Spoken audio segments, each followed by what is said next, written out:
All right, ladies and gentlemen, I hope you're having a wonderful day. It is March 4th, 2026, and with all of the conflict that's been going on since over the weekend, today is your first day of mini relief. There was a rumor from the New York Times that Iranian intelligence, or people a part of it, reached out through back channels to the CIA looking for an off-ramp. So there was that. Then we got an update from Hegseth in the military this morning. They were talking about sinking more ships, about the bomb activity going down, and really saying that they were dominating, and a lot of people's timelines and hope that this is going to be ending sooner than later, that started to increase. So when it's all said and done, whether you believe it or not, I do think we are going to be headline sensitive as the supply chains are still at risk. You are going to be going back and forth, and we're going to find out how people take it. But it is borderline your first relief day with all of it. Not only that, you do have a bunch of tech conferences, so take a look at the description of the video as well. That should help you out. But when it's all said and done, my friends, we have a long way to go through March, and we have a lot of different back and forth that you still got to be ready for. So I hope you're ready for all of it. I hope you're prepared. There was more attacks too. But they did not be successful. They tried to get Aramco and other things just like yesterday, but it didn't work. So this is all giving us our setup here. You got more volatility, more people talking about tech, but Chatadonia, it's game time. And here, before game time, before we chase a dollar, before we try to win rich ourselves, we must pay homage to a very special group of people, one that has made a sacrifice most of us never have and never will, and you see it now, bro. You see it out there. While y'all sitting down, there is people out there going and putting their lives on the line, regardless of agreement or not, and what they may think, man, and I do think they deserve honor. Everybody does, man, and I hope you pray for all the people involved, bro, not only the soldiers, but also the people of Iran, and hopefully a good resolution and something that works better for everybody in society. But I'm telling you, the heroes and the people who put their life on the line and have given their time for this country have fought for our freedom, man. Veterans, active service, past service, God bless every single one of you, man, and thank you for everything you have given. I hope none of y'all take your freedom for granted, and big shout out to the veterans, families, and everybody serving. Y'all made that sacrifice too, so God bless every single one of you, and big shout out to everybody else out there giving back to their local communities, all the doctors, nurses, teachers, firefighters, police officers, the janitors, the coaches, the garbage men, everybody making their communities run, baby. God bless you and thank you. But ladies and gentlemen, please rise up. Place your right hand over your heart. Say it with me. I pledge allegiance to the flag of the United States of America and to the republic for which it stands, one nation, under God, indivisible, with liberty and justice for all, baby. Set the digits!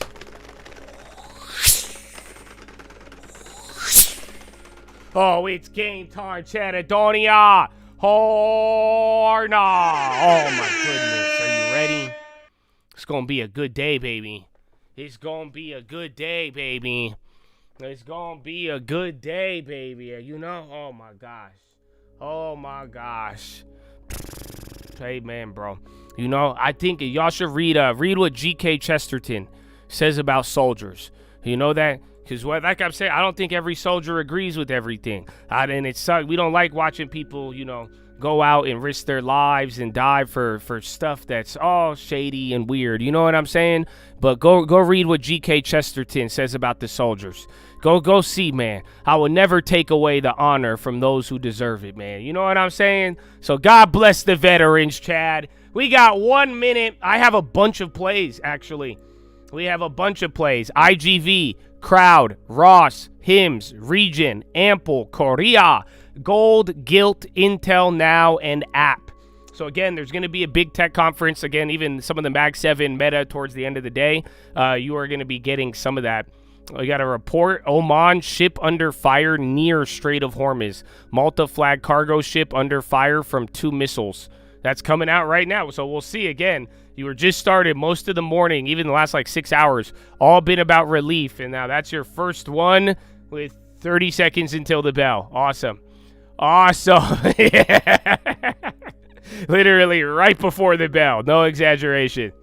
I would assume it was getting attacked right before, you know what I'm saying? Maybe like 30 minutes ago, an hour. Yeah, that's crazy, bro. They making their Strait of Hormuz attacks on market time. Amazing. 4, 3, 2, 1. Round 1. Fight. Alrighty.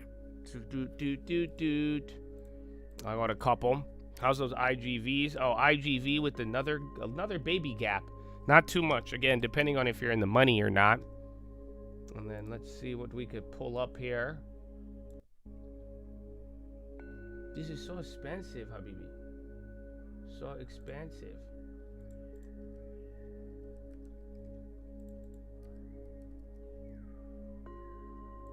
Oh, they already moved those?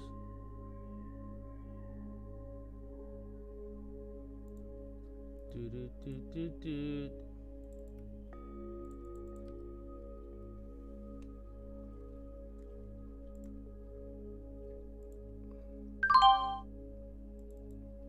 I think I overpaid for one of them. I'm starting off with stuff. I got 2 I want right off the bell. Let me get them real quick.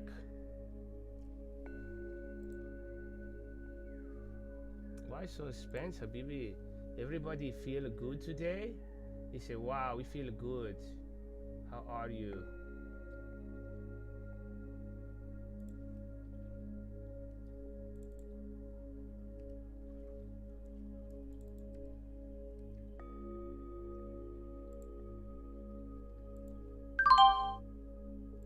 All right, I'm starting off with 2.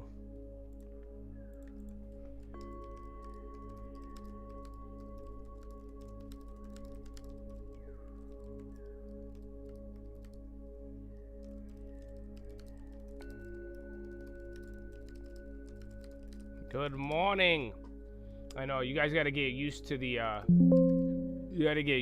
new high-low ticker as well.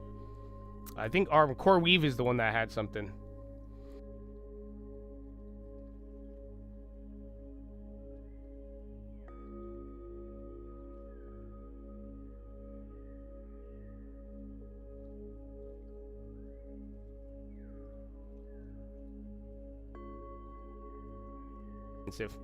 Not a recommendation. Again, app is more expensive than not. And then TJX. And then for everybody else too, I did put the conference schedule. I did put that in the description. And then Ford, Target still going. Where's the other one? Oh, I gotta turn off extended hours.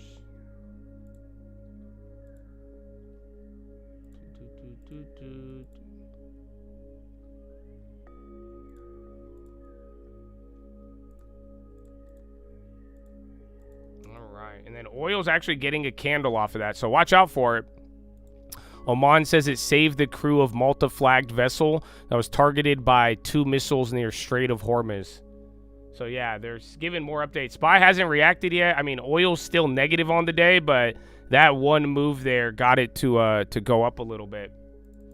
Interesting. And then Tesla, again, Tesla is going to be there. I think they're going to be after hours. So Tesla, Meta, all the ones that are showing up at the conferences, they're already starting off pretty good. Yeah, I mean, a lot of things are chill for now. I mean, we're going to see if this holds up or not. But it'll be very interesting to... We have 7 hours, and you are going to be very headline sensitive to start off. So SPY's already up by 0.3. NASDAQ futures are up 0.7. So yeah, NASDAQ is taking a pretty good lead. And then Dow is up by 0.10.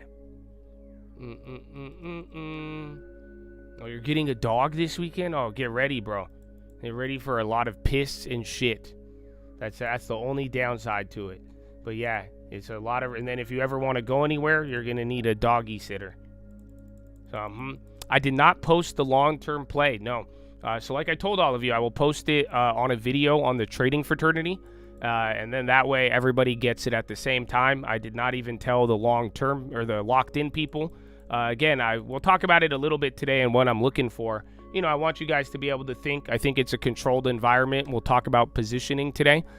so that you could kind of understand it a little bit better. But I don't want to influence you, and I want you guys to understand and take advantage of the timing. You know, yesterday was kind of a broadly historic day. And it's not, you know, again, global problems kind of create opportunity. So I did take it, and I want you guys to understand a little bit how you can act on it too, and have you, you know, have the autonomy to operate within it too. Yeah, Bitcoin's up. Donald Trump had a True Social last night. They were talking about the crypto bill. SPY's still going for now. So we'll see if this ends up holding up. I'll get a checkup here in a little bit. Again, Big 7, Mag 7, that's starting to lead you up. Again, gold and silver is even up too. And then just watch oil. Oil wanted to go green there. You had, again, you started off with bad news here. So we're going to see if this one actually holds. But other than that, what's the other one? Oh, there's one more. How's software looking? Again, software is above our level. Yeah, software hit 85 pre-market, actually.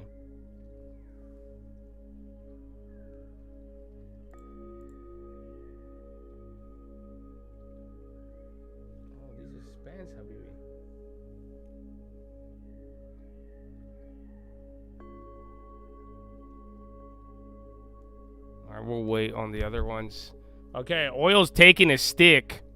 Iran denies intelligence ministry reached out to CIA for talks. So again, Iran is now directly negating the rumor. Oil just took a stick off of that. SPY coming down a little bit. So again, I don't know if that's going to unwind it, but oil, again, anytime oil goes up, that's going to give you a little bit of what to deal with.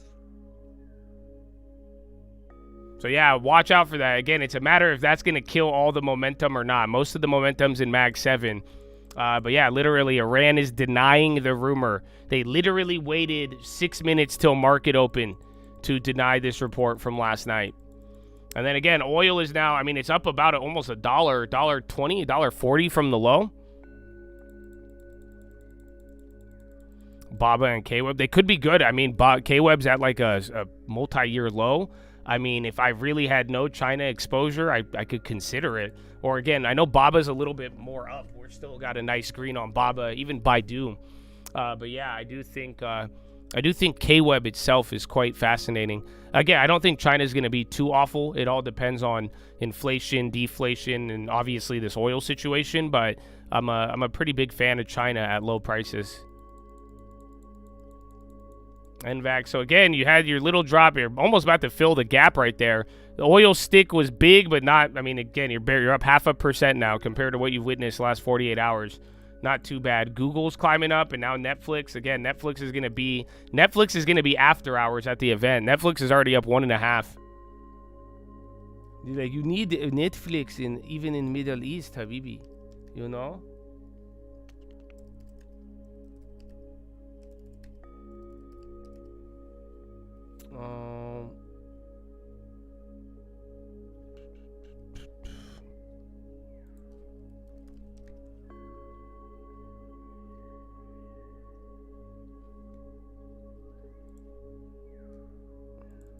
What's the other one?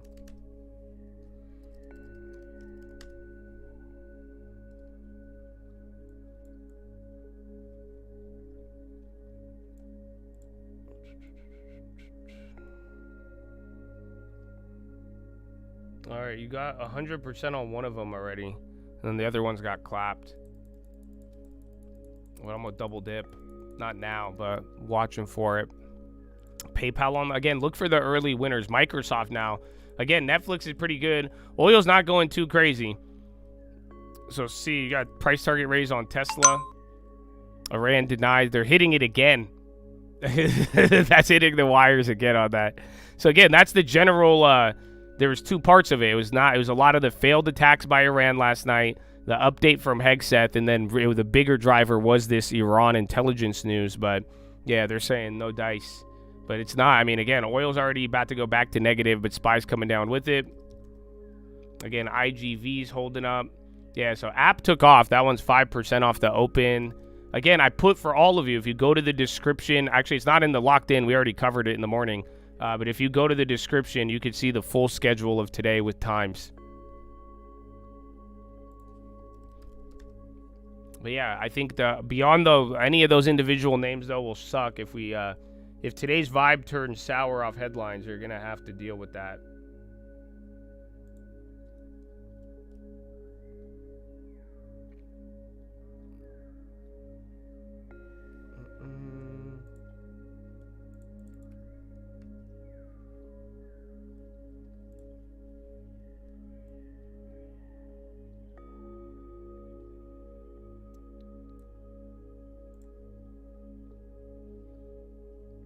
Let's go down. I'll wait a little bit. Oman gets reported cargo ship. Yeah, that was the one in the morning, right before the bell. Oil rises after Iran denies ministry outreach. Apple on the low. I think, see if Meta and Google come down. Google is doing decent in the morning. So if big tech starts to slip, I mean, NVIDIA is still up a decent amount, but then, and then Tesla's your winner with a couple of the softer software plays that are holding up. But yeah, some of them are actually coming back down right now. Netflix. That Netflix, is that the only leader right now? Netflix about to hit 100 again. So Netflix is kind of in its own little vibe right now.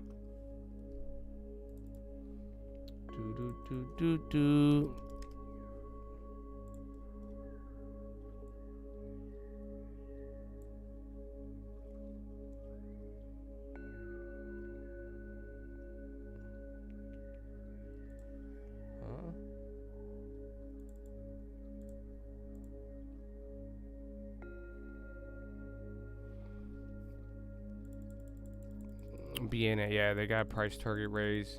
AGI, a couple of names are still on the high, but most of it's the low ticker. Banks are starting to go down. You guys remember what happened yesterday. So watch out. Again, a lot of those leaders that were like toast on the low, Fastly, City's kind of dumping right now. Again, you're down $2 from the open there. And then we'll see oil. I'm gonna switch the bottom left instead of bonds. We're gonna use that. Trump sends Interior Secretary to Venezuela to push oil mining. Hi.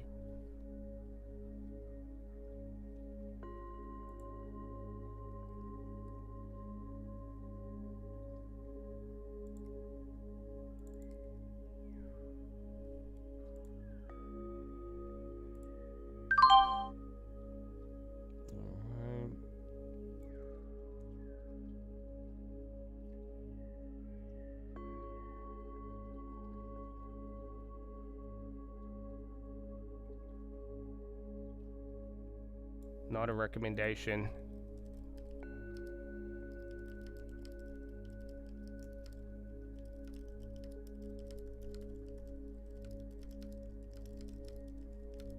All right, Bitcoin still running? I don't even see that one. Yeah, Bitcoin's still up for 5%, but everything's kind of slipping here off the morning. Yeah, you do get ISM services here in a little bit. Bring back E-Trade Pro. I know, bro. I know. I miss it.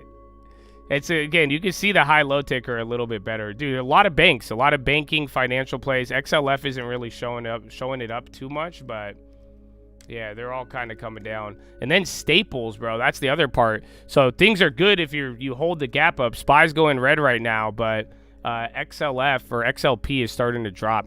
I have my own newswire that I created. Bloomberg banned me from getting a terminal.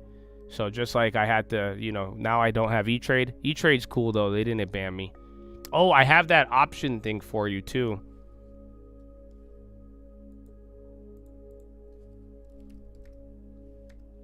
Oh, I didn't snag that other one. All right, well, Intel's starting to move. Netflix is still going again? I just took it off the screen. Yeah. Well.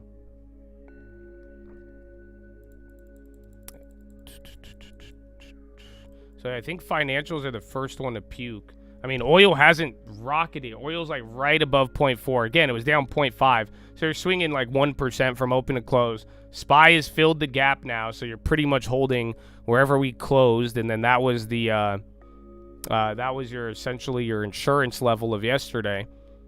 Yeah, Netflix is tweaking their staples are going down. Kroger down, SFM, Kimberly's even a little bit lower than the other day. But yeah, so all the staples, they're not looking too good. Costco, Target had the earnings. Ross even had it. Oh, who's the other one? Crowd. Yeah, none of these even post-earnings really held up too much. IGV is still holding pretty decent, but yeah, I think staples are interesting. You need everything to hold up because think about it. If staples are down, XLP's drilling into the lows right now. The last thing you want is if all these tech names go down and staples stay there, banks go down too, it's going to be a it's just going to be a delayed version of yesterday, which again, I mean, today you have way better news. So we are going to find out. S&P service PMI, this isn't the ISM. That came in lower. So 51.7 versus 52.3. And then the composite 51.9 versus 52.3. So I don't know if people are going to tie that into, yeah, General Mills down. All the staples are getting clapped. All right, now Netflix. Netflix hit a high and then got murked. Ba-da-ba-ba-ba. NVIDIA is still holding up, ironically enough. Apple on the low. Meta's still holding the gap down. And then Google is actually chilling up here too. Kimberly clobbered. Yeah, all of them there. Again, 0.75. You're about 1% on most staples. Again, even I think Kimberly's down 0.7. Yeah, they're down 0.7. Procter & Gamble's down 1. Again, Kroger, GIS. Now Netflix taking a knife. Amazon holding. Etsy on the high. Okay, I don't know if this is going to be your early morning winner. But yeah, Etsy's starting to go up a little bit harder. And then Intel's climbing back up too. So again, you're moving around. There's still shit holding. Etsy's already jacked up the spread. 3M on the high too. That one's an interesting one. What's up with that? 3M, about almost $1 move. It's like 0.7. Kimberly, AMD now. So AMD, Intel, chips are all going up. Is Korea moving? No, Korea's staying chilled. But yeah, NVIDIA's climbing up though, but Intel and AMD. AMD's the one at the high. Intel is getting back to where it gapped up at. And then SPY's just right at the close. Now Amazon too. Amazon's hitting a new high. MDB, that was a great one from yesterday. They're still up 1, but like the chips are like breaking out. Chips in Amazon. And now Google, that woke up as well. So yeah, most of your Mag 7, I mean, see if Meta does it. You're getting a little jumpy right now. See if oil makes a move. Again, you just had the data. Came in a little softer if you wanted to calm down the inflation fears, but I still think you're going to rely on oil, the next headline, and then be on the lookout for a little bit more data here. Yeah, NVIDIA is hitting a high right now. Apple is in the red, and then Meta's kind of lagging. VCIG, that was the one from the morning. Datadog, Datacalb, actually. Wow, they're up 3. Are they at, I don't know if they're at the conference or not. ServiceNow, AppLovin still holding. Again, Intel's starting to get back up there. Those assholes. Microsoft and software, bro. They're chilling. It's up 0.4, which is crazy, but they don't seem as active intraday. And staples are still kind of drilling. Z-Lab and Estee Lauder now. Z-Lab, this thing's up 7. What's going on with this one? That is a pretty aggressive move. I don't see any news. I think it's Chinese. Zylab. NVO. Yeah, Estee Lauder. Estee Lauder would probably be the only staple moving up right now. Again, then IBM going, 3M, Oracle. All right, we're chilling, bro. Not as much. That's why I said one of the instances, well, that would suck if we just go nowhere. But the Iran has already declined the rumor. You're still holding up. Oil hasn't knifed. You heard about a ship attack in the Strait of Hormuz. All in the last, like, what, 15 minutes?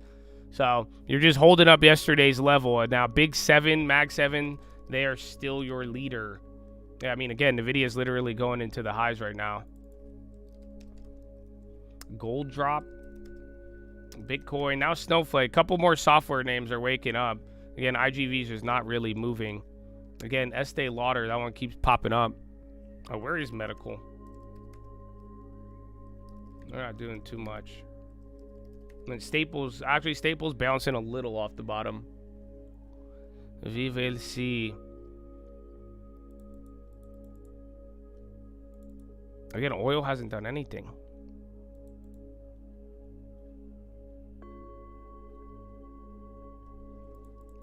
That's all you gotta wait for, man. Wait till oil moves on. If oil keeps staying pinned like this, you might do this for a couple of hours, my friends.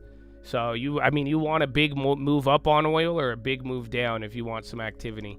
But a lot of this seems to be you're rotating more so than not. IREN going up, DraftKings. So again, they're just random ass. You have random ass names that are going up and holding up, and then the chips going back and forth, you know.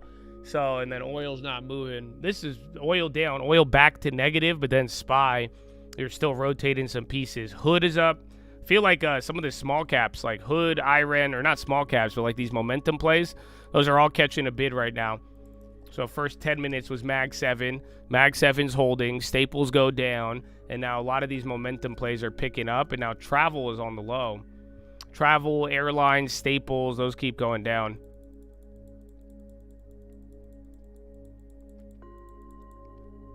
NQ. So SPY's right at break even. Where's the NASDAQ? NASDAQ still has some gains on it. 0.4. Dow is dumping, actually. Where's the equal weight? Yeah, equal weight's going down. So equal weight's actually lower. You are getting more of that Mag 7 effect. Let's see the checkup. Good morning. SPY 157 in the green, 350. That's the same setup you closed with last night. NASDAQ's 50-50. And then Dow Jones 21 red, 9 in the green. Very similar to yesterday, as odd as that may sound. Yeah, Dow had the gap up and gave it back up. Duolingo now on the high. So that's one of the beaten down software names. Oh, they've kind of been going off the bottom. Shopify, use smaller software, and the ones that lag behind are doing a little bit better. Intel knifing down right now. Somewhat, or all the chips are. So yeah, chips are, actually AMD's holding. Intel's the one knifing. I thought they'd all go up.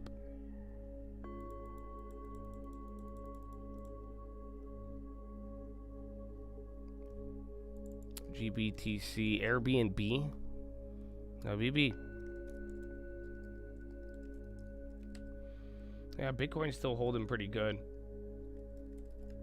Yeah, all the travel names are like going down from the gap up, but then just holding around these levels. You better pray to God you don't stay stuck here, or it'll be boring.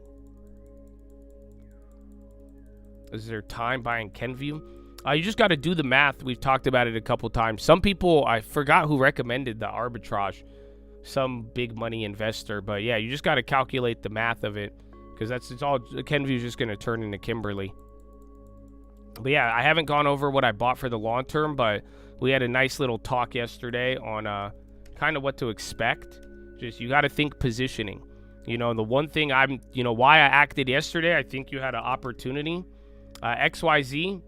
50 cents off of there. That's about 1% on that candle. But yeah, XYZ starting to go there. It had a smaller gap up. The conference, you have AppFresh, Intel, IRM, MDB, out, SPSC, MasterCard, Beta, NBIS, NTAP, NXST, Roblox, Roper, VERX, ASAN, AES, Charter, First 5, Texas, WMG, Autodesk, BL, DT, Global Foundries, Meta, Zebra, Cart Now, REZI, SITM, CRWV, and then Netflix and NVIDIA. It's all in the description of the other chat on the main video, the not locked in. And then we went over it in the morning. I only picked a couple of them to go after. App is going. So app is going to be there. But yeah, like I was telling everybody, what you got to look for with the long term right now. You know, yesterday you had a risk off event. You had a lot of things move around, but then it's just like you have to think positioning. You have to think quality, something that's going to last you for 10 years minimum. And the way I'm looking at it, you know, I wasn't fully comfortable. I think what I bought could still go lower. I don't think I got the best price. I don't think I got the worst price. Visa's moving up here. Again, you have MasterCard at the event, and XYZ's already going. Square's going up, bro. That's like 2% now. So that one's starting to take off a little bit.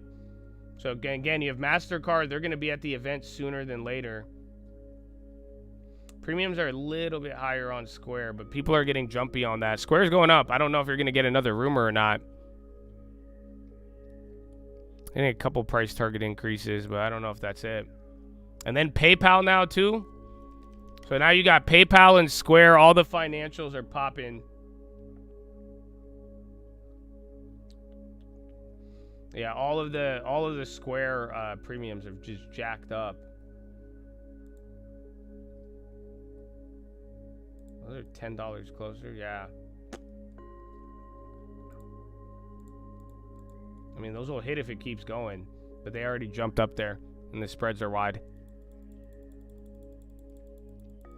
But yeah, like I'm saying, is if you you got to think timing and positioning, because then, and if you make sure you don't, if you don't go crazy with your positioning, you know, the way I'm looking at it, you know, if I put a deposit down on something that I still think has upside but risk, you know, if that stock goes down 50%, I'm going to lose half of a deposit. You know, more or less, you know, think about my cash level coming into it. I had 1.8% cash. If I put all of that down, you know, and something flipped, how much is my portfolio going to go down? So if we went down another 50% on some of these names after dropping a substantial amount, and I had 1.5% cash, 1.8, and I put it to, and I deployed it, you know, I'm going to be down 0.9% of my portfolio. So that's kind of the beauty sometimes about being small, especially if there's big moves down, is that, you know, we didn't have too much cash and it allowed us to do it. White House to review new prediction market measure from CFTC. Check DraftKings. It's already up 3. Again, all of the payment plays, Affirm, PayPal, Square, those are all going up. DraftKings starting to go up a little bit. Again, I remember we tried to play that once and it faded, but you might be able to front run. Those are already up 50%. BB. There's one cheap one. I'll leave it for you on DraftKings if you want it. You could try to flip it. Again, the other ones further out are already up, but there's like one or two, like 2 centers or something like that. But yeah, man. So as long as that's what I'm saying with the long term, just make sure you use right positioning. As long as you're not going all in and, you know, putting a big portion of your portfolio down, trying to predict the bottom. This is how we're going to work our way into it. So I still want to wait for the midterm volatility, but like I'm saying, I can't deny the volatility right in front of my face. That's why I had to take some of them. Square is still going. Did y'all take that one? Oh, that one of them hasn't even fucking moved, actually. They're still lagging one of those options. One of them doubled up from the last call out there. So yeah, that one's up 3.4. All of these financial plays are fucking moving, dude. And then Intel faded. Meta's starting to go now. Netflix is climbing back up. Now and Net, or what's the other one? App? App is breaking out too. Yeah, the apps are up over 100%. My goodness. Who's the other one? Where is IGV? Square just keeps ripping. Oh, thank you for saying thank you, man. I hope you let it show with the long term. I want to do more with the long term. The long term's a blessing. Those expensive, BB.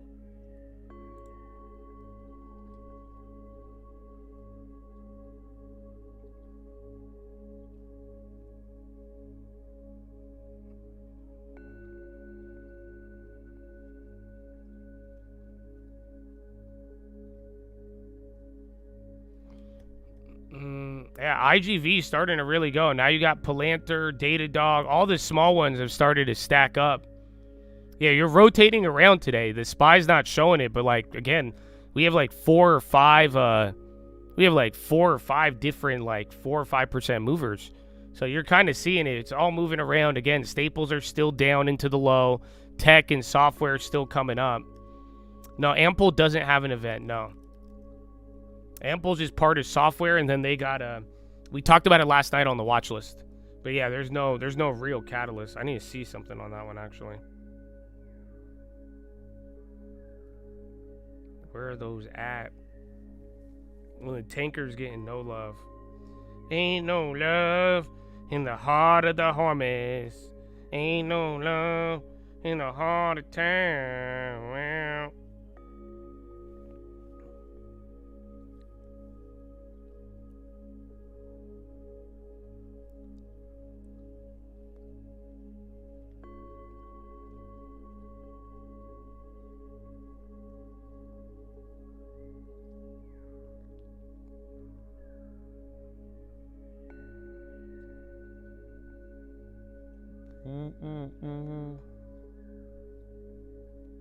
Yeah, they're still up.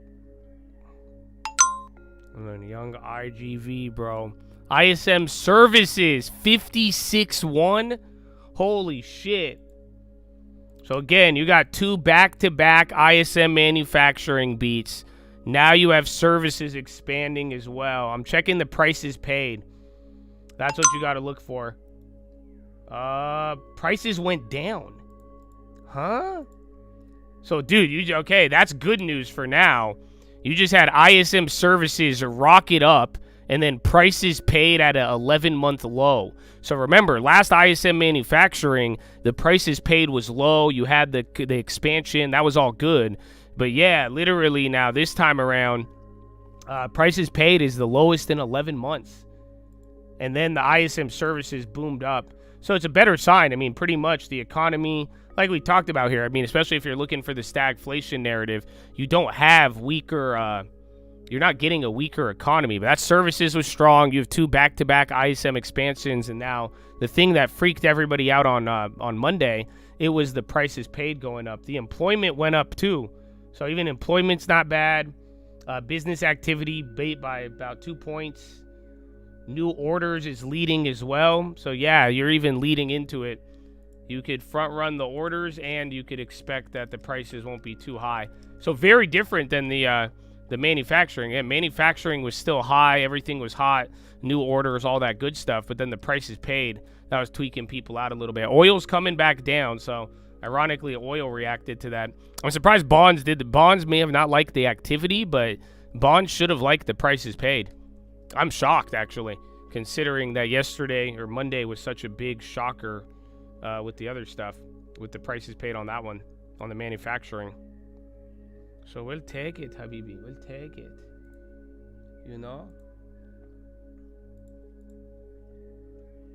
Ain't no in the heart of town.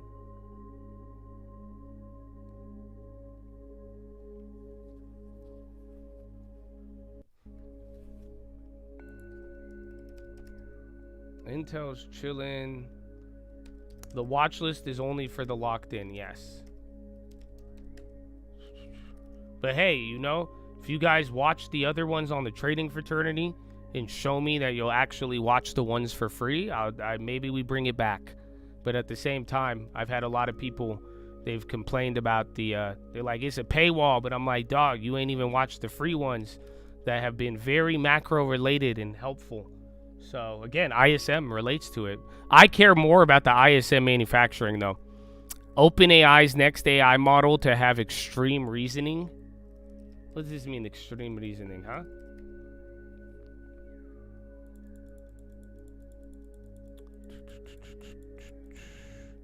Is DHT dead money? It might be. The tankers haven't moved yet, so I still like the general idea of them, but yeah, I mean, that's the risk. So that's why, again, I try to give more of the plays for the locked in. If you're not on locked in, I wouldn't expect you to understand, but don't make me regret telling you, because you gotta know the game and keep them small. So forgive me for sharing that one with everybody. Eli Lilly healthcare still getting clapped. You added NVO. Good luck. Good luck, baby.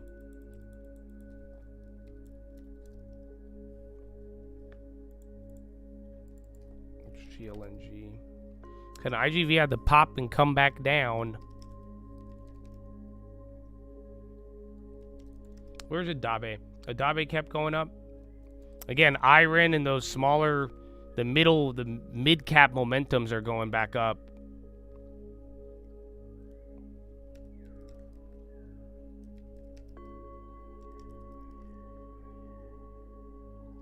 You want the watch list back? So tell me, What happened in the 2018 midterms? Let's go. Pop quiz. Pop quiz. I want the watch list. Let's see. See if you get him. CN. How much is that? That's $3. It's like 1%. That's popping. SPY's already coming back, chilling. Oil's bouncing within the 0.5.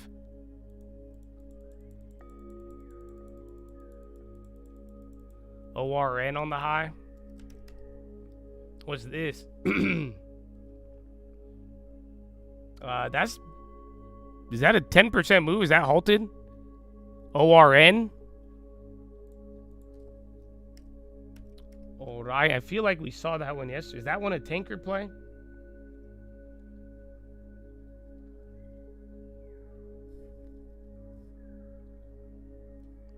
That one just looks a liquid as shit. Oh, I forgot to turn the VWAP on. Here, give me a sec. I need to start saving it, bro.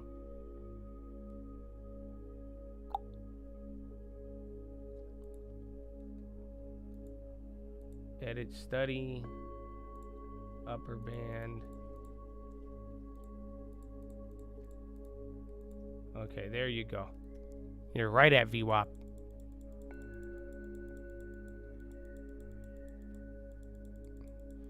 Fubo or Hulu? No. I mean, Disney hasn't moved in a while, but it's still up. Trump won the midterms. So yeah, go watch the trading fraternity video, brother. So you've asked you want the watch list back the last couple days. That's your Chad facts, but you haven't watched the other videos, man. They're free. So go watch those and show me you're gonna benefit off of them, and I would love to bring it back. Whatever this, bro, this shit's just ripping. I don't know if this is legit. My other chart's not showing up on it. It looks hella liquid though, so be careful. But now it's up 1.6 ORN. Oh, it's on an earnings call. There's a cheap one. I'll leave it for you guys if you want that. It's a little liquid, but that's fat now. Now it's 2%.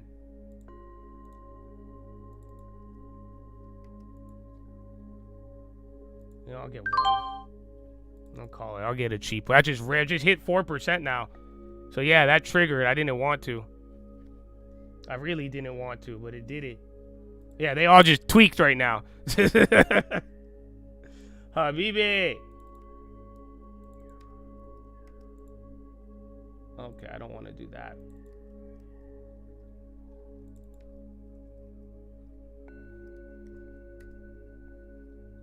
I have no idea what that is. Mattel, construction out of Texas, marine concrete. I think they're on an earnings call.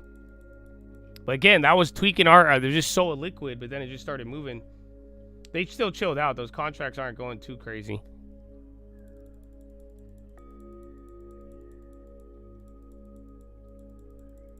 But yeah, go to the trading fraternity. Make sure you guys are up to date on all the latest ones. Because I don't want to pump videos on you every day and then it gets overwhelming and then you end up missing the, the main concepts that are really going to help you out.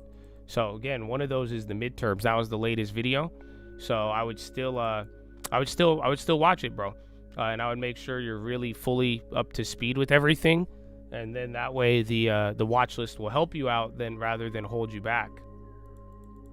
You started with the series, studying for Series 65. You started here, baby. Let's go. Amen. A long, long journey in career awaits you, my brethren. Congratulations. Do good. It's a hard test. It's a hard test. Babe's revenge after yesterday. Oh, my goodness. I feel, though. I feel Netflix again. The Intel premiums are way too sticky. It's kind of nuts. Whatever that, are they going to halt this shit? Bro, this shit just ripped like 7%. It says 3.9, but it's up a lot more after that first candle. But yeah, the contracts, they went up, but not anything too crazy. The further ones, you would have got 100%. I think they're all kind of near 100. But it's still kind of a shitty chain.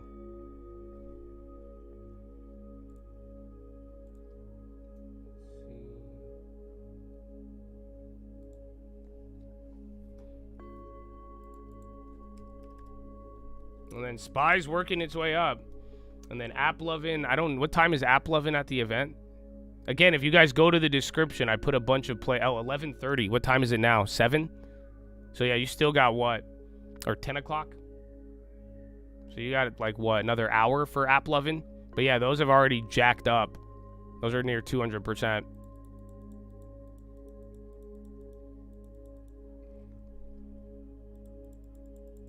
Oh, you just passed your Series 7? Yeah, bro, it's good. The failure rates are super high. CFA, Series 65, Series 7. So if y'all are passing that and doing it on your first try, good for you. That's an accomplishment, and I wish you luck in your career. And then don't harass me afterwards, okay? You know, you guys remember that one?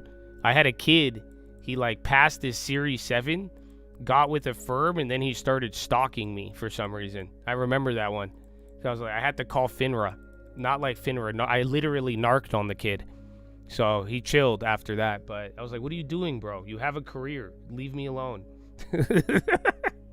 Dog, he would literally like troll me in the chat.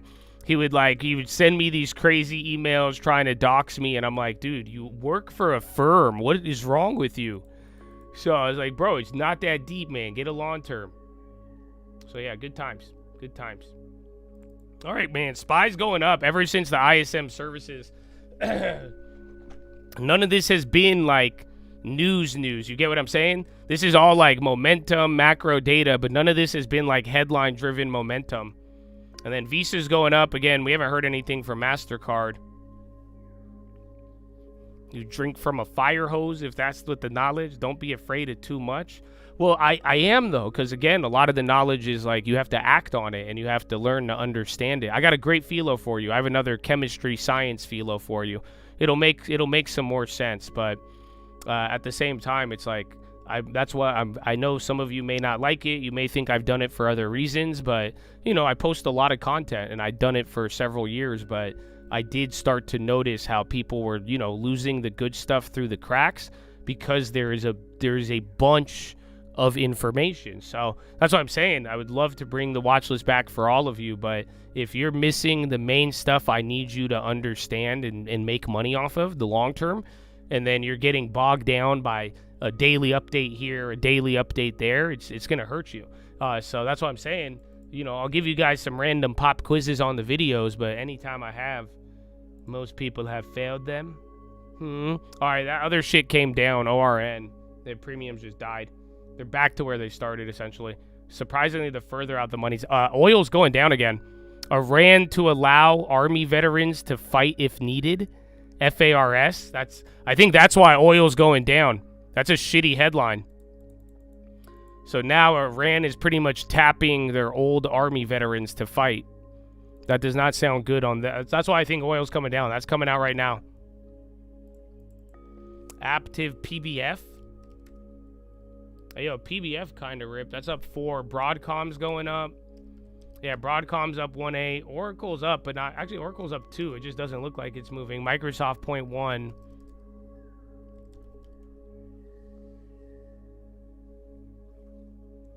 Let's see.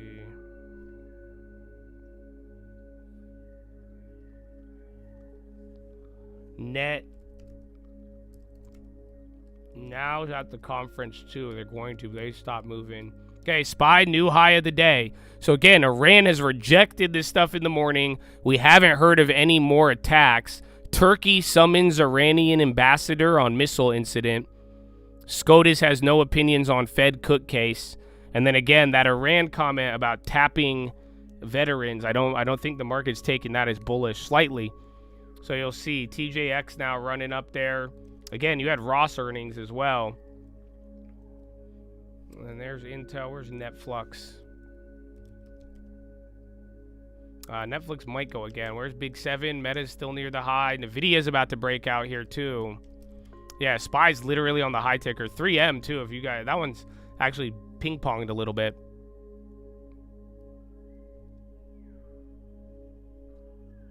Iran should be rich without mismanagement. It should be. They were. I mean, again, throughout till 79, pretty much, it was one of the richest nations. It was the original Dubai per se. I would argue better because they actually had culture. But like, Yeah, man. And I don't know. That's the part about all of this. I read this article on it yesterday, and I got excited by it because although it's funny too because like this is there's people even like it's gonna be Iraq, it's Iraq, and it's like I'm like some of y'all playing the Iranian people. There's 90 million Iranians, and these are some of the brightest minds in the world that have been under a repressive regime for a very long time. So you get the right management, man. I think there's a lot of talent that could come out of Iran, and that could become a market one day. Again, they used to call it the golden goose of the Middle East. You had scientists, you had entrepreneurs, you had schools, you had a lot of things that were going in their favor. So, if you could tap that, and those people are able to, more or less be free and operate in a way that they have already shown they can. I mean, I wouldn't be surprised if Iran became one of the top nations. Obviously, the worry is that the radicalism and the extremists and, operating as a religious republic, that's what stopped it. So it's like we're going to see which way the people go and how that is. But I wouldn't underestimate the, like, again, compared to Iraq, Kuwait, and all these other places, I mean, Syria has a lot of just economic, industrial, and mine talent that they have displayed before. And then what is this?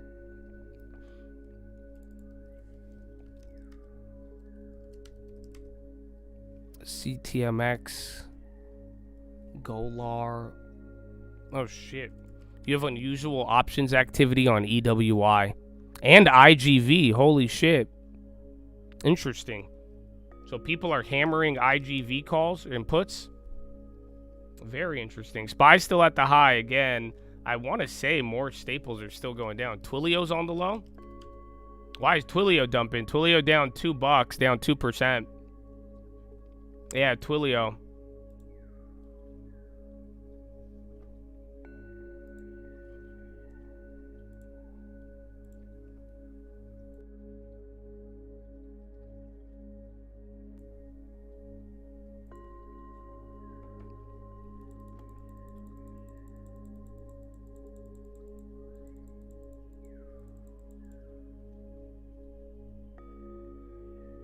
I don't see anything on Twill. Twilly. Can't you see? Sometimes the oil hypnotizes me. All right, you're still going up. Oil's still staying lower. Micron now, memory. We'll see if that could wake up there. Another day. Well, the update today, I just put up Oracle for OpenAI, but OpenAI said they're going to make a GitLab or a GitHub competitor, essentially. There was that, and then they said they're coming out with another model. Verizon on the high now. MDB dumping. So, yeah, remember, they had a run yesterday. Tesla. Yeah, Tesla's up 2.8, man. Meta, all the big tech is doing great. And NVIDIA started chilling. Intel chilled. AMD's doing great as far as chips are concerned. And then Amazon's running, too. Where's Google? Google's not back up to that open, but still not doing too bad.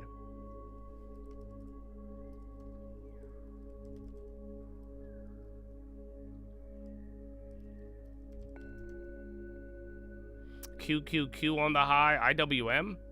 Habibi. High ticker's not fully maxed out like yesterday. Again, I still think you're rotating a little bit. You're rotating out of staples more or less. Financials are actually catching a bid, which is impressive. UVXY on the low. Again, oil's at the low of the day. It's all, ever since open, it's been a 1% range. You're either 1% down or like 0.5% up. So it just keeps fluctuating. Apple too. I mean, Apple was down earlier to start. Now, again, SanDisk, memory, they're all starting to wake up here a little bit. Remember, they've been checked Korea because they were clapped. Yeah, Korea's starting to break out, like I'm telling you. That just showed up on an option scanner, surprisingly. Those Korea options expensive, Habibi.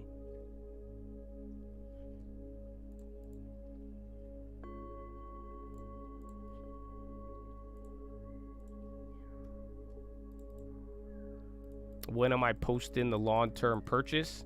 I am going to be posting it. I'm going to try, at very latest, you'll have it this weekend. I'm going to try to get it before then. Today's Wednesday, so if I don't do, if I don't have the other stuff, we'll be good.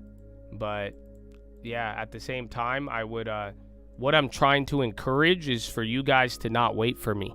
Does that make sense? I want you to understand the principles, the rules, the mechanical nature. Like I said earlier today with positioning, I want you to be able to look at your positioning and be able to make a good decision off of it. And that's why I'm saying, like, you know, if you really, you at least know I bought something. You at least knew I was ready to strike on something. And I bought more than one thing. And I've explained some of, high quality. There was a clue. I will give you guys one clue. You know that? I have one clue for you because the locked in guys figured it out yesterday. We were talking about it, and I didn't realize it until later. I gave you guys a clue yesterday without realizing it. So, but like I'm saying, I want you to learn how to make this decision in the moment, You didn't buy this stock. It was down right in front of you. You need to act when it's in front of you, and I want you to learn how to do it the right way. Like I'm saying, you have the opportunity where if you keep the positioning and sizing low and you don't go all in, you're going to be good. Let me show you. This is why I'm saying too, like, my cash balance was already small. What I did is not going to be a make it or break it moment. You don't have to worry about that, because you know what it reminds me of? It reminds me of this. That's why I'm comfortable not giving you guys any clues, and I think you guys are going to learn it in the right way, because it reminds me of damn, this shit's running. Even the tankers are starting to go up. Habibi, look at that. Not bad. All right, SPY's starting to ramp up a little bit.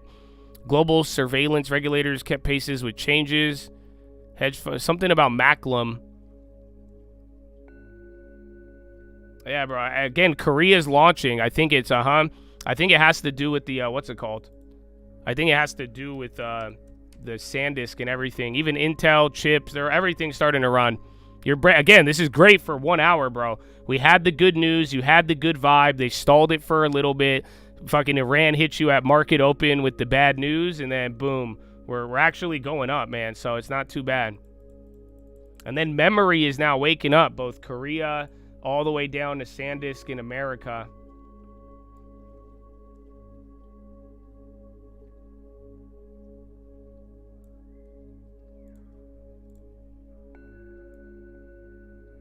Let me see. Oh yeah, they already jacked those up, dude.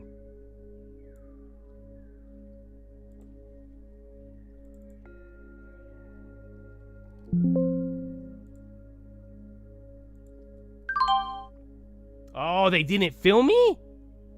No. Okay, bro.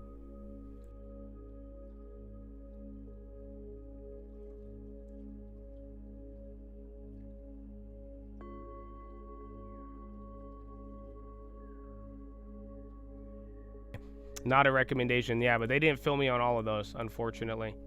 So that's either a good sign or a bad sign. But yeah, and then PayPal and those financials are going up.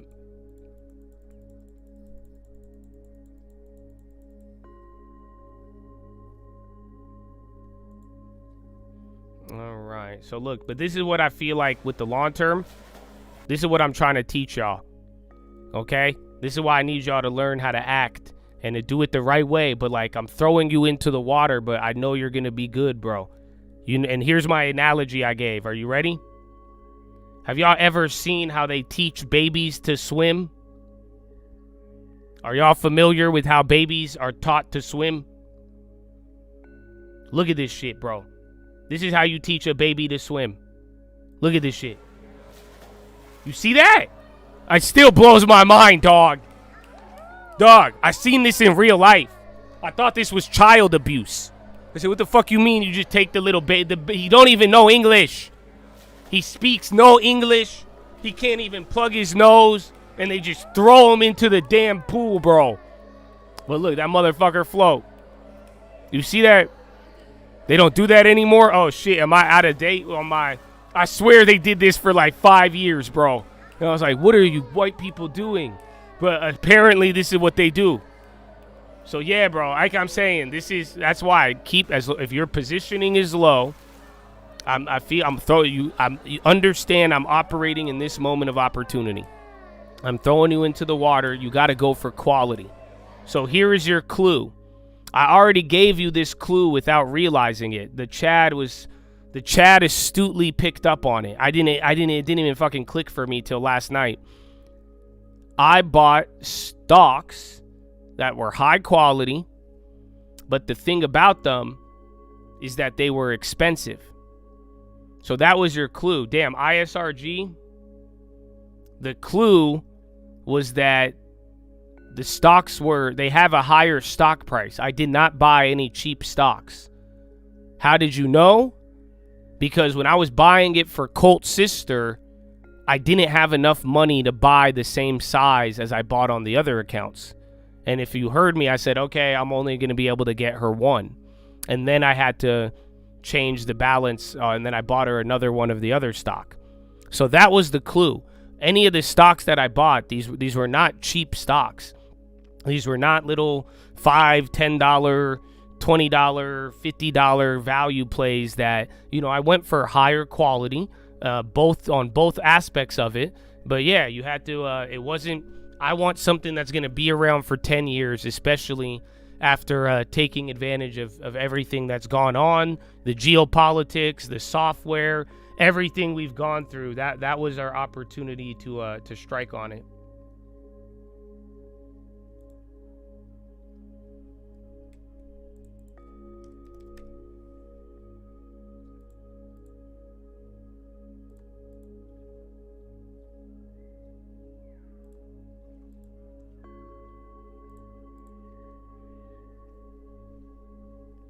Circle on the low.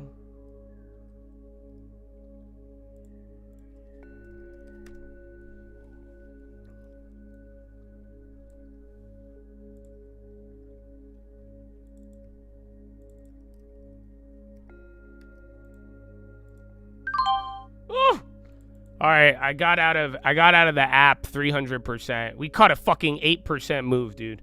I want to keep holding it because the conference doesn't start till another hour.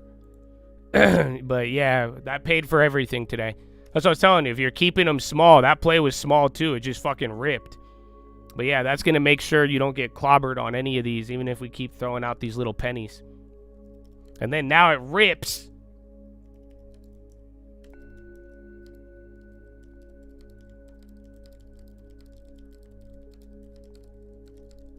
Amazing. Amazing.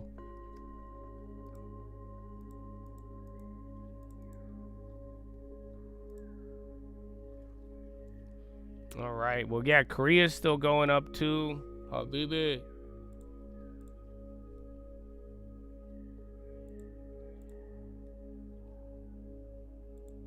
Tesla. You added Salesforce? Nice. Nice, nice, nice. I like you guys made good moves, and I hope you take advantage of every opportunity that presents itself. But I want you to learn the instincts. Damn, I could have got way more for that. They just jacked it up another 30%. I would have made another 100% in fucking 1 second. You're welcome, liquidity. So yeah, me selling, you guys got a way better, you're going to get a way better sell price on that than I did. Assholes. Not you guys, the market maker. Oh, the Korea. Hezbollah says they targeted Tel Aviv military site. SPY hit a high.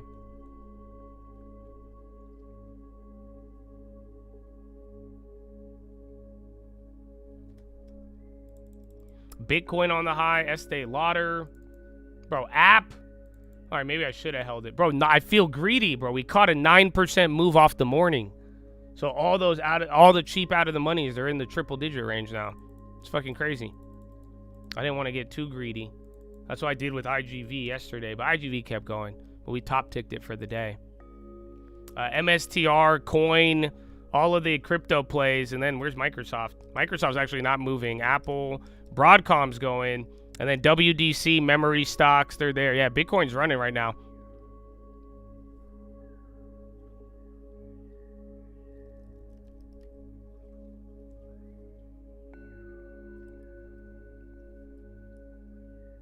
Those filling.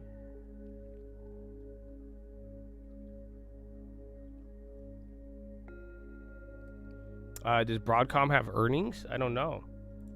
They might. Yeah, March 4th. Broadcom is today. So yeah, they're up 2. And then again, that conference. Remember, Meta's going to be at one of these conferences. I think Meta's the only one intraday.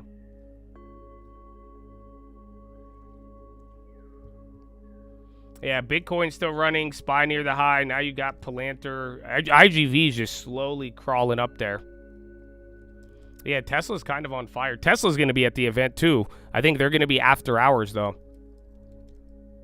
Then NVIDIA now, that's helping you out. So 686. Where are we SPX wise? So yeah, you're back, dude. You're almost back to 6,900. Are you fucking kidding me? So you have now filled the war gap completely. Actually, you got one more gap to fill right above 6,900. But dog, you're right back into the box. Crude oil inventories, 3.4 million. Estimate was 3. Are you fucking kidding me, dude? Dog, we are right back into the box. Advice into, dude, I wanted into it. If into it, I probably would have got if I just didn't hesitate, because I wanted to wait a little bit more. But Intel's already moved almost $100 off the bottom. But I'm glad we had that talk, man. You could even shout out your boy Mosby, man. Mosby brought it up at a good time. I agreed with him on the quality, and that shit was fire. I was a big fan. I was a big fan.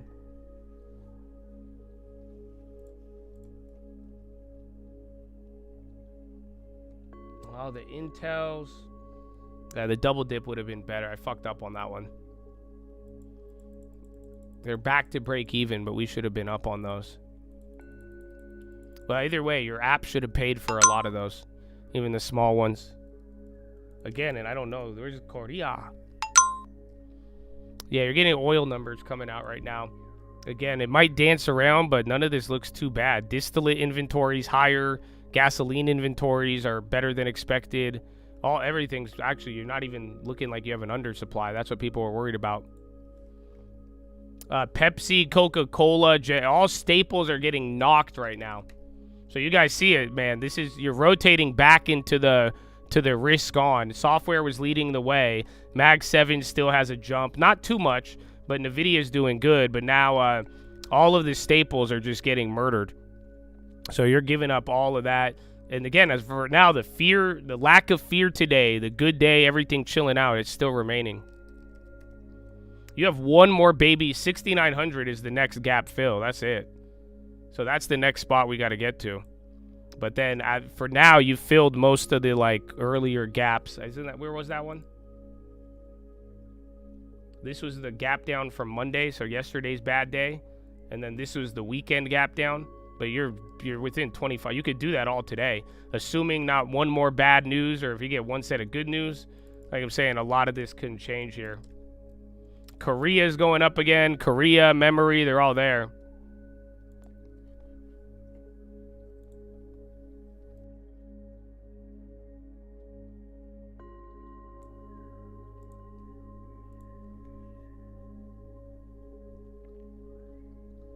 These mother effers, bro.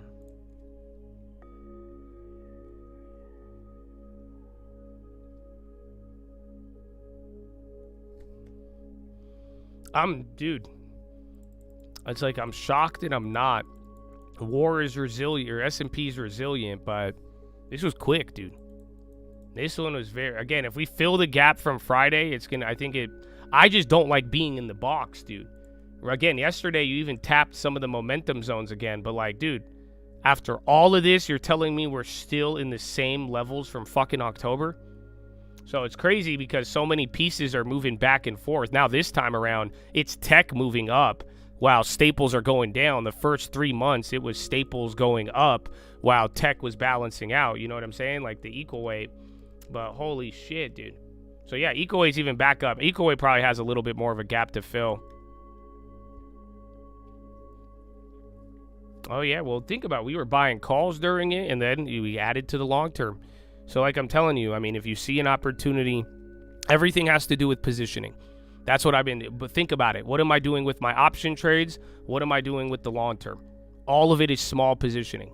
As long as you are not overexposing yourself to the bullshit swings, you're gonna have a better opportunity.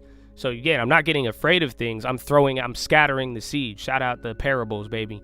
But you keep it small. You got to watch exposure. Otherwise, it's not going to hurt you in the same way, right? If you're trying to go all in on every move, 30%, 20%, 10% of your account, it's going to fucking kill you with these swings. And if you mistime it, if you get caught up in a bad purchase, you see what I'm saying? But long-term, the options, as long as you are, again, you're only going to get mad if you go small and then it rips. Like we've had several couple 100% plays. You're like, oh, I should have done more. But in this environment, it's just kind of like last year when I was telling you, there's going to be another opportunity. So as long as you don't FOMO it and fuck your mind up like that, it's positioning is going to be your friend. And that's how you don't really have to get too scared. The advantage of going small, really. Yeah, stay alive, keep it small. You're going to be fine. Long-term to short-term. But also, too, though, like I'm saying, long-term, small one, if you're really now on a 10-year scale, a small purchase could go a long way if it's timed at the right time. So that's what I like about it.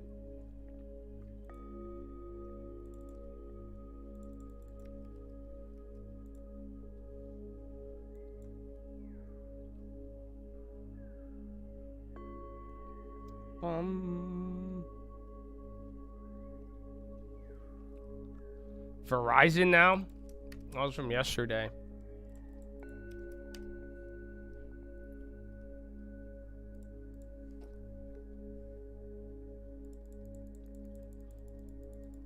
I wouldn't call it a stagflationary drag just yet. I mean, it's odd. I mean, I know a lot of people have been trying to, like, they are dying to bring the stagflation narrative alive, but just remember, it's not too often your ISMs are ripping how they are on almost every single metric. That includes prices paid, but today you got a decent one. Intel now starting to break out. Are they going to stop hoeing us? I just fucked up. I didn't do the average down. Remember, I was saying I was going to, but I didn't. I got the other plays. Well, yeah, now that you're still back up, you're barely up on those. We should have had 100% on that.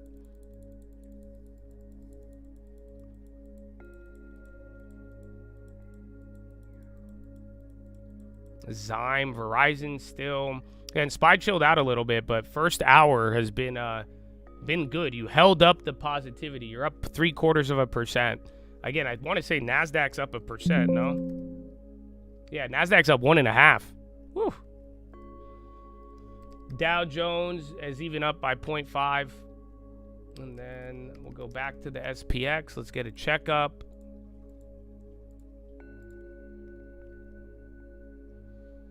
Dow is 15.15. It was 20 red earlier. NASDAQ 71 in the green, 30 in the red, or 29 in the red. So it was what, 50-50 earlier in the day, earlier in the morning, an hour ago. And then SPY 248 green, 250 in the red. On it, you had 3 something in the red, but SPY's still kind of, again, that's word to the rotation for you. CMG kind of declining here. 3.5. Well, good. As long as if you're planning to add capital and you're on a lower cash balance, that's why I was more patient to wait. But also, too, if there was good opportunities, you got to think about it in the sense, you deploy 1-2% of that cash, even if it goes down 50%. That means theoretically it should be affecting your portfolio 0.5%. So, you got to think if it's high quality, that none of that prospect scares me. Tech we're rotating today. We're rotating back. I think the high oil fucked everybody up because they were like, oh my gosh, high oil is going to pressure the staples and the margins. And then, again, they're going back to the whole, margin of safety with tech and software and all of that. Not to mention the software stuff. I think a lot of people, we had Iran get in the way, but everybody is getting mad about the other end. Qatar rejects claims that Iran attacks only U.S. interests. So oil's reacting a little bit. That wouldn't be good because that means Qatar and these other Middle East countries might get involved in the war. If they're saying, no, you're attacking us now you have Qatar, Saudi, UAE. If they remember, they don't like Iran. Again, the whole Aramco thing in 2019, they've had beef. Qatar foreign minister gets call from Iran's foreign minister, Aragachi. Again, Pepsi, Constellation, TAP has to be going down, right? All the staples, bro. You're rotating out of those so fast. And then Caesars is climbing up again.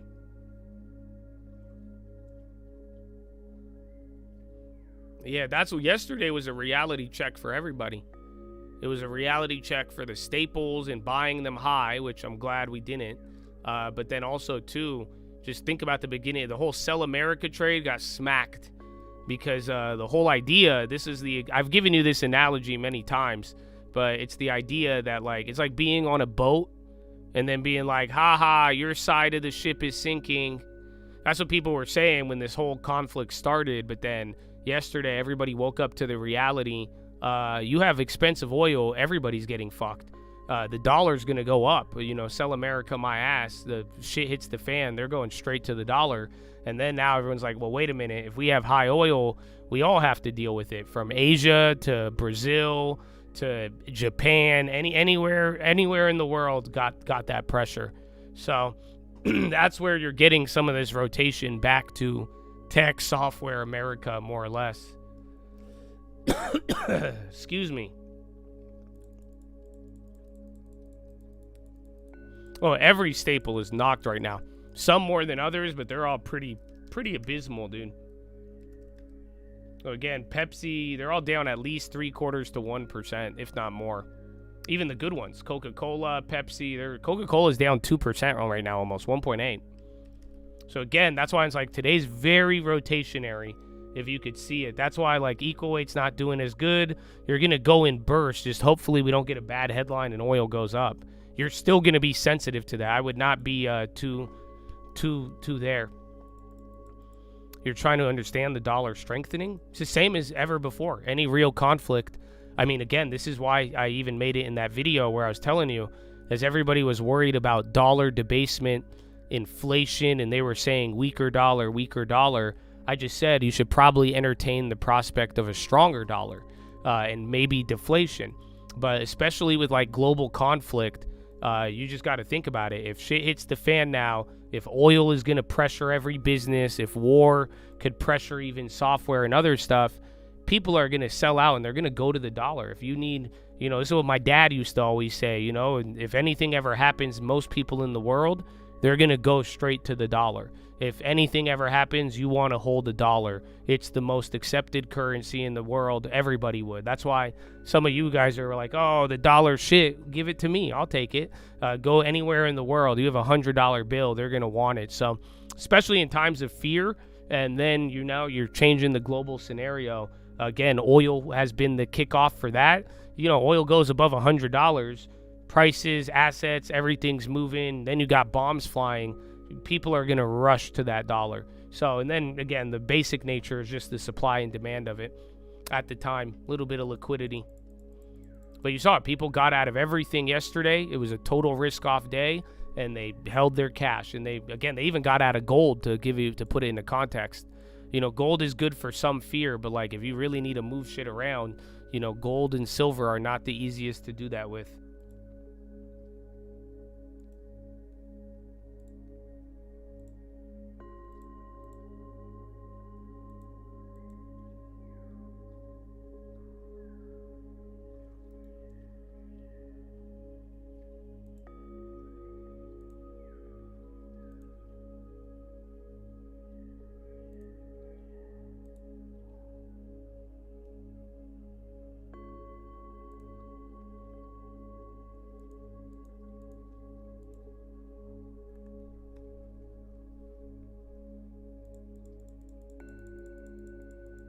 Honda to import China-made EVs to bolster Japanese lineup.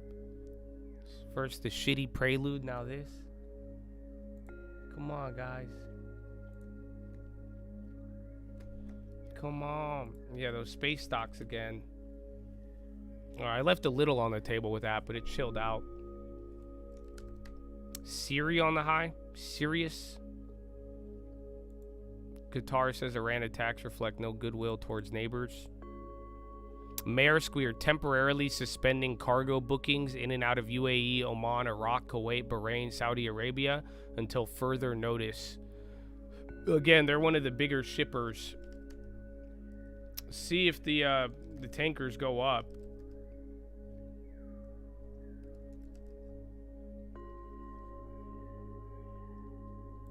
PDT rule? No, I don't think we have heard about it. And SPY chilled for a little bit there. We got what? 50 minutes till Euro close?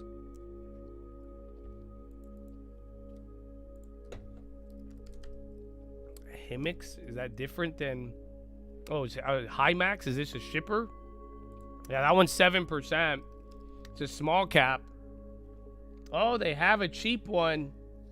I don't know if they'll fill those at the... Let me see if they'll take the cheap ones. I'm not going at the ask. I'm gonna try to scam them. Yeah, they won't fill it. I don't want it unless it's super cheap. Too small. That other one, I already wasted mine on the other one. Pin to a dual on the low. I don't know if that one could be related to the shipping. If not, it might be a Himax. Oh no, it's a semiconductor. It's an Asian one. Silicone operatives through driver circuits based in Tainan, Taiwan.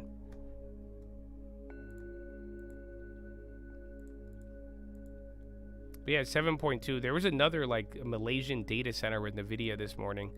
VCIG. Russian gas tanker Arctic Met gas sank near Libya's coast following explosion.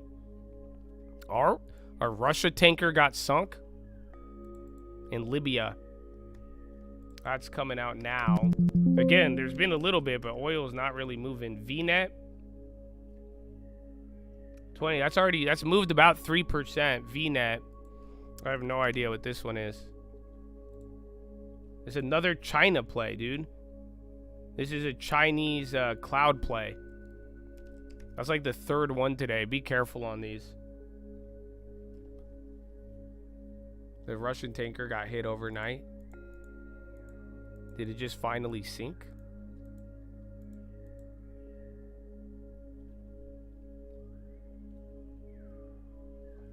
DK. You're gonna come in. Then Bitcoin, MSTR moving again. Yeah, you're getting a lot of random small China small caps going up. CVS, that's its first couple of highs of the day. It's 20 cents. See if that could get steamed. Gilt.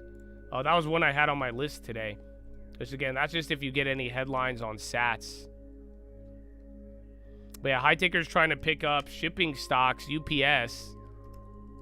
And then again, some of the ASC at least went up, but not too much. Again, all the Bitcoin plays are really running. And then Cigna. Healthcare wasn't doing too hot, but they're picking back up.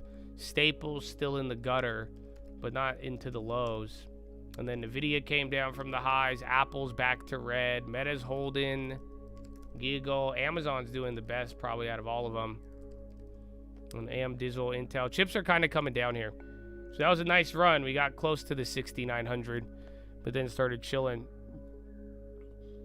Jeddah and King Abdullah ports in Saudi Arabia and Salah in Oman remain operational. Qatar PM rejects the claim. They're reiterating the one about attacking non-U.S. interest. NBIS. NBIS had a deal today. They announced something. Again, a couple more medical plays keep climbing. Edwards. Again, Cigna, AbbVie, CVS. Something's happening in medical. I don't know if it's rotation or not.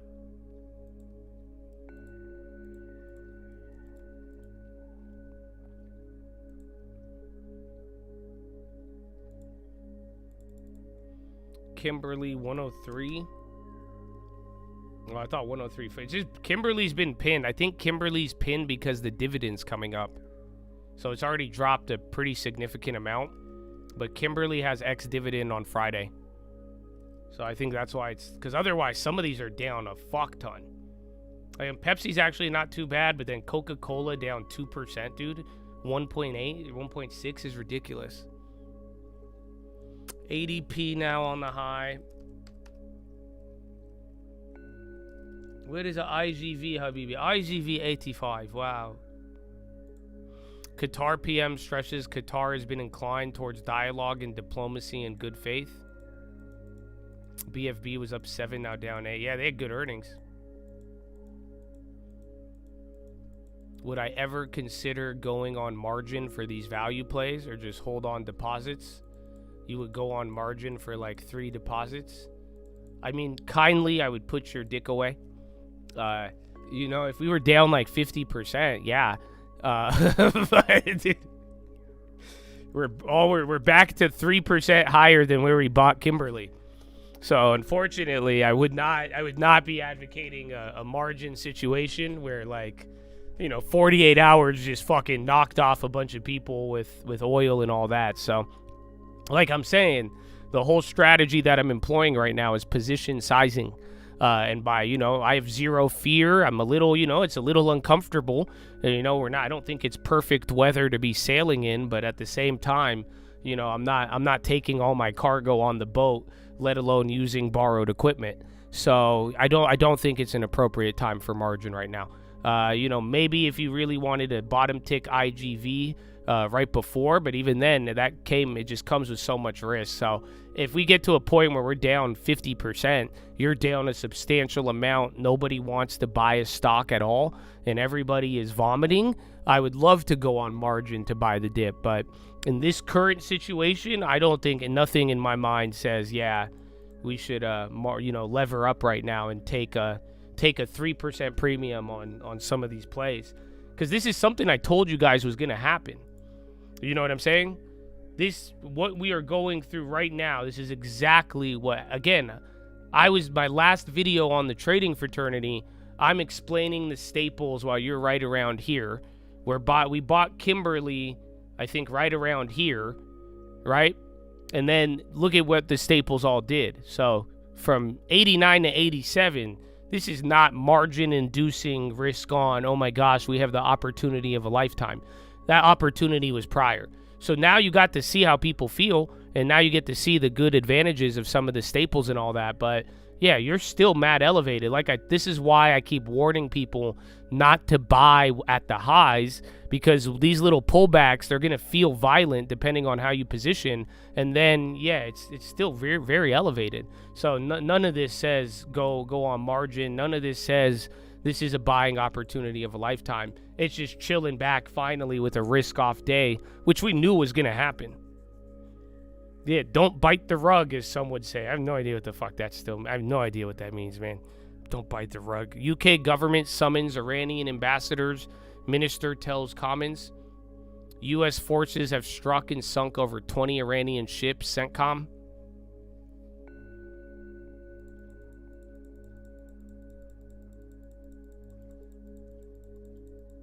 I like Google. It's just not... It's a little bit more expensive. They didn't really get a software dip as of late.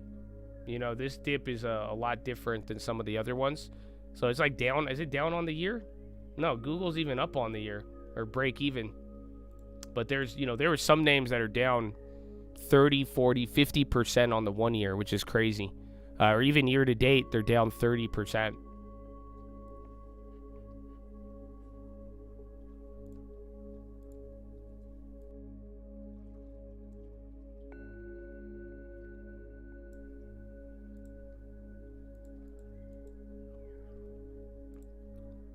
Zoom on the high.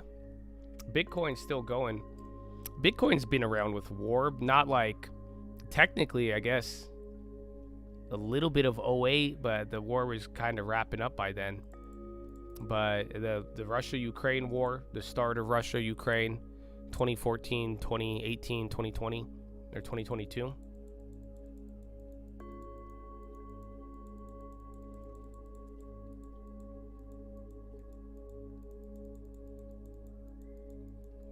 I have no idea what rug biting means. Someone said it yesterday. And I said, oh, I've never heard of that in my life. Ethereum. Intel. What time are they at?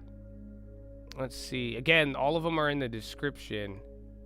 Intel's at 11:30 actually. So yeah, 30 minutes Intel conference, and then you're going to get app, fresh, MDB, out, and SPSC.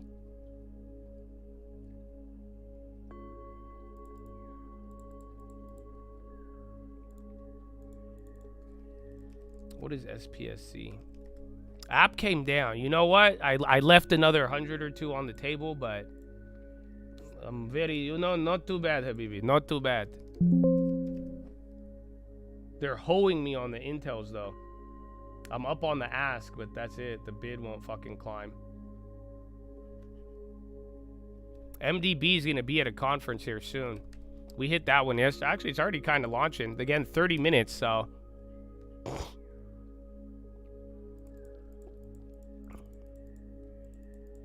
A big catalyst. I mean, we have the setup right now. I think the next big one is going to be whatever the bond market leads to, corporate bonds. That might be your next one, but you have a lot of things underneath the surface. It's, you know, it's not that I think things are perfect, but I do think the oil situation's enough.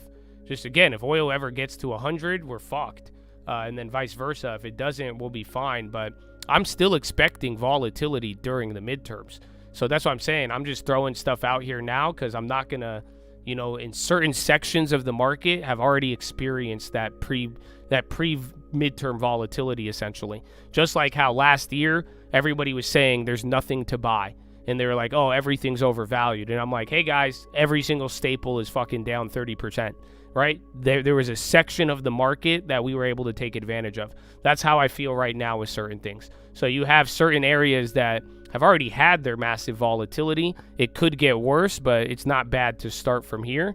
But then at the same time, I mean, I think a host of events could lead to more volatility this year. But at the same time, I do think oil in the last 6-7 months, this oil situation, the war, but mainly it's not really the war, it's the impact on oil that has shown you it could produce a totally risk-off event globally, which is something we haven't really experienced in a minute. So either way, I think we have a lot of sides of the coin, but you know, just get ready for all of it. And that's why take advantage of the pockets when you see them.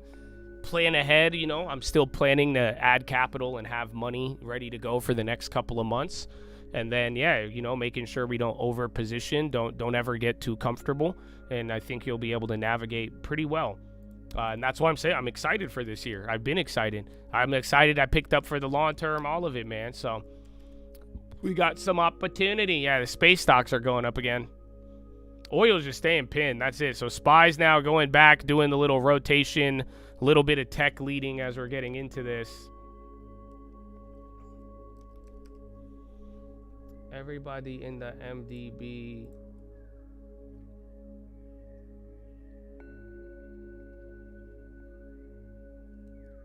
Oh, where's Korea? Korea's climbing back up. So watch Micron, SanDisk, WDC.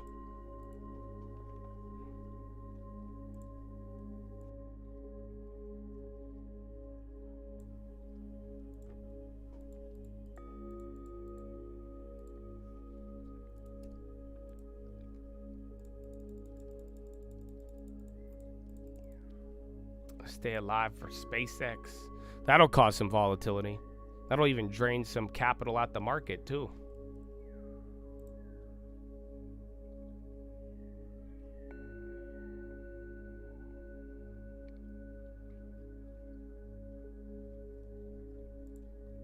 Who's the other one? Hut, Socks, they're going up. Bitcoin's still ripping. SPY's about to do it again. So like I'm saying, the higher, if we hit a high and climb, the next level is going to be the, what's it called? If we hit a high and climb, it's going to be all about the, what's it called? It's going to be all about 6,900. And then 6,906, that's the gap fill.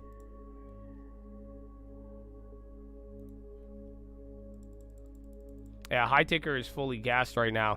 Again, a lot of Bitcoin, a lot of space stocks are going up. And then chips, again, WDC, SD, SanDisk, and then where's actually, oh, dude, TXN is going to be at an event today. Don't they kind of mix in with all this? But they're going to be later in the day.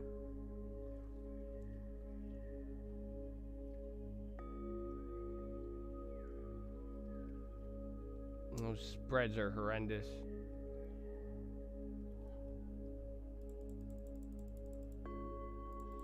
All right, chill. That's what I was worried about, because again, today was like the relief. You got the good news. None of these other headlines hit us. So yeah, that's why it's like, we'll see. But then if we start climbing up, I think people are going to want that gap. Again, if you could fill the war gap, I mean, that's just going to, I want to say that would add peak frustration, let alone get people positioned on both sides. EU Callus says Iran regime making strong case for its own demise. Their sowing strategy is to sow chaos. Tanker traffic has dropped Strait of Hormuz by 92%. It's not bad. It was 88% the last 2 days. 5%, Habibi. Don't it mean 8%? We make a move. So chips are going up again. TXN. They're going to be at the event, but there's no real like solid contracts on that one. Not any that I can't get anything with the spread.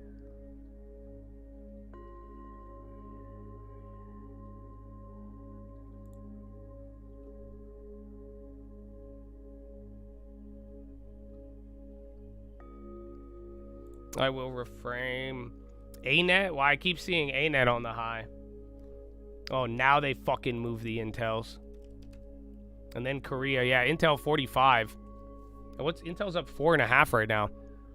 Again, where's Microsoft? And IGV, they're staying pinned. Oracle, some of the bigger ones are just chilling. And then RDN, yo, RDN with the stick, up and down, Radian. Oh, wait, is that one at the event? Oh, I swear I saw that one in the morning. I had a little pop and lock. I don't know what it is. Check RDN. Radian. There's not any cheapies on that. They had a mixed shelf the other day. And then SPY climbing back up to the high, 68.87. What I bought. No, I haven't made the video yet, so... You guys, we've been talking about it today, you know, throwing y'all into the pool. I want you guys to develop the instinct. I want you to think, and the real number one thing is positioning. So I did buy, but what you have to understand, I didn't have a lot of cash. So, you know, regardless, whatever I bought, even if it went down 50%, I'm exposing like 0.5 or 0.9% of my account or whatever. Which one is this? GSAT's coming up. More Intel, more Korea. Yeah, Radian popped and locked. I don't like the contracts, and yeah, I'm not too into it right now. But you could keep it on watch. SPY hit a new high of the day now, 68.79 on the SPX.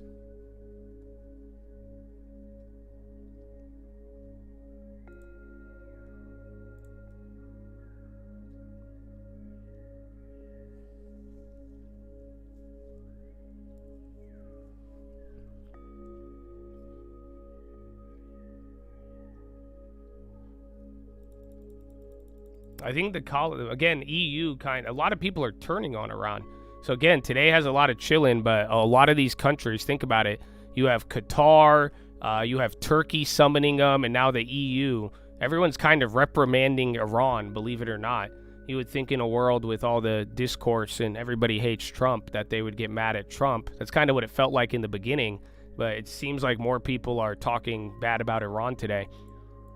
Yeah, it does seem like Iran, the pressure is kind of building there.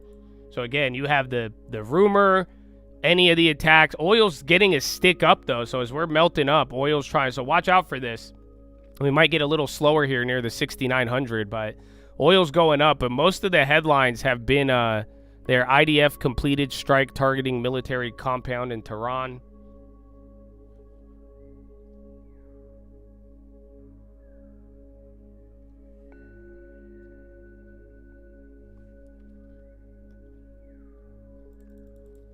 And back to nothing happening. 68.80. Erase Iran war drop. Is that fully, or is that... I guess you're back. This is the low of Friday.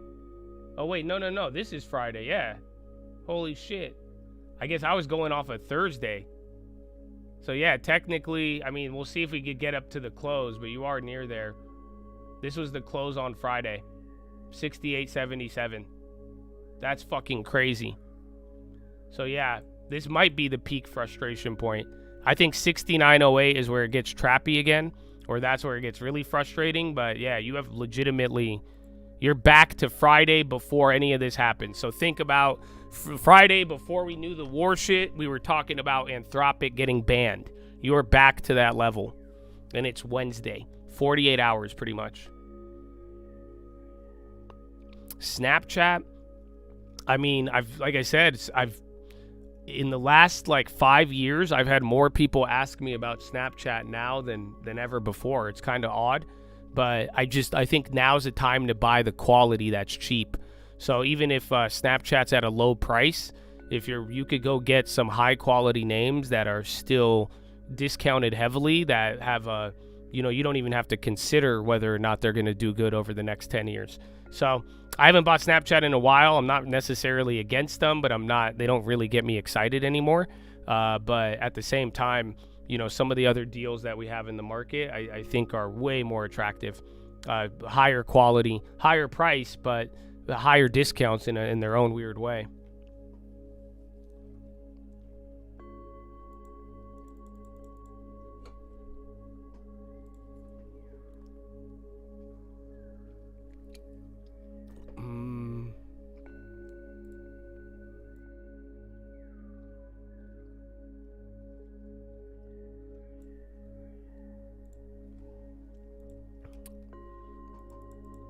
Your girl loves Snap.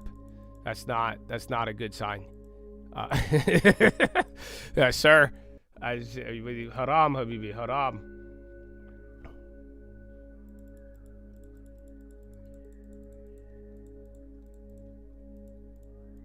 It's just gonna dump tomorrow. It might. It really might. I mean, let me tell you guys right now. This is what I said off of the morning.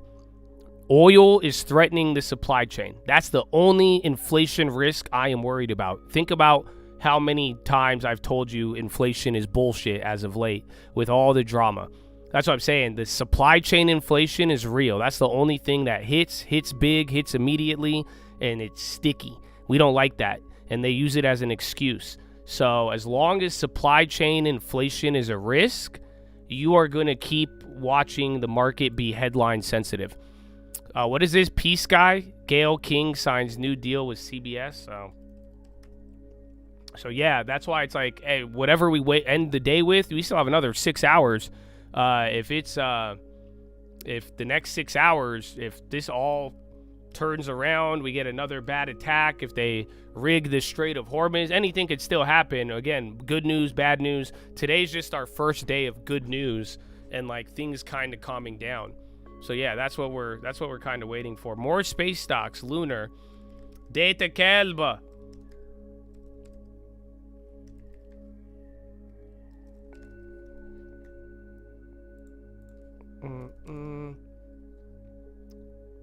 Is that Korea? Where's SanDisk?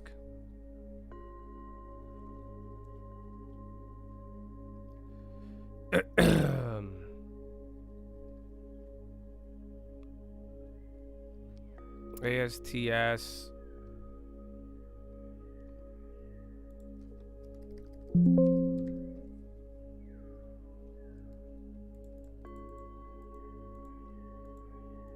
NVIDIA, Jensen confirms they've temporarily closed Dubai offices. Trump admin to hold classified briefing for key senators on drone incidents in Texas. Or? What happened in Texas? USA Asia oil super tanker higher cost hit new record of 29M. Oh, the Dubai things from last night. Again, those payment one. Molina, again, more healthcare too. They have done surprisingly better. Oh, Cartel was flying drones. BNAI, yo, that's a popper. What the fuck? They say 16%? That's glitching, right? Or what, am I tripping right now? Why does that say 15%?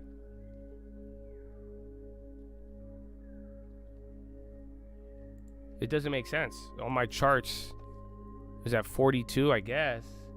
Oh, they don't have options. Oh, they reverse split. And then Expedia take 2 on the low. What, are they about to fucking cancel GTA 6 because of the war? Polyalty's going up again. Expedia, Klarna now. Again, all these payment plays keep running. That was just from, those are the morning leaders, and they're all up. Adabe. Where is IGV, Habibi? You don't do much now?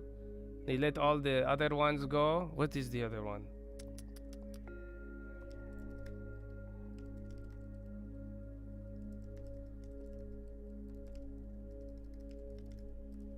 Tesla's even chilling. Meta's still at the high. Nvidia's chilling. Am I adding more pizza? Well, I did add to the long term yesterday, but you're going to have to wait to see. But I do think there's better quality than pizza right now. We've talked about it weekly, but don't worry, you're forgiven. But yeah, I would. The thing I'm trying to encourage you guys will see with the plays that I made, but I'm encouraging you all, go for high quality that is discounted, you know, because you don't really get these opportunities too often. So I would encourage you to take them. You know, pizza we bought when everything else, high quality was expensive when we were buying pizza. So you have a lot of deep discounts right now in some other names. So we gave a clue. I bought some higher price stocks yesterday. So that would maybe possibly rule out pizza from that list. More travel going up. McDonald's.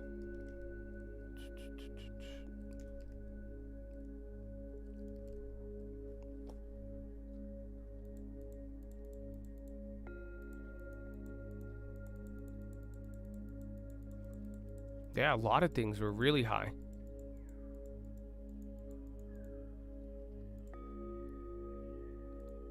Light. Bitcoin, red candles. Intel chilling. Again, we hit the little high. You get those comments. Iran president tells neighboring states, we respect your sovereignty. Post on X. Tells heads of neighboring states that Israel U.S. aggression left them no choice but to defend itself. So yeah, Iran, see what oil does. The president tweeted. So yeah, RPD. Was that the one that moved earlier?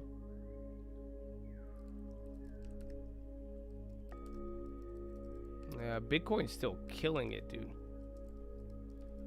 But yeah, everything's kind of, you're going back and forth, back and forth. We got 15 minutes till Euro. Staples try to climb up a little bit. Kimberly, Pepsi.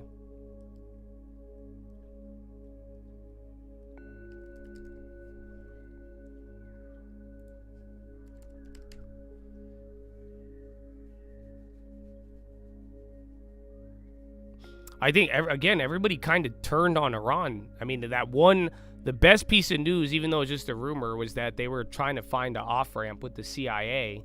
But it does, like I'm telling you, you've had at least 3 countries come out today. CMRC, MDB pushing, are you sure? But they are going to be at an event. And then NVRI, another, that's a 1% or 2%er. A lot of this, if this is another little China play, bro.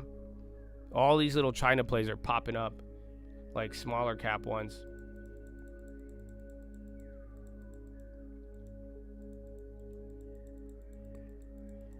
Yeah, I don't plan on telling you guys the play until the video. Because again, I want you to think about the timing. Just think about it. Yesterday, middle towards end of the day, I made a move. So in the middle of all of that risk off, I did 2 different plays. And again, the real logic is using the positioning size that I had. I didn't have a lot of cash. Like I was telling you, that gave me opportunity to wait and try to build up cash. I didn't need to make a move, but then also, you know, we woke up to a real risk-off day. There was things that came down. I don't think I bought the most perfect prices, but it set up a nice opportunity. So, and like I'm telling you, they're both high-quality plays. They're stuff that is no question going to be around in the next 10 years. And if you could think like that, not overexpose yourself, I think yesterday was a good time. But, you know, if you're using yesterday's timing to buy dog shit, that's not a good idea. You know, like I'm telling you, the clue that I gave you is that these were higher price stocks. You could have figured that out because even on Colt Sister, I wasn't able to buy the whole amount because of the share price, so I had to adjust. So that's your only clue that you have, but that should lean more into the quality aspect that we're talking about.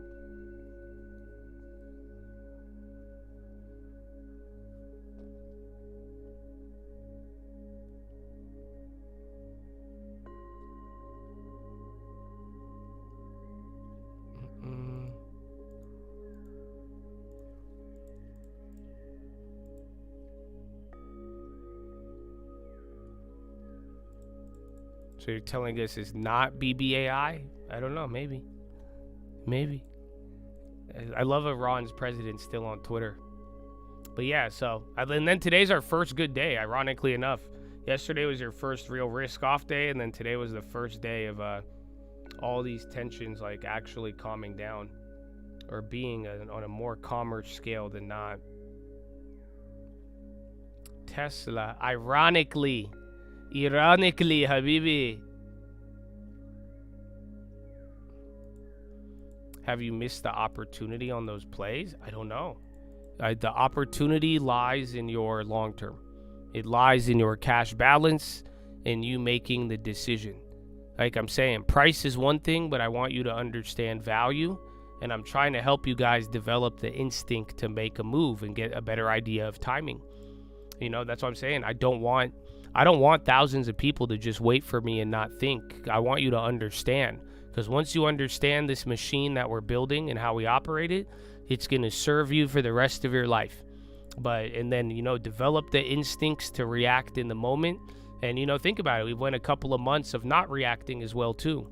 So that's what I'm hoping to develop. And it all depends on positioning. Because like I'm saying, as long as you're not going big, you're not going to miss out on much. You're not going to lose too much, even if it goes the other way. So that's why I'm like, you know, it's very, I think this is a good opportunity to learn here, especially as we prepare for the rest of the year and are looking ahead.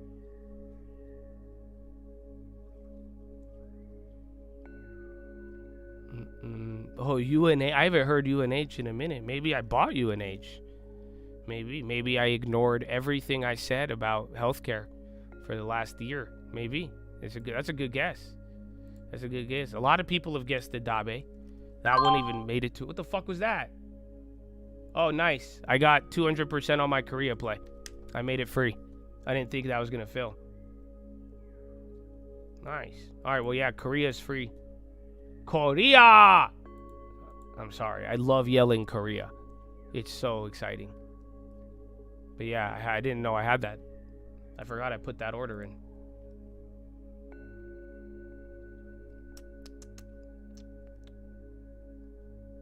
Where's the other one?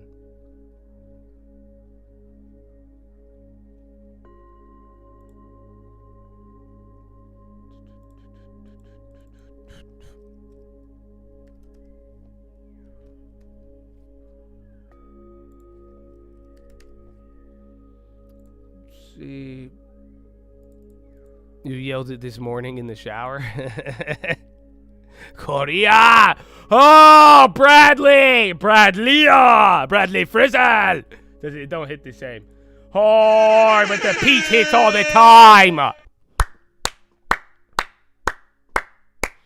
Oh, Chatadonia. Bradley Frizzle. Look at that. You can learn something from Bradley Frizzle, my friends. Peach Nation. Oh, Bradley, how do you feel? Does the Peach have a statement on Iran? Does the Peach have a guess on the long-term play? How do you feel, man?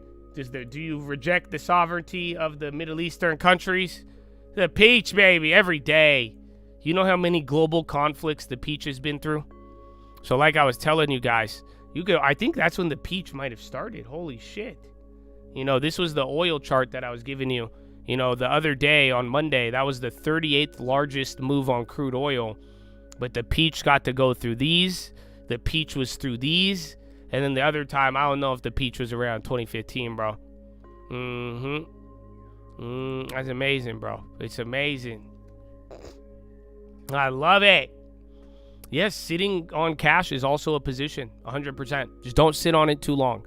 That's why if you don't have a lot of cash, you, like I'm saying, the positioning size, I wouldn't even really be tripping on any of this. But then also too, it's like if you are breaking the rules of holding cash, you could say phrases like cash is a position, but if you're above 20% cash, I think that's greedy. And I think that's going to backfire, and it's not taking advantage of putting your money to work. So that's what you got to look out for. That's really where a lot of people have ran into difficulties. So I like sitting, I like waiting, I like having patience, but I don't want too much of it. You know, too much of anything's a good one. I do not have a public opinion on that matter. I'm a private citizen. Amen. Amen, Bradley. Shout out to long term, though. That's it, man. If you ever run for public office, you could use that. I don't have an opinion, but shout out to long term, and then the crowd goes crazy. So I'm talking about. Good morning, LYV on the low. Bradley and Boeing didn't move. The Boeing frizzle. LYV kind of coming down. Bradley. You love it. SPY just hold. This is the range where it did that little back and forth. You got 10 minutes till Euro close.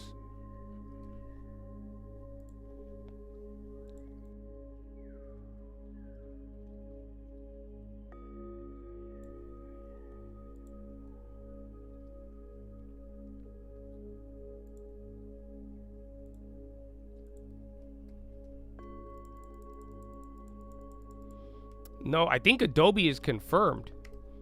I think Adobe, I think Michael Burry did buy it. I don't know if it's speculation. IGV's going up. Again, Molina, Healthcare, UNH started popping. But yeah, IGV just hit a new high. Bro, that one guy, the Texas Truco or whatever his name is, that was all grassroots. I could see the peach doing it, man. I don't know. I don't know if Bradley has ever had political ambitions, but I'm pretty sure Bradley has thousands of supporters who would be like, I've seen this man every day. I know the consistency. I believe in the peach.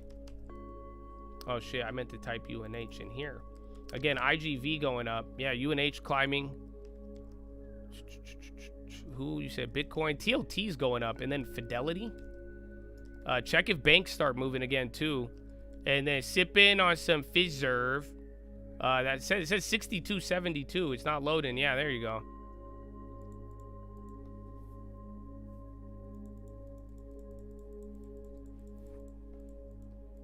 Peach Act, private citizen.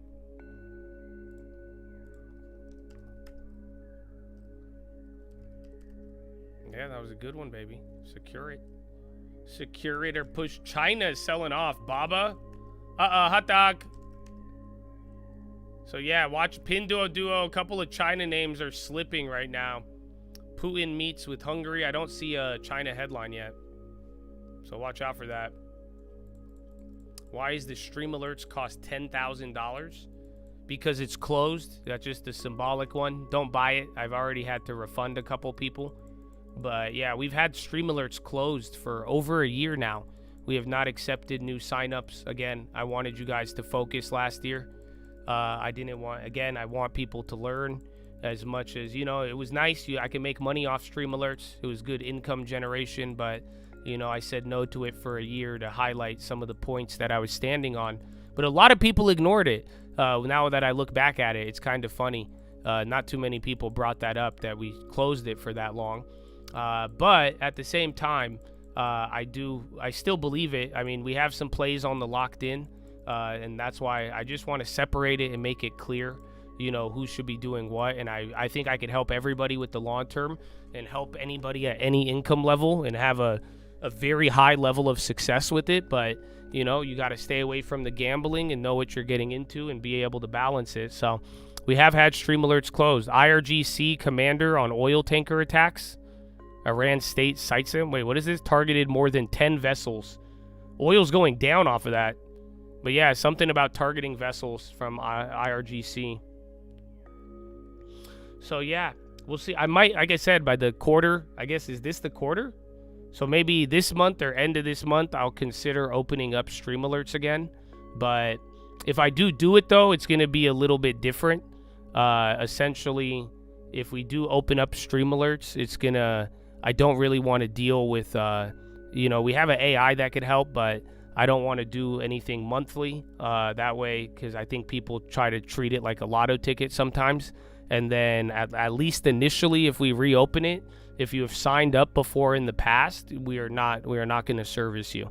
So I'll only open it up for the new people who haven't really understood it or got it. But then too, I might even make you have to verify long-term activity as well too. Because again, if you're not on the path to getting a home, if you're not on the path of taking advantage of the long-term, like, why the fuck do you want to pay anybody to gamble? I mean, even if the gambles are good, it's still, speculator results are speculator results. They're not consistent. You don't know where they're going to end. Long-term results are consistent. You know where they're going to end. You know how it's going to play out, like, reliably. That's the best part about it. So, yeah, man, that's kind of how we're looking at it. So be on the lookout, maybe this month, maybe end of this month, or maybe we keep it closed again. So, but yeah, I've been thinking about it. A lot of you have been asking.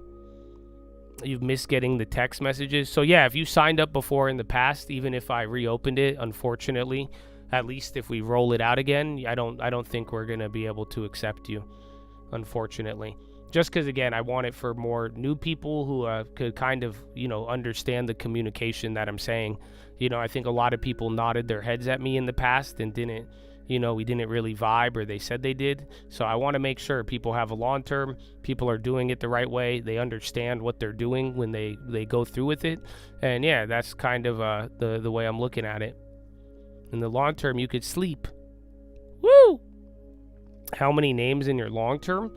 I mean, just try not to create the S&P 500. But, I think we've been at like 1 or 2 names a year, essentially, if you average it all out. But ideally, there is a time where you don't want to keep buying new plays, and you want to just buy, you want to stack up and build a position so that the good ones can work for you.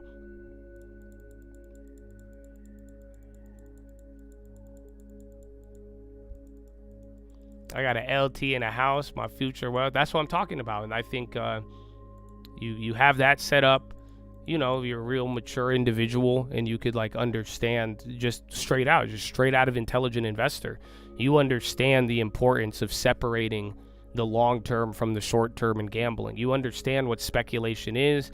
You understand how I'm trying to guide you. I'm not trying to just give you I'm not trying to hold your hand on it. I mean, I will put you onto info and opportunities early, and some good ones, but you need a certain level of personal agency to act on them, and then you got to do it in a way that you're not going to let it destroy yourself. I mean, you guys have watched me do it for a very fucking long time, so it's like, that I've used the same strategy myself to stay alive.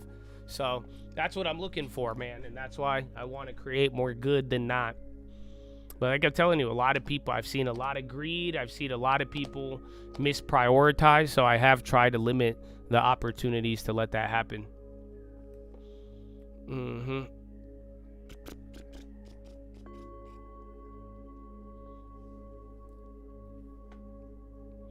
Don't remake the SPY. Well, yeah, that's what happened. I mean, that's the like downside. Sometimes that's why people hate diversification. Because if you buy too many names, I mean, you're just going to have so little of everything. It's not even like, it won't go down a lot, but it's not going to, it's not the good gainers. You're not going to get it really like moving for you.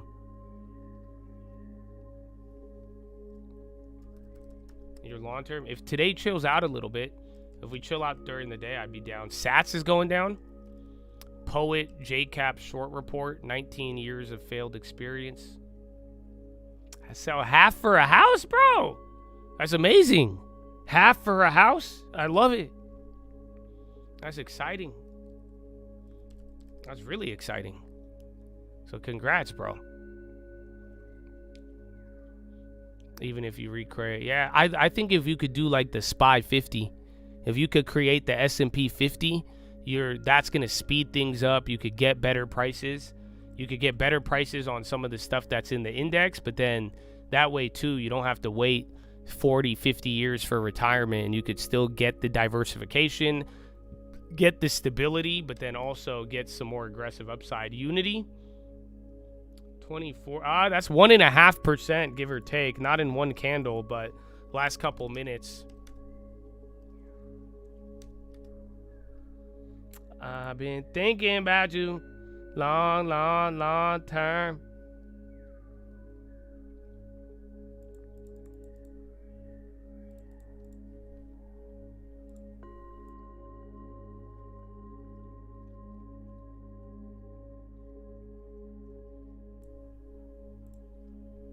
Would I put 50% of my money on short term and 50% on long term when spreading out money? Oh, fuck no. I would save 10% of your money. Every dollar you touch, you must deposit it into a separate account. And I don't care what your situation is. I don't say that out of ignorance. I say this out of magic. I say this out of phenomena. I say this out of reality. You need to learn and you need to push yourself to survive on 90% of your income. So then 10% is always paid to yourself first. So you separate that. Every time you touch a dollar, 10% goes into a separate account for you. Any dollar, anywhere off the top, gross. I'm not even talking profit. I'm talking gross. So then that way you factor that in. You have a 10% run rate. You have 10% expenses on everything you do. You have to pay yourself. And then out of that 10%, if you really want to do it in a safer manner, you get to use 10% of your 10%. And that's it. That's the easiest way to never blow up. That way you could gamble your heart's content. And if you stick to that budget, you're never going broke, ever. You will be able to gamble, have upside. You will be limited on capital you could use, but then you will be able to actually protect the other 90% of that 10%, and then that money will be able to grow. You'll have one account that goes straight up, and then you'll have a speculation account to go after high-risk strategies. I mean, again, if you're doing small amounts in these plays that could go hundreds of thousands of percents and whatnot, it's like you have different opportunities. So 10% of the 10% is the safest way to do it, and that way you're going to be fine. Most people don't like it. It's small. It's not sexy. But that's why I'm saying thinking ahead and, having separated speculation from investing, it's going to make sure that you actually have a survivable chance with more upside than not. That's the crazy part, because this is how hedge funds do it. If you ever started touching 100 million, 200 million, $1 billion, this is exactly how they do it. Now, granted, their 10% is a lot more money, but I'm telling you, the strategy and the breakdown of how you allocate the capital, this is exactly how you're going to go about it. Because that 10% of the 10%, you lever it up, and don't use lever, but by using like an option as leverage, essentially, it allows you to get a lot more. You're able to start making more money, and you could, if you lose it all, your 90% doesn't get affected. Okay, you're down 10% on the 10%. Your other safer strategies will outperform that or make you that money. Even if you get a 5% dividend, now you're only down 5% if you think about it. But then also too, if you could start growing that 10% of the 10% with higher risk strategies, that could start padding the stats, and then you could start building up that bankroll. So that's how you do it. That's what they do on Wall Street. U.S. officials, executives to visit White House on Friday to discuss increasing weapons production. They've been saying that one. RTX and all of them have not been moving. Disney on the high and IIPR. High ticker, 30-second activity. You're coming back up.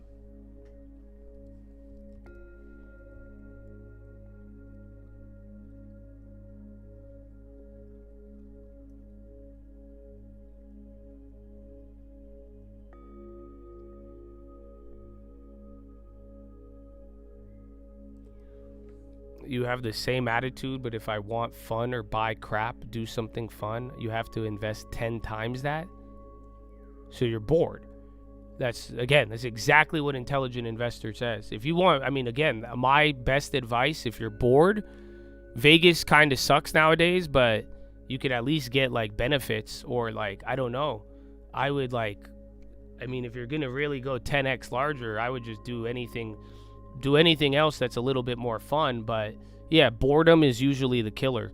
It's funny because people 50, 60 years ahead of you, they have acknowledged this in the markets. Damn, Shopify's up 5.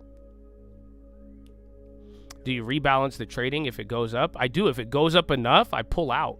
I pulled out about 2 or 3 times last year, and I put them towards investment properties because I hit big on a lot of different plays. I was even in between a wire out on the TD Ameritrade, so I didn't have as much cash in it.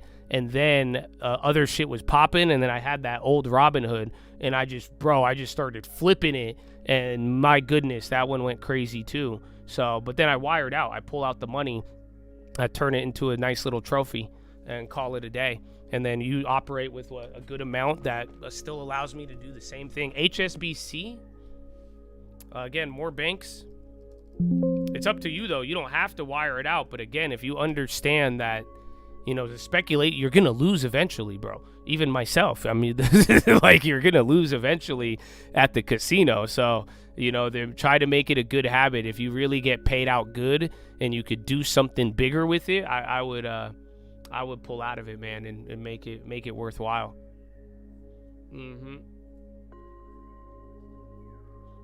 Yeah, Robinhood let me wire out eventually. Once you can't trade on it for like a week. You have to pull out all the cash, turn off margin, and just not move any dollar amount, and they'll let you get out eventually. It took longer, but yeah. Iran targets UK vessels and ships regardless of flag that they carry in Gulf. Unnamed Revolutionary Guard commander tells Iranian state media. Market's not buying it. Battle's going up though, so look, smaller oil names are popping off that. And then SMCI, it's an unnamed Iranian commander. So see if oil pops. The small cap oil moved up. That doesn't sound good, but it also doesn't sound as legit. Again, remember, today's just been rumors and rumors of rumors. Think about it. The CIA, then they said no, and then the other stuff in the morning. The high-low ticker, it got Botox. It got a makeover. UNH on the high.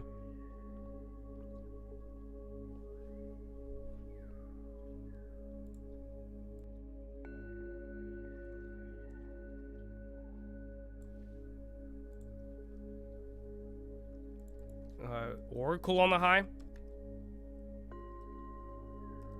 Hey, yo. Oh, it's already out there. I was like, did that just take a rip?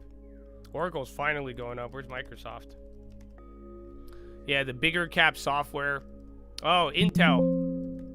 Liputan opened up a lot of data to partners, which has helped improve yields on new manufacturing tech. So there's Intel at the conference. 7 minutes later, it got a candle. Yeah, nice. They just jacked up the contracts now, finally. I don't know if that's the spread, though. Let me double check.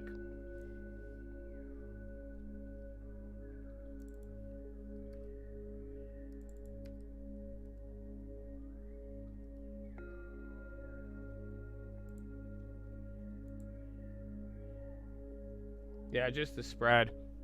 But it's popping finally. And then Oracle. I don't know if Oracle's going. Oracle's not at the meeting, but Oracle and Microsoft. Can we see again? The board resigned. They replaced the head of the board today on Intel, which I think is great.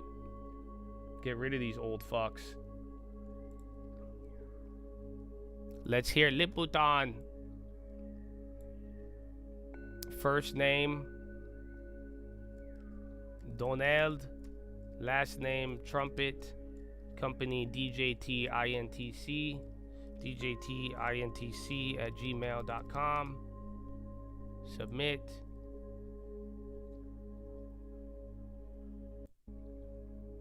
Year over year, and I think it's going to be up again pretty meaningfully this year.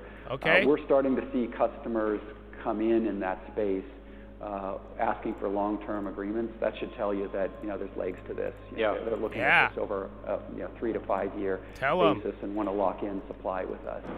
And your strongest position in server tends to be with more enterprise-centric cloud, enterprise-centric clouds or enterprise-centric on-prem. But are you seeing also demand side from the traditional kind of cloud hyperscalers?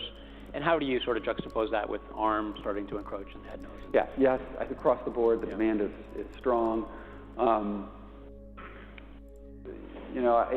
guess I would say x86 is a really strong ecosystem, and the customers and those are the users on the other side of this generally have spent a long time. I think the IGV squeeze already hit, dude. Maturing their. So it still has a little bit more legs, but it's a little bit different. Think about it. We just went through a war, and you're already up about like what 6-7% on the index. That make progress, I'm sure. So you're a little bit late on that. It's a little just different risk. High and supply will be constrained.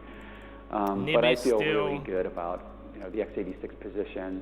And in fact, when you look at I think Oracle's giving you a little bit of lift on that. With NVIDIA to partner between our CPUs and GPUs, that really was, in a lot of ways, an endorsement around the x86 ecosystem. NVIDIA? Yeah, maybe if you could talk about that deal. It seems really important to NVIDIA as well. They've talked about bringing rack scale to ecosystems that aren't comfortable with ARM, and that's a big part of why they're doing that deal. I mean, how big an opportunity is that for you guys? People sort of focused on that as like, oh, there's definitely a foundry thing coming. It seems like it's really around the product. No, this was a product. Yeah, and both CEOs said it. But yeah, it was a products-driven engagement between the two CEOs. It was, as you say, a lot of customers looking for an x86 solution, and I think NVIDIA wanted to be able to offer that. Of course, for us, it's great to marry our CPUs with their GPUs. They're the best in the business for sure, and so SMCI is even going. I think gives us a, isn't that a crypto option to be able to capture, I think, meaningful growth from that business. And it's both a data center and a client product that we're talking about. Obviously it's a couple years out before those products come to market, but Shopify still and Square and Net. Yeah, yeah. Okay, great. Competitiveness within server, Lip-Bu, I think, has actually done a good job of bringing a lot of humility to those conversations. Yeah, Intel CFO says server market to grow meaningfully in 26. Really important. That's hitting the wire. Yeah. But it's also sort of been now Microsoft, Adobe, more software. To do, and we need Copper Rapids next year to sort of retake share. Does any of that matter right now? I mean, you're coming out of such a supply constraint situation that you should have a nice rebound as we get through that. How do you think about market share in the server space? Yeah, I mean, I think from the perspective of what we can capture, supply is going to be our greater challenge. Certainly this year and probably even next year. But that said, we want to bring out products we're proud of. Yeah. And I think Lip-Bu, when he came this is where they got tripped up on the call last time. Homeboy does not know how to pump. Like that it wasn't capable of multi-threading. Yeah. And there were reasons those decisions were made, but Lip-Bu, I think, spends a ton of this is probably another thing that I think he's really good at, is listening to customers and taking that back and developing a roadmap based on that. And he felt really strongly that we needed to be able to provide that. So we'll have this hole in Diamond Rapids, but I'm making the Intels free. I should have done way better on those. So many Rapids. Yeah, no kidding. Coral Rapids will. I could have got more on that. I just got a bad fill, but I'm making them free. We possibly can. Not a recommendation. There's only so much we can do about that. But in the meantime, there are parts. It's not like everything shifts over to a given product anyway. We're still selling some of our products that we've introduced 5 years ago. So there will have plenty of opportunity to, I think, address the market with our portfolio. Great. And so then you talked about the supply constraints, which have been severe. And 3M from earlier. I know you've gone through this a lot. Iraq's electricity minister says complete blackout of grid across all provinces. Reason under investigation. It seems like Q1 is the worst of your undershipping relative to demand, and improves from here. Can you talk about that, Pat? Well, I mean, first, we build our plans based on the demand we get from. I was thinking the cyber attacks. Uranium moving up. We started this, obviously, as others did, see the signals in the back half of last year that demand is stronger. The challenge is and NIB is still going up. SPY might even break out from here. I'm going to go to the bathroom while this is playing. Follow me on Instagram at the Trading Fraternity. Follow the Trading Fraternity YouTube. I beg you, not for my sake, but for yours, if you don't understand these videos yet. You Really, need there to isn't watch much in the way of these. finished goods. All Lots of of them WIP, are going to at help you inventory out level, tremendously. But not much in the way of finished And then goods when to I be able add to the support long that term, demand. it's going to be So, here. as we come out It into will the say, second quarter, I things will bought improve. I would say, so-and-so stock. Wafers is Okay, part buddy? of the It's challenge for around you. supply, but Use it. the If you industry want is the watch list, bro, suffering you shortages all show over me the you're place. going to pay Memory, attention of to course, the we know easy about, ones. Substrates. So I'll be right back. SPY's about to go hit a high right There's now. A lot of things shit's still moving. Take that a are look at short the high across the board ticker. that all have to get caught up as we progress through the year. But we feel pretty good that we'll be able to bring more and more supply online every quarter, and things, should have a relatively rapid improvement as we get through the year. But you do feel like you're supply constrained for a while? Certainly this year. All year, yeah, okay. But that view that Q1 is the kind of worst undershipment, that's Yeah. the view? Yeah, I okay. think we're good. And then with regards to client... By the way, maybe one other thing I'd just say is, please. it's not like we're sitting on our hands. Yeah. We're operating these fabs at, above 100% in terms of what they're spec'd to supply, but there's an ability to get it even more above 100% if we can, and that's what we're focused on, is squeezing out every wafer we can from the system this quarter. I mean, there was a bit of a transition where it seemed like Intel 7 was kind of coming down, and then it became Intel 7 became the binding constraint for a lot of your business. Is that part of this as well, that you sort of have, there's more demand on the Intel 7? Yeah, I mean, there's demand on, I'd say, things are tight across all of our foundries and our processes. And keep in mind, we're ramping 2 processes at one time, basically, which is not typical for Intel. We have Intel 3 and 18A both ramping, and trying to catch up on the yields and so forth. So that clearly is driving, some of it. That said, Raptor Lake, for example, which is an Intel 710 process, has great demand on it. Yeah. And you got to play the algebra here of how much capacity you want to add on that node, given that it's an older node and you're really trying to migrate customers into Intel 3 and 18A. So we're, kind of managing the shell game there. It will probably, as we've talked about, we are going to be required to increase our wafer capacity on Intel 10.7, but we're going to try to push customers also to take products that are on those newer nodes to smooth things out. The other thing is, the more we can drive Panther Lake on 18A, since it's only client, that does free up the other nodes a bit. Okay. So, obviously we have more demand than we have supply on Panther Lake, but the more we can ramp that, the better we will be across all nodes. Great. And on the topic of client, I mean, you guys did talk about memory being something of a constraint to market growth this year. That seemed like at the time it was kind of more applying common sense to what's happening rather than something that you're seeing. The long-term video is not out yet. It'll be on the trading fraternity, though. To be a concern. You will have all the info, and then you'll get to see where the portfolio's at. Have all that for you. My expectation is that come memory on, is Korea. Short. Even Snapchat getting some love. Probably all through next year. Yeah.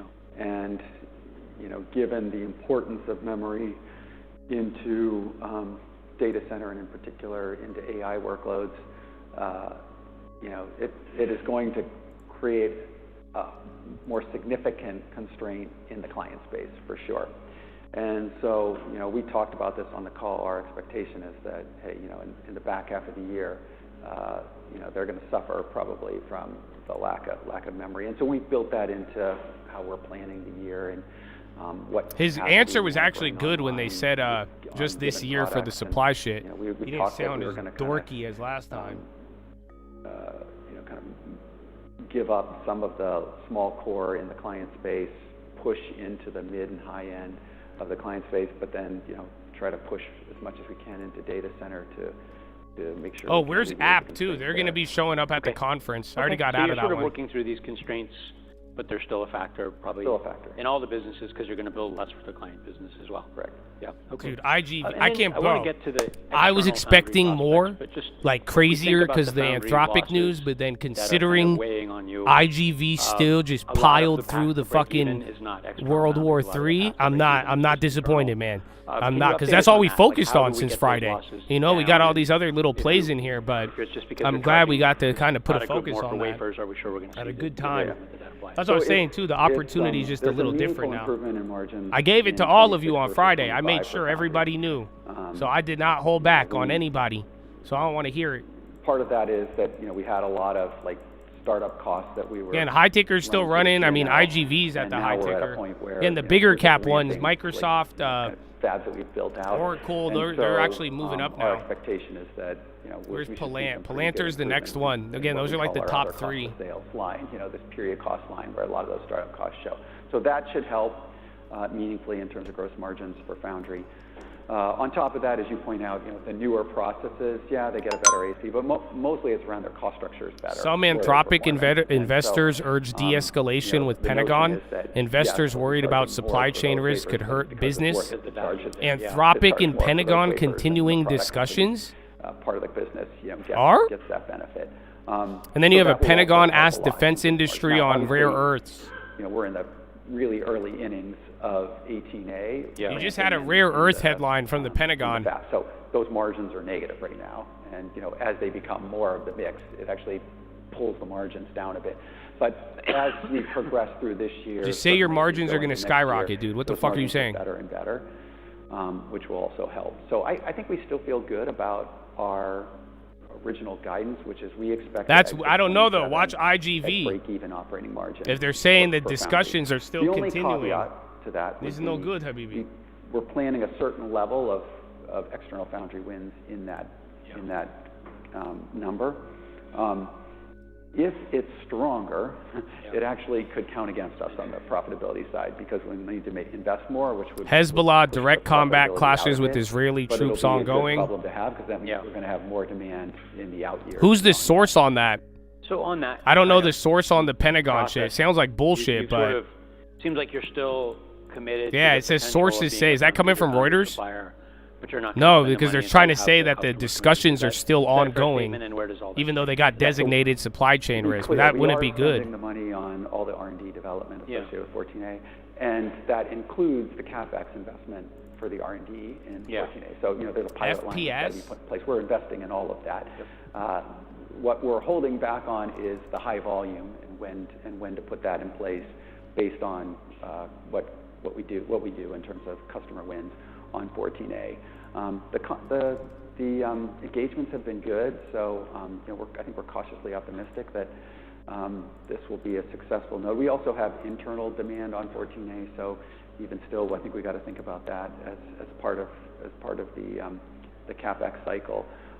In addition, we have seen more engagement from external customers on 18AP as well, so we're starting to see some demand there, which also could go hand in hand with this. So the likelihood is we'll start to see some of this stuff fall into place in the back half of this year, maybe some of it into early next year, and then we're going to have to make a assessment as to what that means from a CapEx perspective.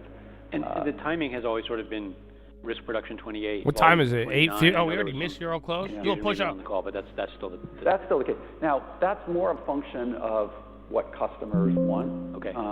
We can pull it in for our internal demand. There, we have the ability to go risk production in 27, which is likely what we're going to do. Okay. So I guess if a customer wanted to do that, OIV still dropping. That was risk from production earlier. can have useful output. True. Yeah, that thing still keeps taking sticks. Right now.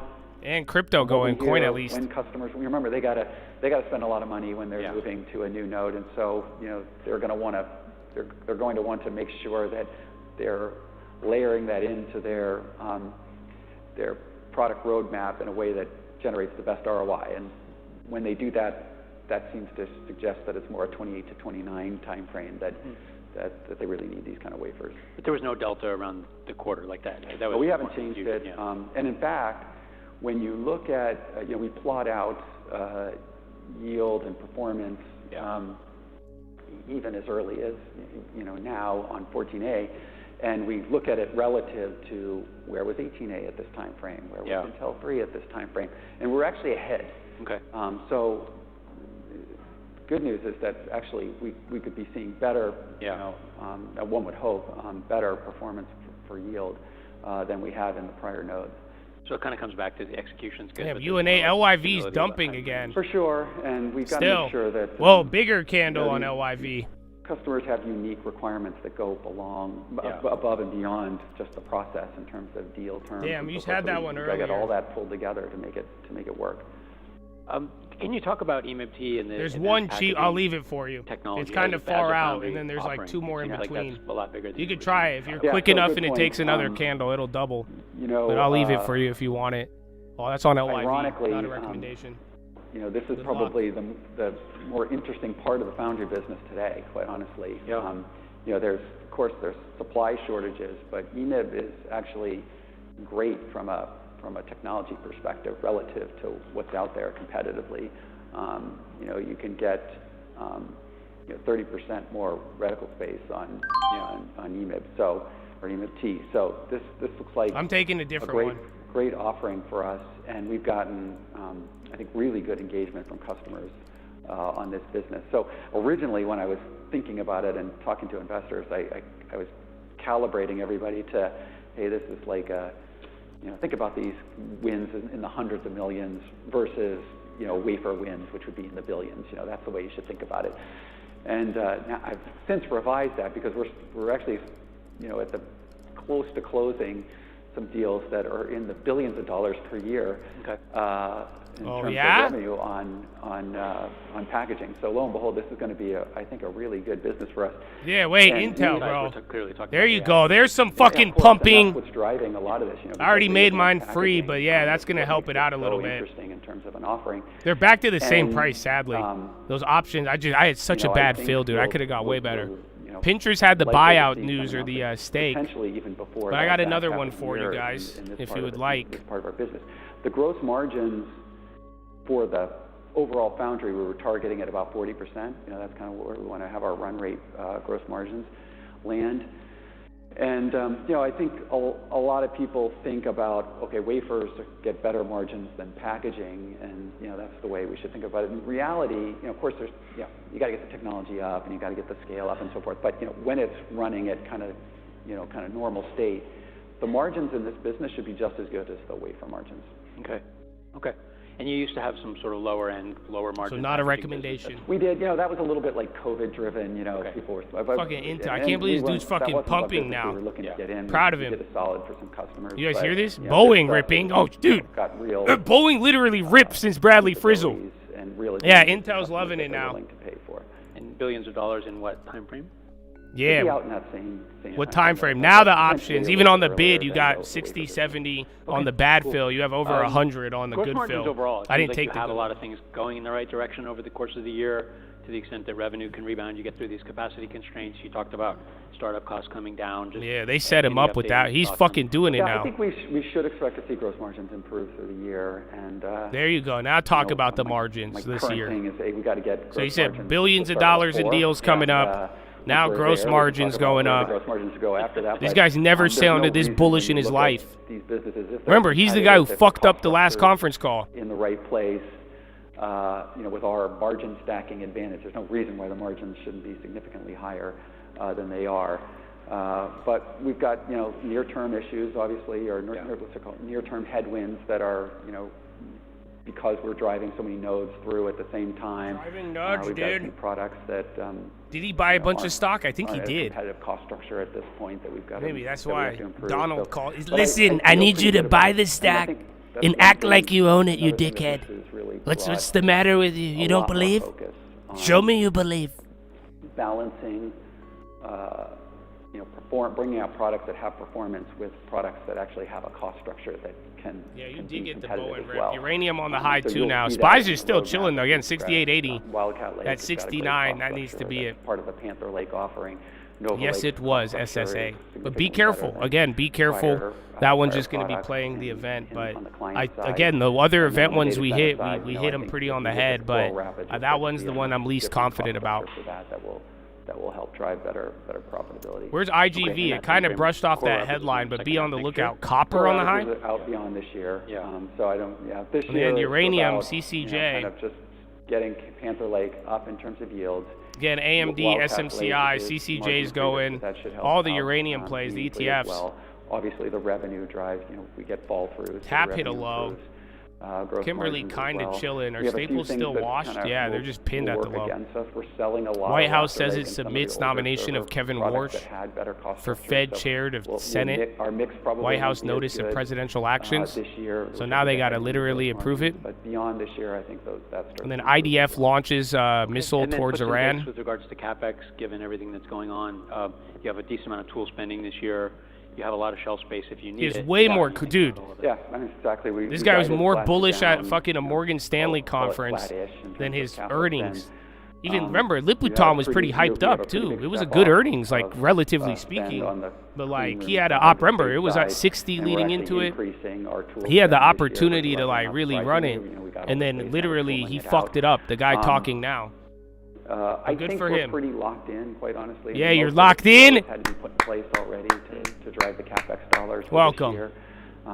Depending on when tools PSX, come, they're that at might an event influence too. a I little didn't bit the think to CapEx, play the but for oil most part, plays we though. have pretty good line of sight where CapEx will land this year.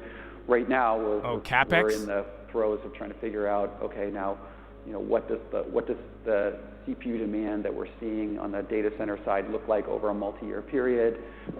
Can we expect from a client perspective, and then what sort of wins are we going to get on the foundry He's talking side? CapEx, And but he said data centers. We'll layer all that in and build out a CapEx. But plan you don't want him. You want him to sound more certain. That's where the that stocks love him. manages the capacity. When they start doing the uncertain I have one bullshit. more question, and then I'll open it to No the good. audience. Oh, they're gonna take audience questions? $16 billion a year. Where are you investing more from an R&D perspective? What are the focus areas? I mean, not surprisingly, Lip-Bu kind of went back to let's make sure we get the core working appropriately. So, a lot of the allocation is to the core products and data center and client, making sure that This is Intel. Performance driven, have the right cost structure. We are also obviously investing in the AI space in solutions that we think can be unique and competitive in the marketplace. So that means kind of finding an area where you're sort of competitive rather than trying to take on NVIDIA directly. Exactly. And we talked about the fact that we have our own now ASIC business, which actually, we had actually a set of products that were ASIC. SMCI products, is still we ripping. pulled together and kind of built the business around that. That business is going to grow significantly this year versus You talked last about year. $250 million a quarter. And is Jensen that more good the at pumping? traditionally, I think Jensen's of you the guys, best. that's around the comment. It's funny, SMCI has reacted more to this than Comment anything. structure is part of it, but, And then AMD's we even have going up. IPU Again, going Oklo, into all the these nuclear plays hyperscalers. keep That, running. I think, is going to be a good product this year. So, I mean, we have a foundation. Now, is it down the fairway, directed at AI? Not yet. I mean, we still have to work on building out the IP, making sure we understand what customers really want us to do. It's 2026. What do you mean you don't know if it's towards AI? Problems. But I kind of Come like on, where that Intel. business is going to go just in the year that we've kind of reformed it. Great. Well, let me see if we have questions from the audience. Great. Ended on some fucking fuckery. If not, maybe we could just touch on the board changes last night. Did nobody have a question? You've sort of developed a board that has over time, a lot more semiconductor expertise than what you had 2 or 3 years ago. Can you just talk about the change and anything that may signal to us? Yeah, so our most recent TTD on the low. Board, Craig Barrett, Whoa, TTD knifing. Semiconductor space, and brings up significant technical capability along with. I mean, I've worked with him now for a few months. They've already jacked the spreads on it. It's amazing how the depth of his understanding about the markets and so forth. Yeah, TTD so I think dropping. that was a great addition. Literally just took down Frank, $1. The chairman is stepping down. Been at the company for 17 years, led a lot of changes that needed to happen. So, it's not. I think after 17 years, not unusual that somebody would like to hang up the saddle there. And excited for Craig to come on to be the chairman. I think he's going to be great. He had a strong relationship with Lip-Bu in the past, so that's also, I think, helpful that they kind of see the world in a very similar More way healthcare names, work AMN. together to make the company successful. Yeah, that's great. We do have a question up. Great. Wait, can you wait for the mic? Dan Niles IGV tweet. What did he say? In addition to the yield comments you've made, you've talked about increasing throughput. More And crypto. could you elaborate on that and what the opportunity is there? Yeah, so, and there's actually two parts to the throughput. There's a front end and a back end kind of aspect of the throughput. As you might imagine, you know, when you're trying to like lock yields down and get on a kind of a steady path, you somewhat give up on the throughput a little bit to make sure that you're delivering yield. So our days per mask layer, kind of how we again, measure high it, taker's has running, kind of Korea's creeped up a little going, bit. still more chips. just Intel to kind of get chilled out, but you got just crypto the going, yields to crypto start to adjacent follow plays, along the rate Korea, progression. and now that the we're memory there, might I start think ticking up here looking at again. days per mask layer Again, and trying AMD to and shrink SMCI that, are I really think makes doing a lot good. of sense. You When just you have look at NVIDIA. Wait till our NVIDIA number goes. That might be what you're waiting on. competitively And then you have even energy year-over-year, too. it's not Not like where it energy should names, be, not so, necessarily oil. there's PSX is at an event, clearly but then the opportunity there, uranium stocks are all and moving. I think that's one of the ways, you know, hopefully we can, you know, improve the supply as we progress through the year is just by improving the throughput. Why does The other- AMD say there's so an earnings that's in the conference front call? end. The back end also, quite honestly, Was that last isn't, night? you know, at peak performance. You know, as we build out, you know, what we need across our network, we have, you know, maybe allowed some of that to atrophy a little bit. So, you know, Naga and Lip-Bu are very focused on how we can improve the back end cycle times to get product out once it's through the wafer portion more expeditiously. So I think we had another question, just a really quick one if we could. Yeah, really quick one, sorry. Perhaps I was a little late into the presentation. Perhaps you have already commented on that. Could you please comment a little bit about your 14A process, and especially when do you expect the PDK to be out? Thank you. Yeah, so we have, you know, obviously less mature versions of UPS 14A with the out stick. today. Customers are working with it using ups. Running test chips through 14A.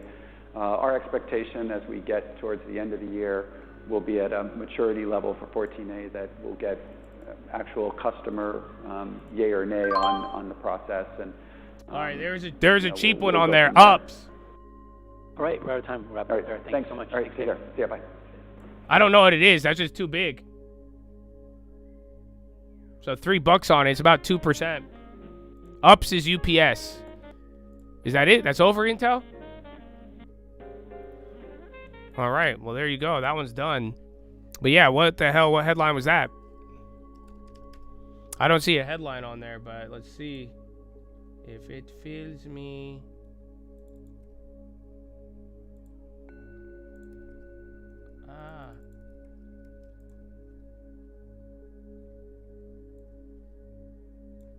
Is there anything on it? I'm checking now. I don't see anything. Korea's still going. Check FedEx 2, IGV, Abu Dhabi reports hearings blasts. FedEx did. This has to be something with ups. Are they still doing those negotiations? But yeah, that one's like literally on its own. Ba-da-ba-ba-ba. They stopped moving after that. I don't see anything on it. Oh yeah, I kept it small, but they filled at a cheaper price.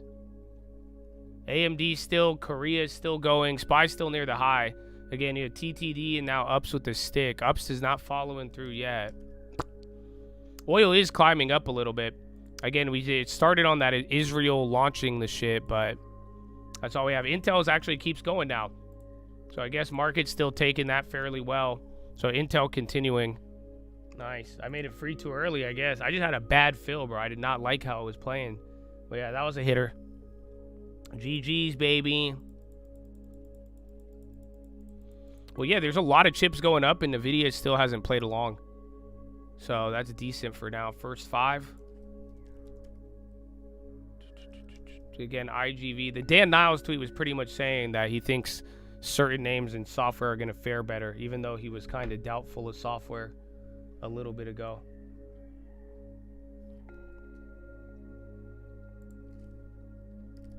Watch if staples go down. So again, oil is now back to break even on the day, while SPY is near the high of the day. Small shipping moves, but nothing like too crazy just yet. So let's see. But yeah, the only thing, they just launched a missile. I mean, you've heard that like 3 or 4 different times today.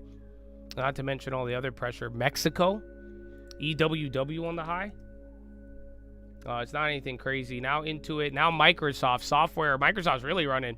Yo, Microsoft with like a $2-3 pop from the last like 10 minutes. U.S. and Israeli pursue regime change scenario practice. Our final effective missiles will target the nuclear reactor. Where the fuck do you hear that? There's no way. They're gonna do what? What the fuck? Oh, UPS is at the conference?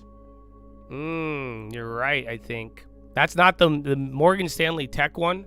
That's the one that gets a lot of eyes, but let me double check. I think you might be right, yeah. But that was early in the morning. It might be over.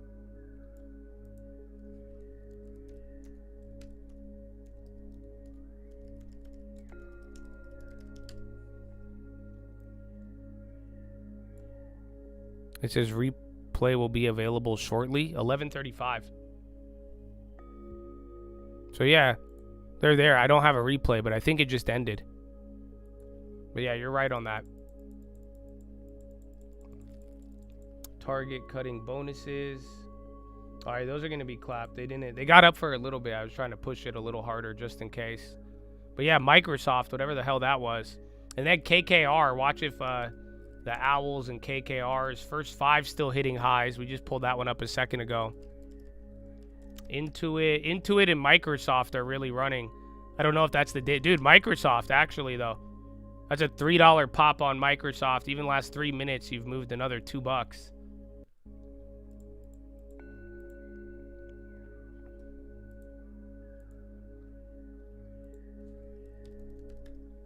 And then NVIDIA's chilling. I don't know where Intel's at. Yeah, I don't see anything on Microsoft. Finally buying my first property. Oh, thanks to me, man. Thank God, bro. And thank you for actually caring about your future, man. I hope you did it wisely. I hope you kept all the principles at play, man. And I love it. That's what I'm talking about. It's a good move, bro. You get good equity, a good price. It's awesome. Yeah, but I don't know what's going on with Microsoft. That's big. Hershey's on the low. Ooh, what if Hershey's comes back to 160, bro? You know what I'm saying? You know what I'm saying? Yeah, I'm surprised IGV's not going up more, but then again, it's leading another 2% today.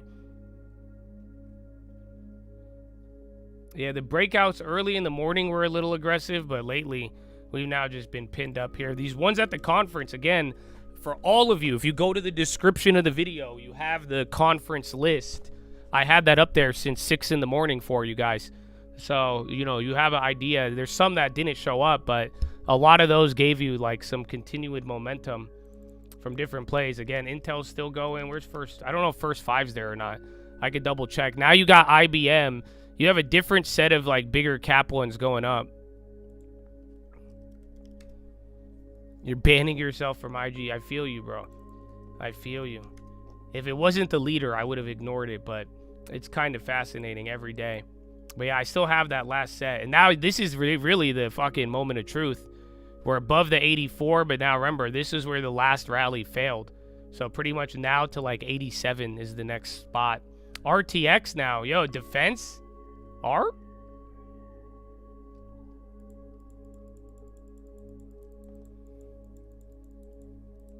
It feels like a scam. The stock market, yeah. But then again, this is why I've tried to, try to give you guys as much information as possible. You know, think about it. Even though it felt like a scam, I told you I finally did my long-term purchase yesterday. You know, it felt like a scam. Shit was getting pummeled on Friday. We found an opportunity in software. And then it's like all these other things on the day-to-day, like I've been saying for about 2 weeks. Remember, war does not cause stock market crashes. That was one of the things I was telling you guys around February 23rd. I have the screenshot with it because there was data. There's history. What? Oh, I was like, why are these so cheap? Be careful. Microsoft be having those fucking dailies and shit. You know how they have those?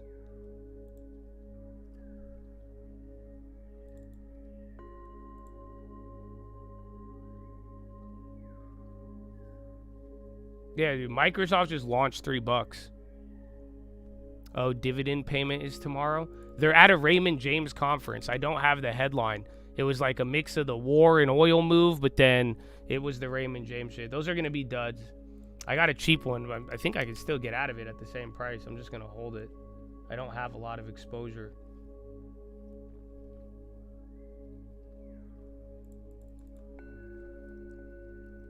Yeah, no, whatever happened. And then Intel's still climbing. Habibi.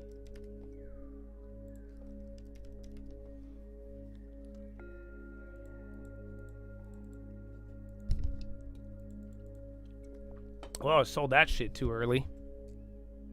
That's what happens when you get a bad fill, bro. Because I was supposed to be up 100% on the first one.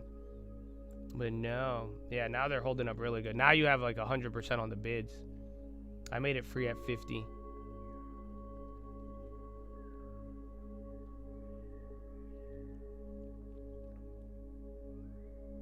Everybody in INTC, put your mother hands up and follow me.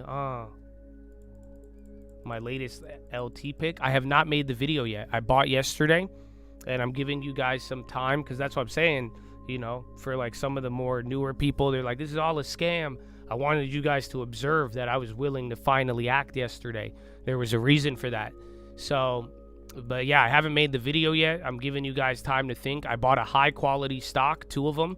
They're higher priced, focusing on 10 years minimum. So I don't want to hold your guys' hand, and I don't want you to rely on me, but I want you to have some agency and navigate with autonomy. So I will be having the video at latest this week. I'm going to try to do it today or tomorrow, but otherwise this weekend, it'll be on the trading fraternity. Fresh Pet. Again, more crypto names running up. Market open was 2.75 hours ago. Really? Well, time was both slow and fast. I can't believe we already... If you don't know, this is why some people... I think a little higher, you hit the frustration zone, but theoretically, you are now back to where the market was on Friday. So you have already wiped out the S&P NASDAQ effect on whatever happened with Friday and the war. Because remember, Friday, we were just worried about Anthropic and all that shit, and then we came in on Monday. That's when you had the shit overnight, the attack, all of that. More healthcare, bro. HCA, CNC. We got a little bit of Hertz. Again, Fresh Pet. I didn't put that one up, but I keep seeing it. Where's Staples? Staples are trying to turn up. Yeah, they said blackouts in Iraq. They don't know the reason. Sounds like a cyber attack. Again, oil's still climbing, so that little last Israeli strike headline, that got it going up. Japan's coming up. A lot of the other countries, and then again, Korea. You know, there's UPS. So UPS took another, dude, that thing's tweaking out, bro. Absolutely tweaking. Can I get out of that one? I want a good gain. I'm just being greedy. Yeah, there it is. But I still want more.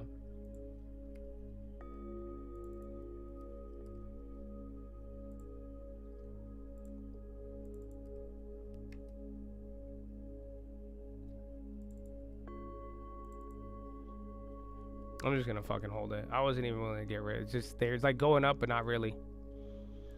Do long-term alerts require locked in? No.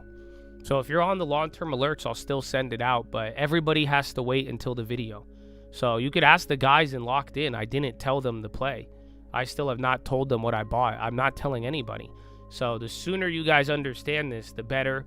You know, don't make me out to be the bad guy. I'm trying to teach you guys something. But at the same time, you know, everyone's going to get it revealed at the same time. So like I'm saying, you got a little bit of a window. If you've been listening, you understand the principles, you could get an idea, but like I'm saying, the point isn't to copy me. The point is to look at your portfolio, build around it, and understand how to do this effectively. SSP, Intel chilled out. Yeah, UPS, they moved a little bit, but it's not. It's like still in this little range. It's kind of funny.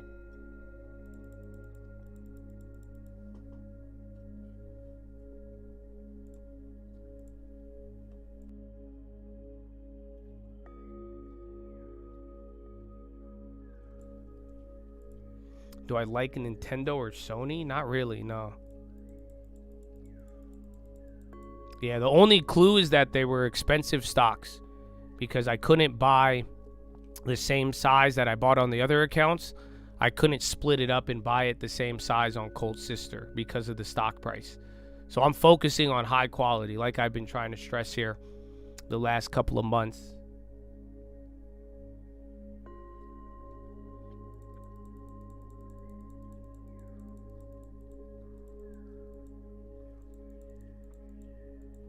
KMT.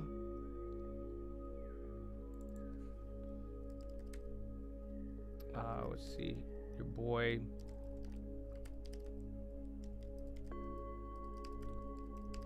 It's crazy. I guess software, because some of the bigger ones are up there, but software is literally up 1.7. Nasdaq should be around there though. Korea again. EWI hit another high. I'm surprised you haven't seen SanDisk. Micron's going up, and then SanDisk kind of chilling. Again, PSX was at one of those events. That one actually kept going. And then did we get anything from app? I don't think we did. And then Microsoft again, whatever this shit is, dude. What's going on with Microsoft? It's actually like running for some odd reason.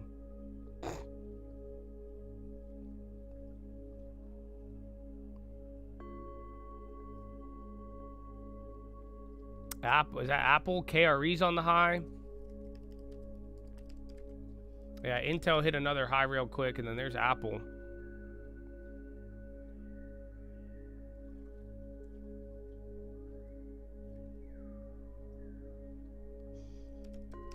No, what was it? They had the Iraqi intercepts drones on outskirts of Baghdad. Senior Iranian official tells U.S. pursue regime change. Our final strike missile will target. Oh, wait. That's who said it. Oh, it wasn't the U.S. It was the Iranian official. So whoever it is, this again, but today's a day of rumors, but they're saying that if you try to fuck us up, we're going to just blow up our nuclear reactor and all energy if they pursue a regime change. Iran is threatening to fucking clap their own nuclear reactor. That's cap. Putin, oil and gas prices rising in Middle East crisis. Yeah, that's cap. Because why wouldn't you just clap the Strait of Hormuz? Putin, maybe it makes sense for us to leave European market now to reliable partners. So Putin's making comments now. He's saying makes sense for us to leave European market to reliable partners. To who, mother? He's talking India?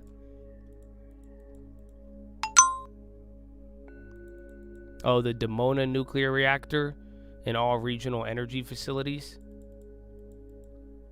It's now a decision. It's not a decision yet. We'll discuss it.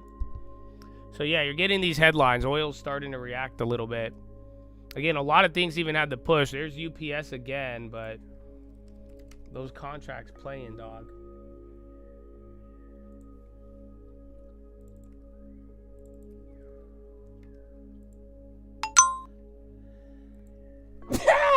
Excuse me. Attack on Russian LNG tanker is a terrorist attack. So, yeah, now Russia's pissed. Remember they sunk one of those earlier last night or earlier today?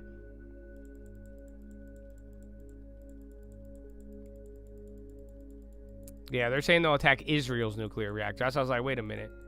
Because, again, we had that headline 5-10 minutes ago, but I read it as if it came from the United States. That's why I was like, that makes no sense.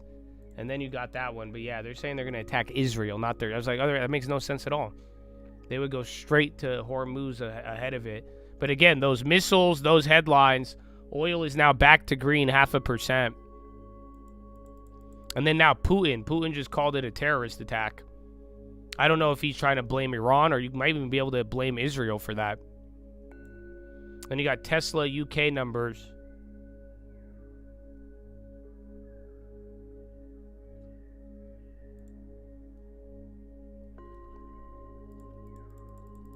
Thank you.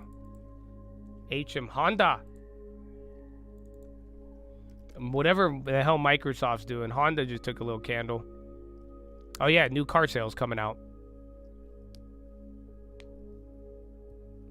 And then gold liquidating. Uh-oh. Uh-oh, hot dog. Watch if the dollar pops. Again, you have oil going up. Gold now, if gold candle continues, we might get a little bit more volatility. Again, today is the day. U.S. Embassy tells Americans to leave Iraq. Fitch says Strait of Hormuz closure likely temporary. Oil price impact expected to be limited. So you have good news from Fitch and then U.S. Embassy getting evacuated in Iraq. Or telling them to leave. What a day, my friends.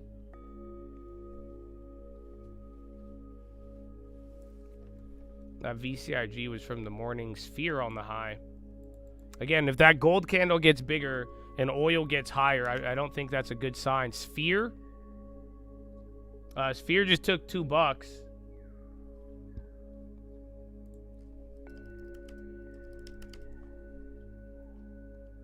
There's nothing cheap on Sphere.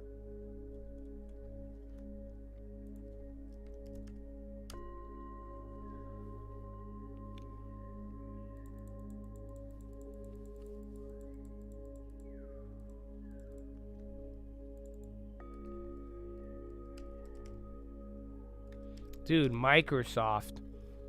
I'll give you guys one. I'm not gonna take it. I don't want it, but I'll give you one. Has it moved yet? Oh, it moved. Ah, no. Might be your last call.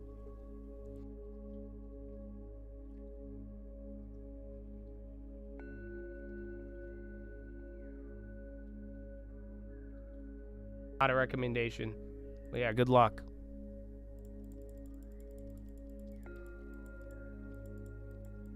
Oh, you might be able to do UNG with Europe. It's not a bad idea.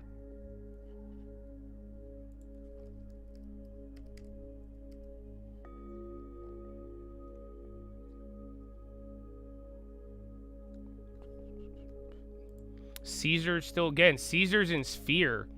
So these little, and Intel again, actually, too. Oracle was lagging a little bit. Again, it started, Microsoft and Oracle were moving, but then Microsoft, whatever the fuck happened there.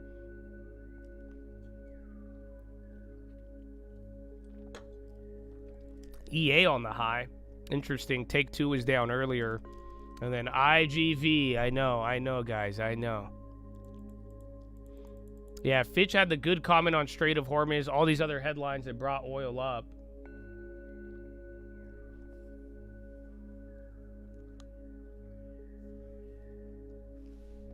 CWST. That UPS on the low again?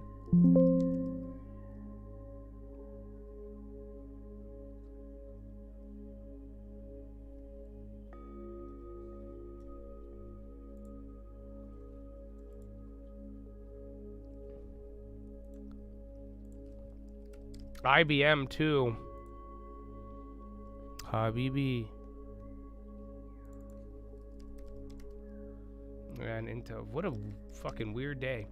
Again, it's our first good day, and that's still holding, but you do have some of those bad headlines that just came out with oil, but it's not affecting equities. Again, you're still getting this rotation holding up. So C.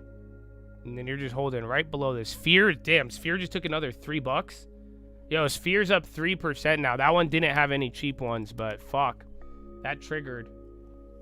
Yeah, Sphere is like tweaking out right now.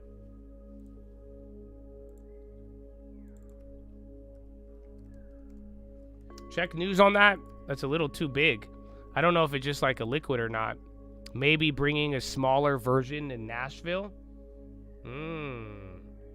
Habibi.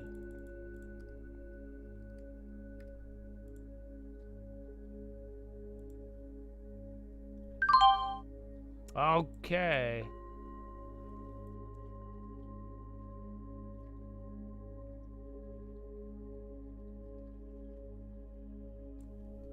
Not a recommendation. I don't know if I'm not as confident, but that's, again, it just moved up 7%.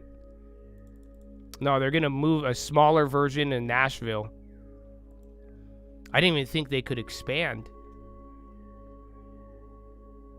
Oh, we'll see.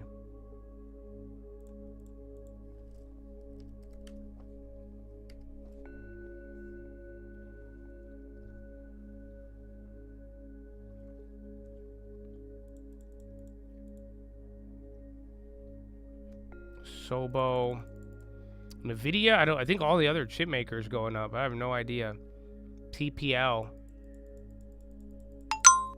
USO on the high. Fitch says oil market oversupply, risk premium low. Fitch is giving good comments, but that's the high of the day on oil. I mean, at least intraday. So yeah, you're back up. I mean, you're at what, 0.6? It's nothing compared to the other days. The Nashville Marble. Oh shit, no, it's because I had the VWAP on SPY. I didn't have it on, I was going to SPX.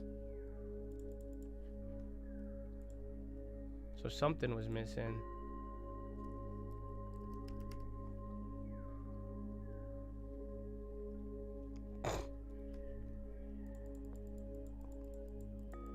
Well, this is just the box. I think that's the only reason.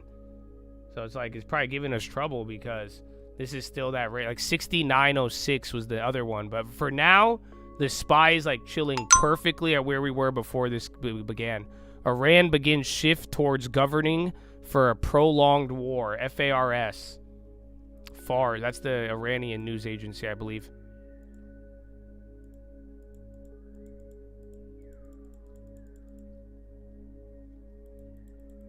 Microsoft gave up the gains. It's 'cause I told you the contract, bro. That's it. They maybe just wanted liquidity. But yeah, that's why I didn't take. I didn't want it. I wanted it, but I didn't. That one just made no sense. And then UPS keeps going, but the contract spreads are too. I'm up on that other shitty one now, but it just won't fucking. There's a crazy ass spread.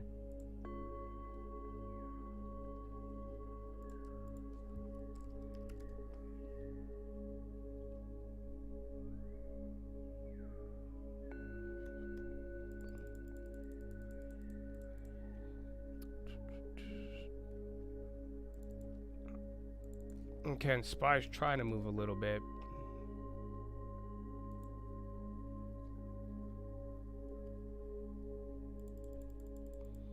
Okay, low ticker is more active. Just watch oil. Again, oil, like I'm saying, it's like 1.5% bottom to top. That's all we're staying in. I thought we'd be more headline sensitive. I just think you need a bigger one. But SPY is starting to come down. Anything below VWAP pretty much. Because that's what he did. All right, now the UPS filled at 100%. Finally. I made the ups free. I got one more, but I got a small one there. At least no risk anymore. UAL now. Airlines dropping.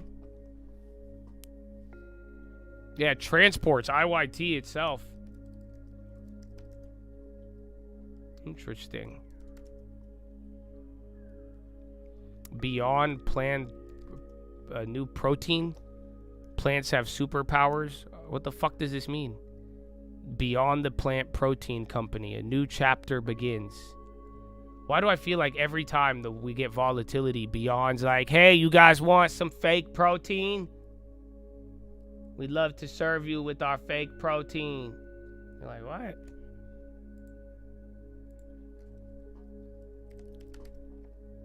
Sphere's still up.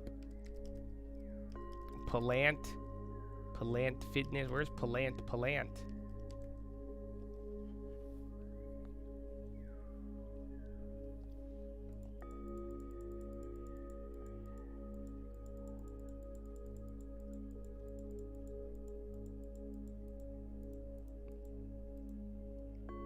CPay, whatever UPS was, again, that was slow. I just dropped another $3. Again, made it free. I got lucky on that one. But damn. And then SPY's coming down to VWAP. So again, that was the biggest oil move intraday. It's small compared to what you've dealt with, but transports are going down. That could be some of the UPS stuff. And then again, you had all these just crazy ass headlines. Secretary Rubio, we are well on our way to achieving our Iran mission objectives. Nearly 18,000 Americans exit Middle East since the war began. Again, UAL once again. Wait, is this Senator Kennedy? And she's pointing to Dave. All right, I'm going to go to the bathroom. So I'm going to yield see to if my we good bounce that friend, VWAP or if oil goes crazy again. We get to deal with this a little bit more.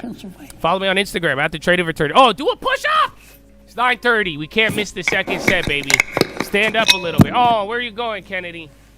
Thank you, Mr. President. Thank you to the Senator from Pennsylvania. Thank you to the distinguished senator from Louisiana. Mr. President, All right, well, I just wanted to hear Kennedy, bro. I just wanted to hear Kennedy. Get into the president's mind, but I do think that the global oil supply glut has given this president the confidence to go out and do things like, for instance, the operation in capture the Doral, and now we're seeing an operation in Iran. We'll see how this goes. I think most people expect that at some point this conflict will have to at least tamp down a little bit. We're not going to see a prolonged closure, but your point is exactly right and reflects sort of the unintended consequences that come with a conflict as complicated as this. And in our final moment here, when we say prolonged closure, what time period realistically are we talking about that would get us to $110 a barrel or something in the triple digits? I mean, I think it's more about what we see on the ground. So if we do see a sustained number of attacks on vessels that are transiting the strait, that would shock oil markets and raise, the price of oil to 110 or even higher. I think Citi came out with an estimate of about 120.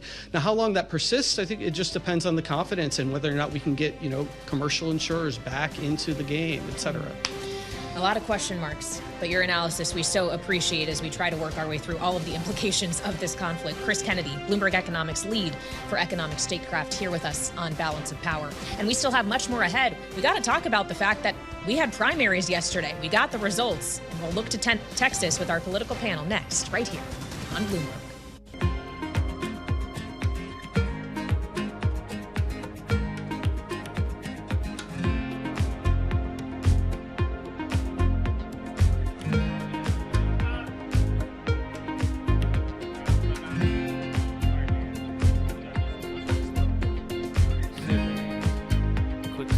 Let's go, baby.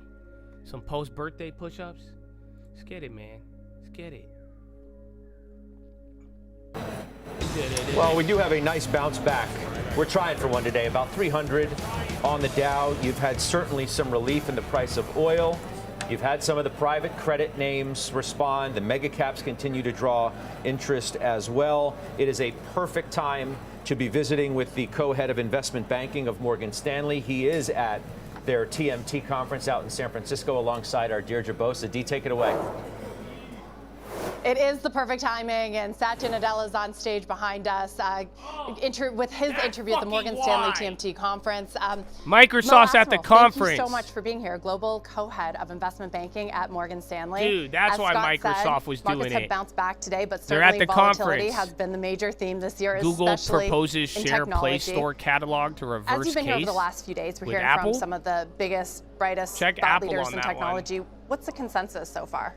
So thanks, Deirdre, for having us, and great to have you at our conference. Yeah, that's why Microsoft was going The simple up. answer, I think, is there's no consensus, but I will juxtapose what I heard a month ago, where we hosted about 30 CEOs at a much smaller event, all mostly software CEOs, where there was a little more panic, a little more confusion around what AI was doing. Today, this week at our conference, we're hearing really great, really interesting things. It's not all panic. Clearly, there are going to be some winners, there are going to be some laggards, there are going to be those that will thrive alongside AI, and there are going to be those that need to adapt or they will be disrupted. So I think the mood is actually interesting, positive, a ton of innovation. You've seen some of the companies that we're presenting today, and it's actually quite an interesting time to be here. Right, and I've heard the questions are tough. I mean, a year ago, right, I was here, you were here, and it was, look at all of these things that AI can do, and now it's, how are you going to survive the AI disruption? So what separates a company that has reason to be more optimistic? So I think what we're thinking about is, this is a reset in many cases, right? And it's not just software. I know software is sort of in the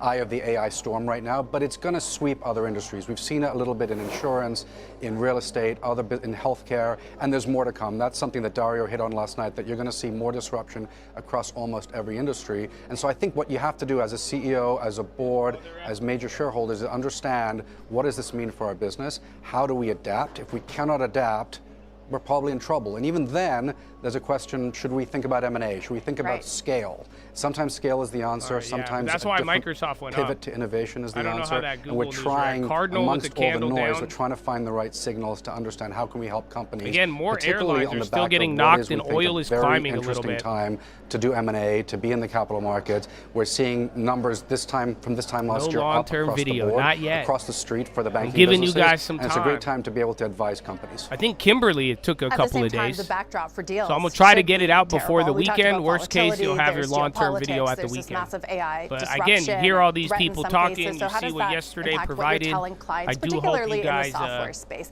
look Are they at your acquisition targets, portfolios. or You are they understand dead that I companies made a walking? move, but acquisition targets, I'm hoping some of you them, if they apply don't it act, on I your think what own we're telling and clients try to are, go with be what's calm, best for you, not but just have a because plan. I bought it. And that's really, really important. Isn't that If you don't have beautiful? a I think it's a plan, great idea. Be prepared for disruption, maybe even collapse. IBM. But what we're thinking about right now is Again, you've got oil's really interesting slightly companies climbing, but that market's can brushing it act. off still. And in the backdrop of, obviously we're dealing with some geopolitics right now, but the markets are pretty stable. Cash balances are very strong. Earnings in this country in particular very, very strong. So you've got a strong corporate backdrop, strong macro conditions. Now's the right time to do M&A if it's the right thing for your business. That's M&A. What about the IPO landscape? This is the year, people are anticipating the big blockbuster, OpenAI, potentially Anthropic, SpaceX. How has the landscape shifted? Does it still look good for those companies? Well, as you know, we had an IPO drought for a couple of years, post-COVID, 22, 23, really quiet years. A little bit of a rebound last year. And this year, we're going to continue to see more and more companies decide to move from being a private All of company these is software, and the bigger cap ones are moving. And we're going to hopefully see some larger deals over the next 12 to 18 months. XLK and I think is the question on many people's minds are, can this market handle potentially you're like half a point off of the high we've ever seen before? Believe it or and not. my answer is yes. You've seen a lot of institutional investors being able to participate in the private markets. Still up. Those but options the public are kind of markets is shitty. where many of these companies will eventually land up, and there'll be plenty of capacity to get these deals done. I want to get into some of the specifics. I know you probably can't say which company can or won't, but for example, in Anthropic, which was just designated a supply chain risk by the White House, how do you go public under that? Look, there are going to be some good and bad news events around all these companies, and I think it's just part of their evolution. I think you're seeing the numbers are getting bigger and bigger. The usage is getting stronger and stronger, and I think the uptake in the public markets will be very strong for all these companies. I won't talk about specifics, obviously, but we're going to see, I think, some very interesting access to the capital markets this year. So, Mike, I don't know. Let me see if I can put it up. Thank you so much for being with us. First time on CNBC, so thank you, and look forward to the rest of the keynotes today. Good to see you. Thank you. I'll toss it back to you at the New York Stock Exchange. Good stuff. Yep, Dee, thanks so much. I don't see them on Mo, the schedule. to you as well. Coming up, so Microsoft's speaking out there, but it doesn't show up for me, surprisingly. But not bad. But yeah, Microsoft keeps hitting it. There's a couple of other plays. Like I said, you're half a point above. The interesting part about this is that Dawn up 5%. I don't know what's going on with that one. There is nothing cheap, or at least crazy spreads.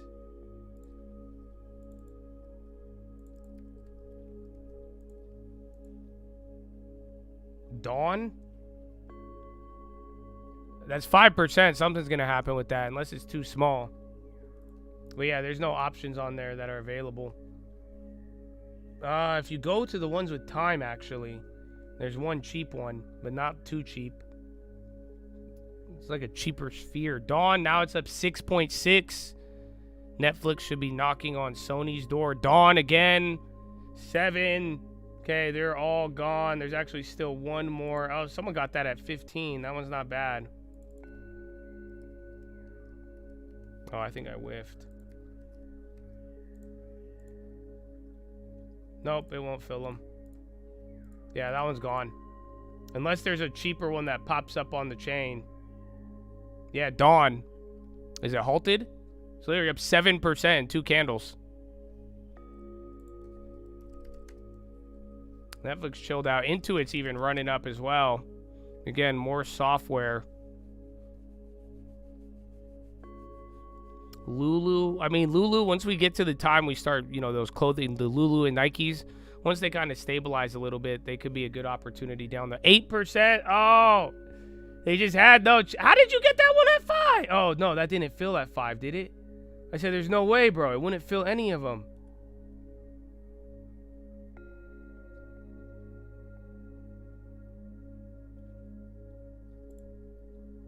Yeah, it's just, I have no idea what it is. Let me see if there's a headline, but I think I missed it. We were early on it, but there wasn't any. There's no options that were lacking on there. Oh, they're at the TD conference? Yesterday, they gave a guide. It's a biotech. That makes it more interesting.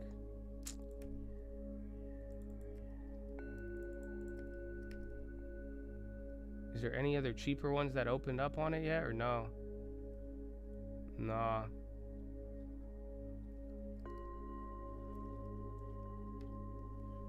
VLO. And then MGM again. Where's Fear? Fear's just still holding up that level. Alright, Dawn is still running up there. All the other ones have disappeared now. There's like one on there. It's not cheap though.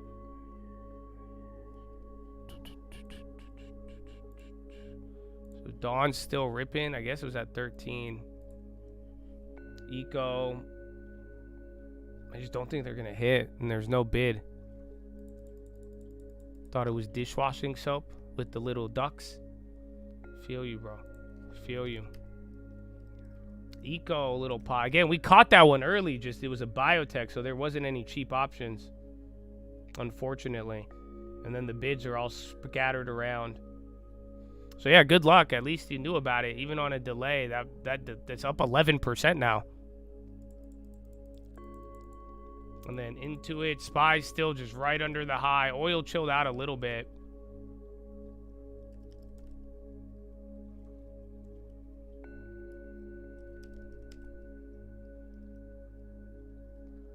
PG owns the Dawn you're thinking about.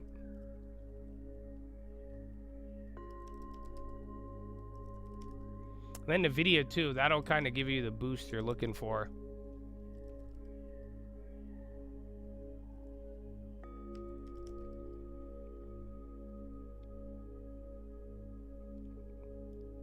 Yeah, chill. Verify the news before you post it then.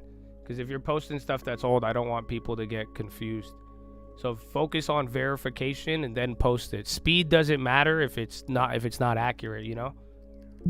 So just because like I'm saying, when I read those, if it's going to be like, if it sounds like a big headline, like I was telling everybody, just watch oil. So right now, Iran's IRGC launches fresh drone attack on Israel. So that's happening now, but oil's going down.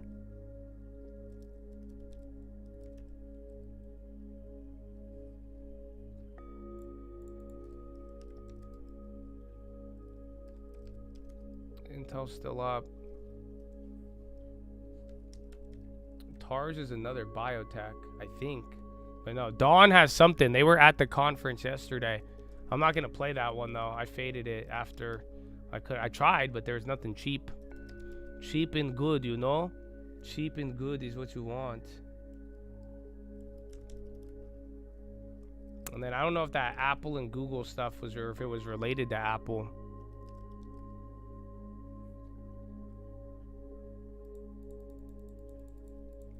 AU on the low. Where is gold, actually? I remember we saw that little gold candle. Dawn again? Habibi. Oh, we caught that so early. I didn't get it. The one I would have taken, though, is barely moved. That's what I'm saying. The options were dog water. Doggy poop. Shares would have killed it, actually. Again, 11%. But that's one of your three. That was a trigger there right away. So GG's if you got it, if you're able to cash out on that. Okay, now they're raising the ask. I don't have another headline on that one. But again, we just saw the first pop. Yeah, oil's coming down. There was a couple of headlines. Again, the latest one was the drone attack from Iran. It went down. So again, that one statement about, you know, destroying energy and then Israel attacking got it up. But then now the other shit has just... Iran, every time Iran has made an offensive today, oil has went down. Because again, if it's not strong, people are really... Today was kind of a lot of countries and people turned on Iran, and now they are doubting the capabilities, not to mention the rumor we had in the morning with the CIA. Fannie, yeah, that's climbing up. How is real estate? IGV on the high. Again, Microsoft speaking somewhere. I just can't pull it up. VERX.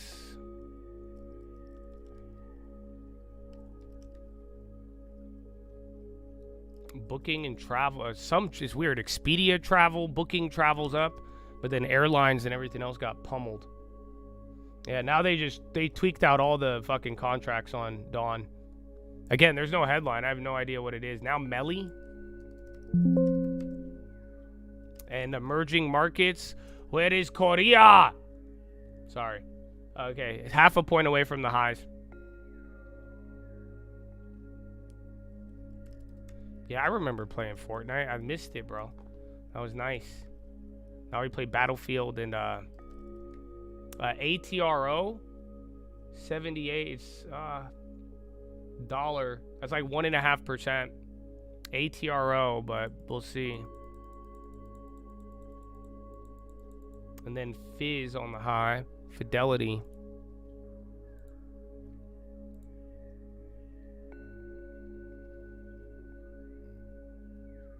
I think it's all of these, the TD Cohen. That's where Dawn could be moving from. Because I'm seeing a couple of other biotechs. Coherus, Tyra, and Cura, but none of them are moving. Dawn again on the high. Pff, dog.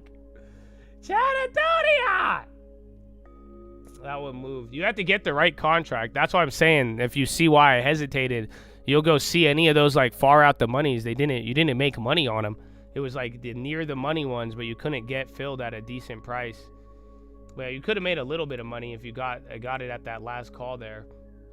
But yeah, I still have no idea what that is. And then Polyalty, more of the software shit. Besant Tweet. Private sector should be driving job growth, not the government. If NVIDIA moves, we're going to hit a high. I mean, you have a lot of stuff kind of already working in its favor. I'm surprised we haven't hit it. Again, in booking, but yeah, NVIDIA is still $1.50. Same thing like the SPY, really. No, I have not played Arc Raiders yet. I want to. I heard it's a commitment. Iran's Argachi and Kurdish region speak on phone. I think we had that one earlier too. Let's see. Again, a lot of these comments are just not the latest. The one that really moved us today, besides them trying to deny the rumor at market open, it was the comments about destroying the nuclear facilities. Again, more healthcare on the high too. And then Melly, O'Reilly, uranium. See a lot of things now. Look at the high ticker. You're not fully there, but you're getting up there. And then SPY's still about half a point off the high. And now Fortinet, more cybersecurity. Iraq gradually restoring power. Domo.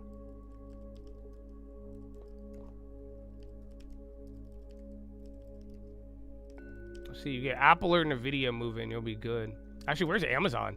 Amazon's been on the high too. And then AMD and Intel. Intel's kind of chilling. AMD's still going.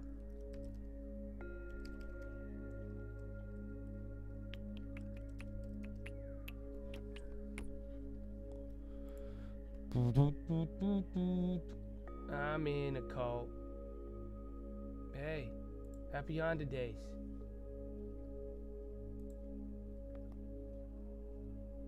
Oh, where's UPS actually? I know I made that one free. Are those travel names? Yeah, UPS still into the low. My goodness. Sphere came down. That was the shit one. I already took the shitty one on Sphere instead of Dawn. And then Caesar's still going up.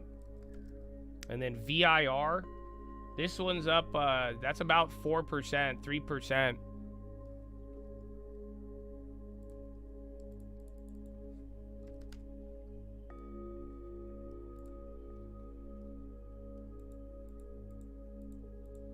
They're at Veer's Biotech.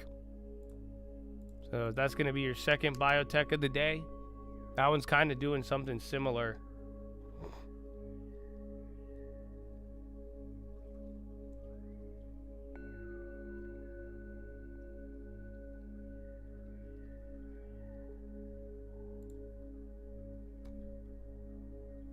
I don't see anything on it. YPF on the low, Argentina. Were they at a conference? They're at a conference on March 10th. And then the Qs are hitting. So NASDAQ's leading the SPY right now. So that's starting to go up. They'll email me the link for Microsoft. Yes, if they're still talking.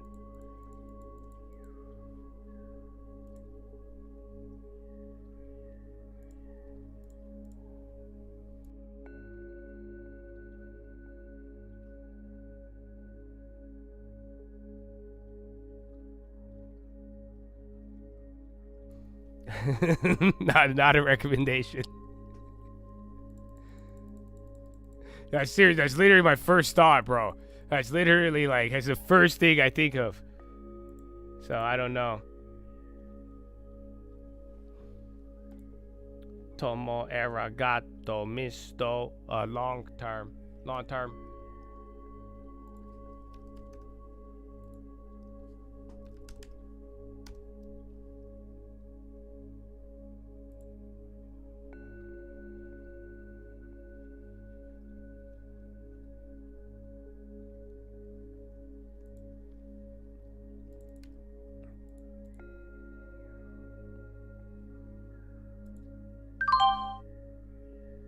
Okay.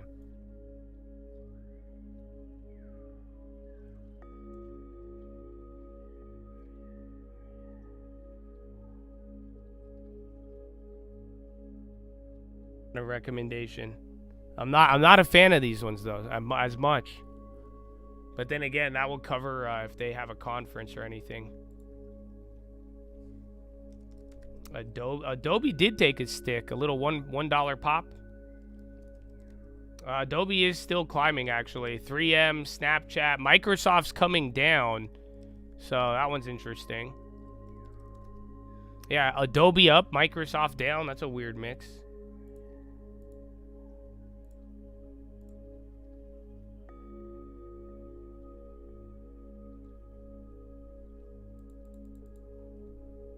Crowd again. They had good earnings, bro. They should have actually held up a little bit better. But yeah, that Microsoft down, Adobe up is kind of odd.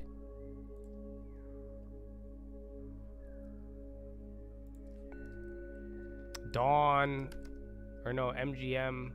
Where's Dawn? Dawn is still fucking going up, dude. That one's crazy.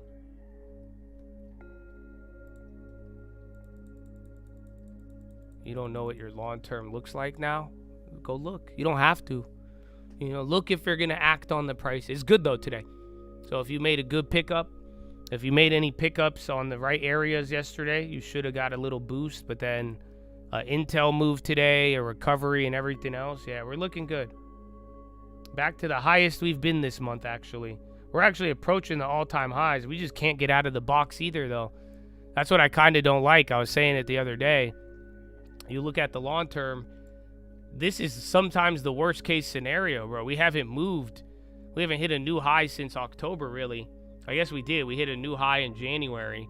So we're right under that now today. But like, dude, it's just barely moving around, man. Microsoft link, but it's a YouTube live stream. I see, homie said he was going to email me it, but I don't see it yet. VLO, more oil and energy. Again, oil's still up. We didn't hit a high. QQQ hit a high, but not the SPY. Dawn has not, no, we have not dawned upon the dawn news. At least you got it early. I'm the Dawn. I'm the real Dawn. I'm the Dawn you should be talking about. Circulation of comments from Betaville. That's it is. We'll follow up with incremental. According to nobody, sources, market rumors that Dawn is up following circulation of Betaville comments. So yeah, that's going to be a buyout rumors, essentially. Betaville is either fucking hit or miss, dude. They either hit it or they whiff it. So, I mean, approach with caution. You guys got it early, but dude, that one was a little bit harder to play.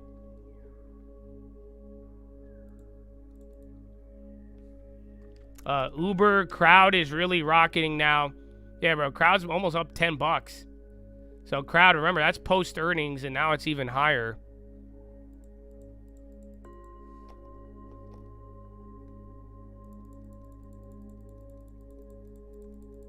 I'm lit. I've been at it for 6 years. Dude, I'm the damn pioneer of this shit. Ain't nobody wanted to stream a stock until they're like, what, a little weird Egyptian boy gets views off of this? They're like, what? And then, bro, we've been hitting with the long term. Fucking hitting with it. We got thousands of long terms created. Thousands of properties. So, amen, bro. To God be the glory. You know what I'm saying? So I hope you all get a long term. And I hope you let all this content actually change your life. That's the intention. So, amen, bro. Amen. I have fun. I love this shit today. It's been fun. Every day we've been getting hits. We've been adding to the long term. You know I like some real volatility. I don't like this whole shit lack of volatility. I like the real volatility, bro. Yeah, bro. All of this too without me having to pump on you.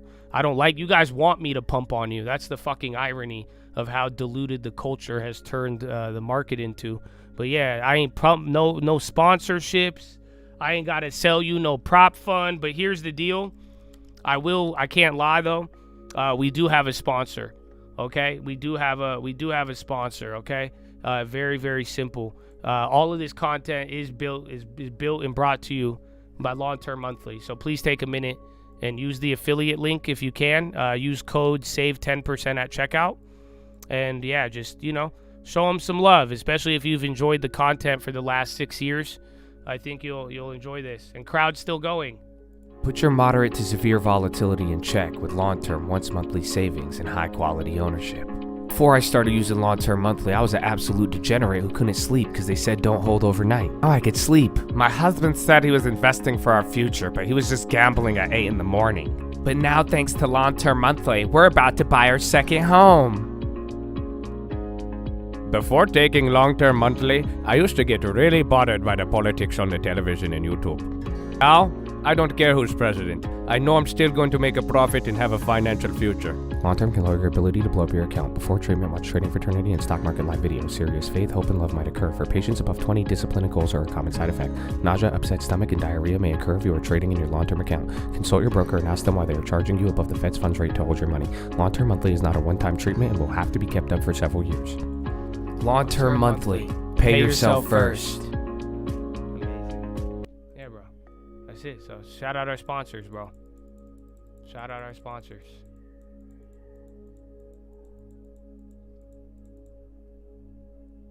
Bam, bam, bam, bam. You again, dude? When will the new songs be out? In due time. At the right time. Just like the volatility, just like the midterm volatility. It's gonna be great. Dude. So yeah, man, that's why I'm super hyped. Long-term monthly, man. That's how we've been able to provide all this content, bro. So please make sure, ask your doctor, ask your brokerage if long-term monthly is for you. I've been on it for over a decade, man. Almost 2 decades, and I'm telling you, I wake up, I go to sleep easy. There's so many things, man. Serious faith, hope, and love might occur. So, yeah, it all depends. It all depends. Some people might be long-term deficient. That's what I've noticed. Sometimes I'm like, oh, that's why. That's why they beef in. You could be long-term deficient. I don't know if you guys heard about it. Go on fucking WebMD. You'll see it. Long-term deficiency is a real thing. So, yeah, man. Praise God. WTTR water. That's 2.3 right now. 2.6. That one's climbing a little bit. Man, crowd was a nice runner too. I don't know if crowd is at one of the things. We only got a couple. Again, I think you have Netflix. Dawn fucking again. 20%. Oh, I should have took the shitty one. Oh, dude, we were so fucking early on that. Yeah, that one hit, bro. The other one ain't do shit. None of them are good. That one, again, the rumor, we don't even know. And then Microsoft.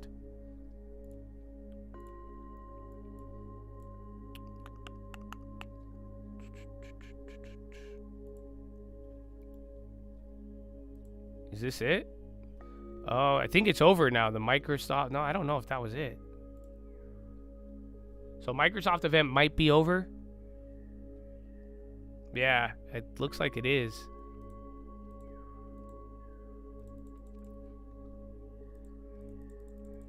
ZTO. That wasn't it. You sent it? tradingfraternity@gmail.com. What's the subject of it? I'm gonna assume Microsoft.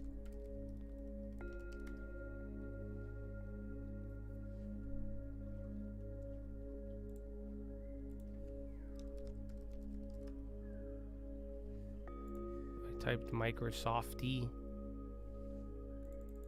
No, I don't see it. Trading fraternity. No, the.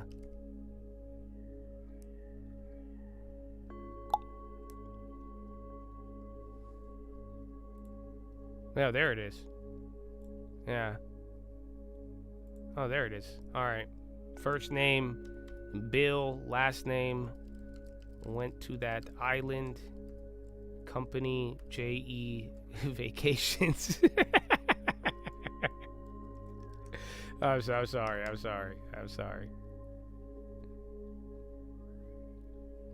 Is it still live? Excellent. Thank you, everyone, for joining. Keith Weiss, I run the software equity research franchise. Yeah, it's over now. Thank you so much. Yeah, it's over.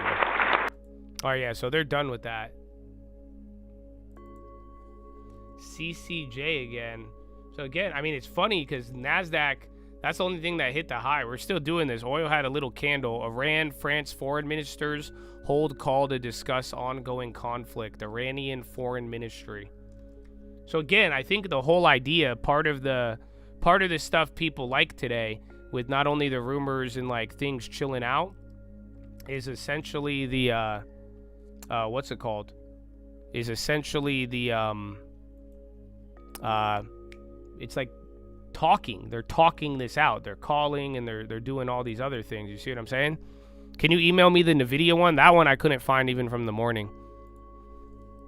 And then Kemmers, CC still kind of popping up.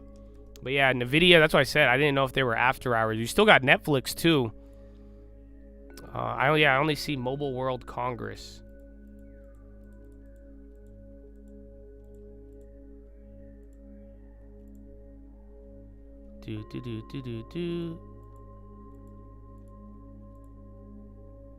All right, thank you, brother.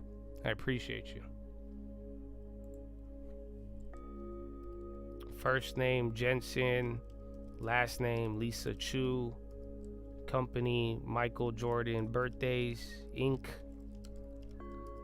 Email, byblackwell@gmail.com. Perfect. We're in. 33 years ago. Now, oh, Jensen off the jump? Accelerated computing requires... Yeah, so this is in the video right now. Described as a full stack. They're at the Morgan Stanley Tech Conference. Architecture, the chip design, the libraries that sit on top of it. Netanyahu asks White House if secret Iran talks are happening. Shut up, dude. There's this new idea called forward deployed engineers or something like that. NVIDIA's had DevTech Don't act like I don't know what's happening right now. Are you having secret talk behind my back? Video game companies and game engines, and we integrate. Axios reporter on Twitter is the source. Today, if you look at Epic's Unreal Engine, NVIDIA's technology is all over it. And you go into every game developer, NVIDIA's technology is all over it. Donald, make pinky promise. All the games run best on NVIDIA. For good reason. That's the reason why NVIDIA is the world's largest game platform. You probably don't know this, but there's several 100 million active GeForce gamers in the world. Many of them turned into AI researchers. Oh. Is because I don't have anything on UPS. They just comments from the. It was at the conference, but I don't know what the headline is. That Ilya Sutskever and. Broadcom has earnings today. It's going to be a big one. UPS reiterated full-year guide. Discusses incremental costs to impact the first half of 2026. The first idea about NVIDIA and do not expect dividend increase. The second idea about our company. So yeah, just slightly higher comps and reiterated guidance. And then second half revenue slightly up, but a tougher comp because of tariffs. The PC architecture was incompatible with today's computer graphics capabilities. And we created some new technology called Direct NVIDIA.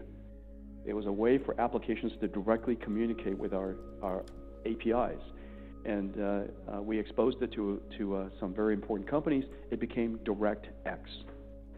If you look at the way that we communicate between us and the application, that was completely revolutionary to bypass a whole bunch of software that makes it slow. I sold to my make last accelerated UPS. computing It's still at possible. 100. I just had one We more. introduced the idea Have that pay for one of the shitty ones.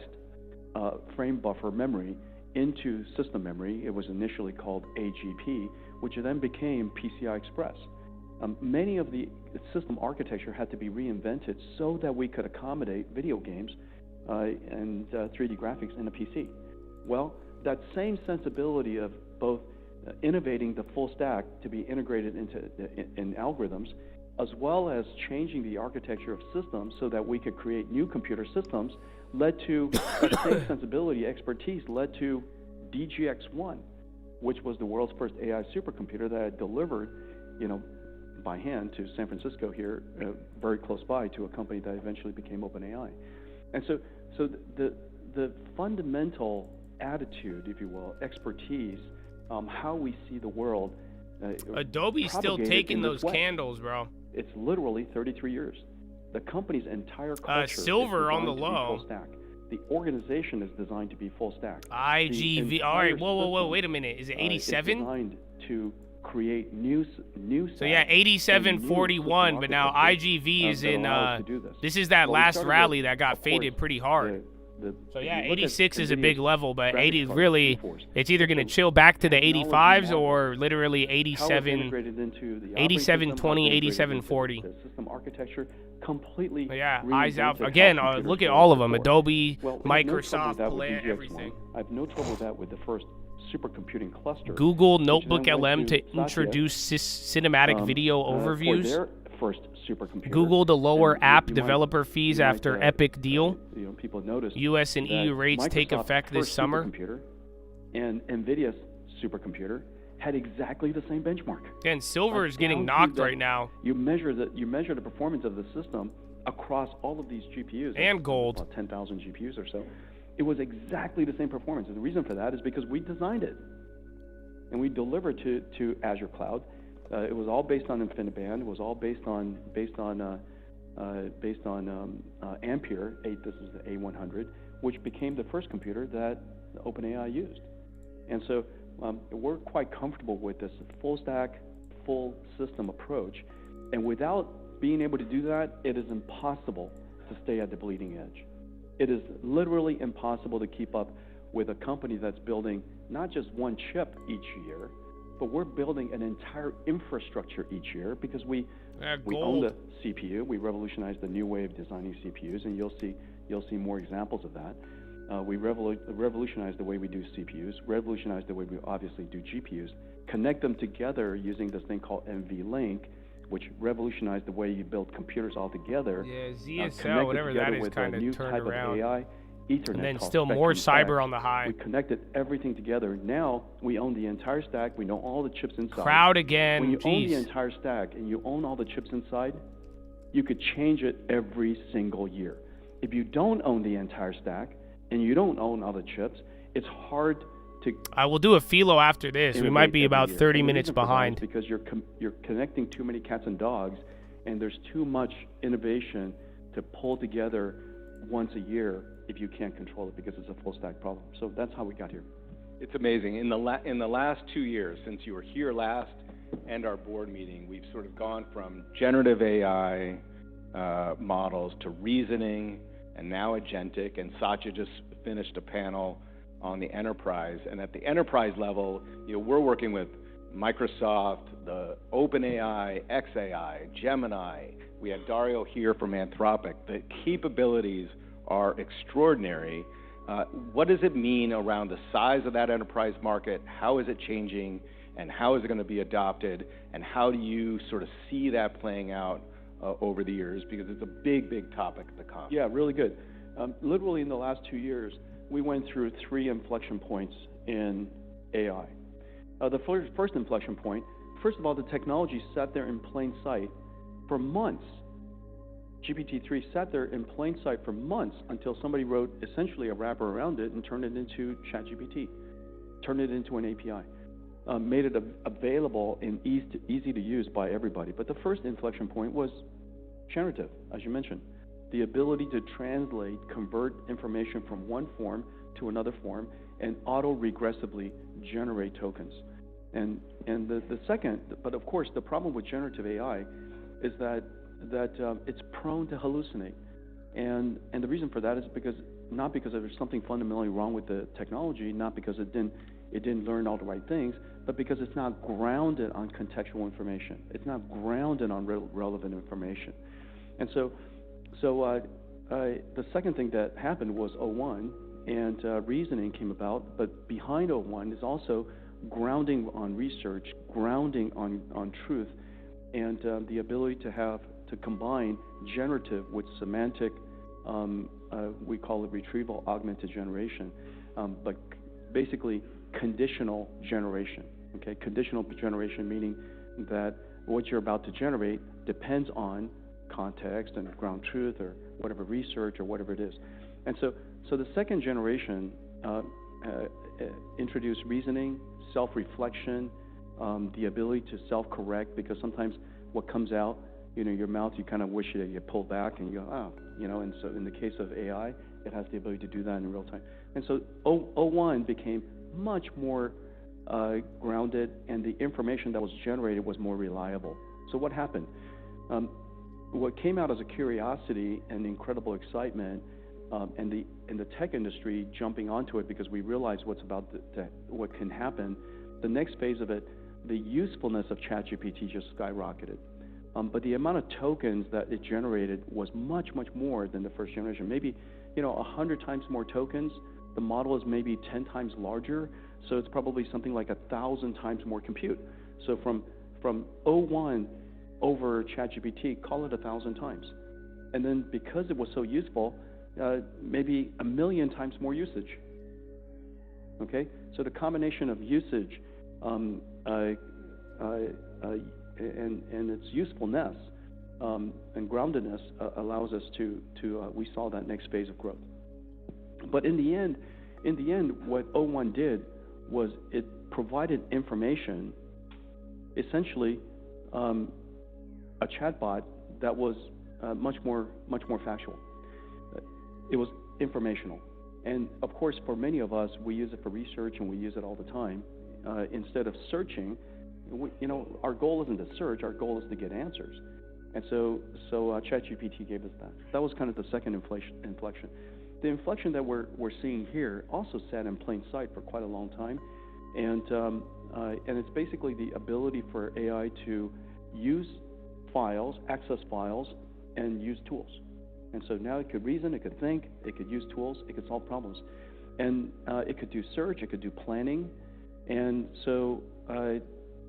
Probably the biggest phenomenon that's happening, and if you're paying attention to it, I'm sure you are, OpenClaw is probably the single most important release of software, probably ever. And if you look at OpenClaw and the adoption of it, Linux took some 30 years to reach this level. OpenClaw in 3 weeks has now surpassed Linux. It is now the single most downloaded open source software in history, and it took 3 weeks. If you look at the line, even in semi-log, this thing is straight up. It's vertical. It looks like the y-axis. I've never seen anything like it. Okay, it literally looks like the y-axis, and so what's happening now? You could give a problem statement, start with the prompt goes create. The last prompt, the way you kind of think about it, the last prompt was what is, when is, who is, right? That's the last prompt.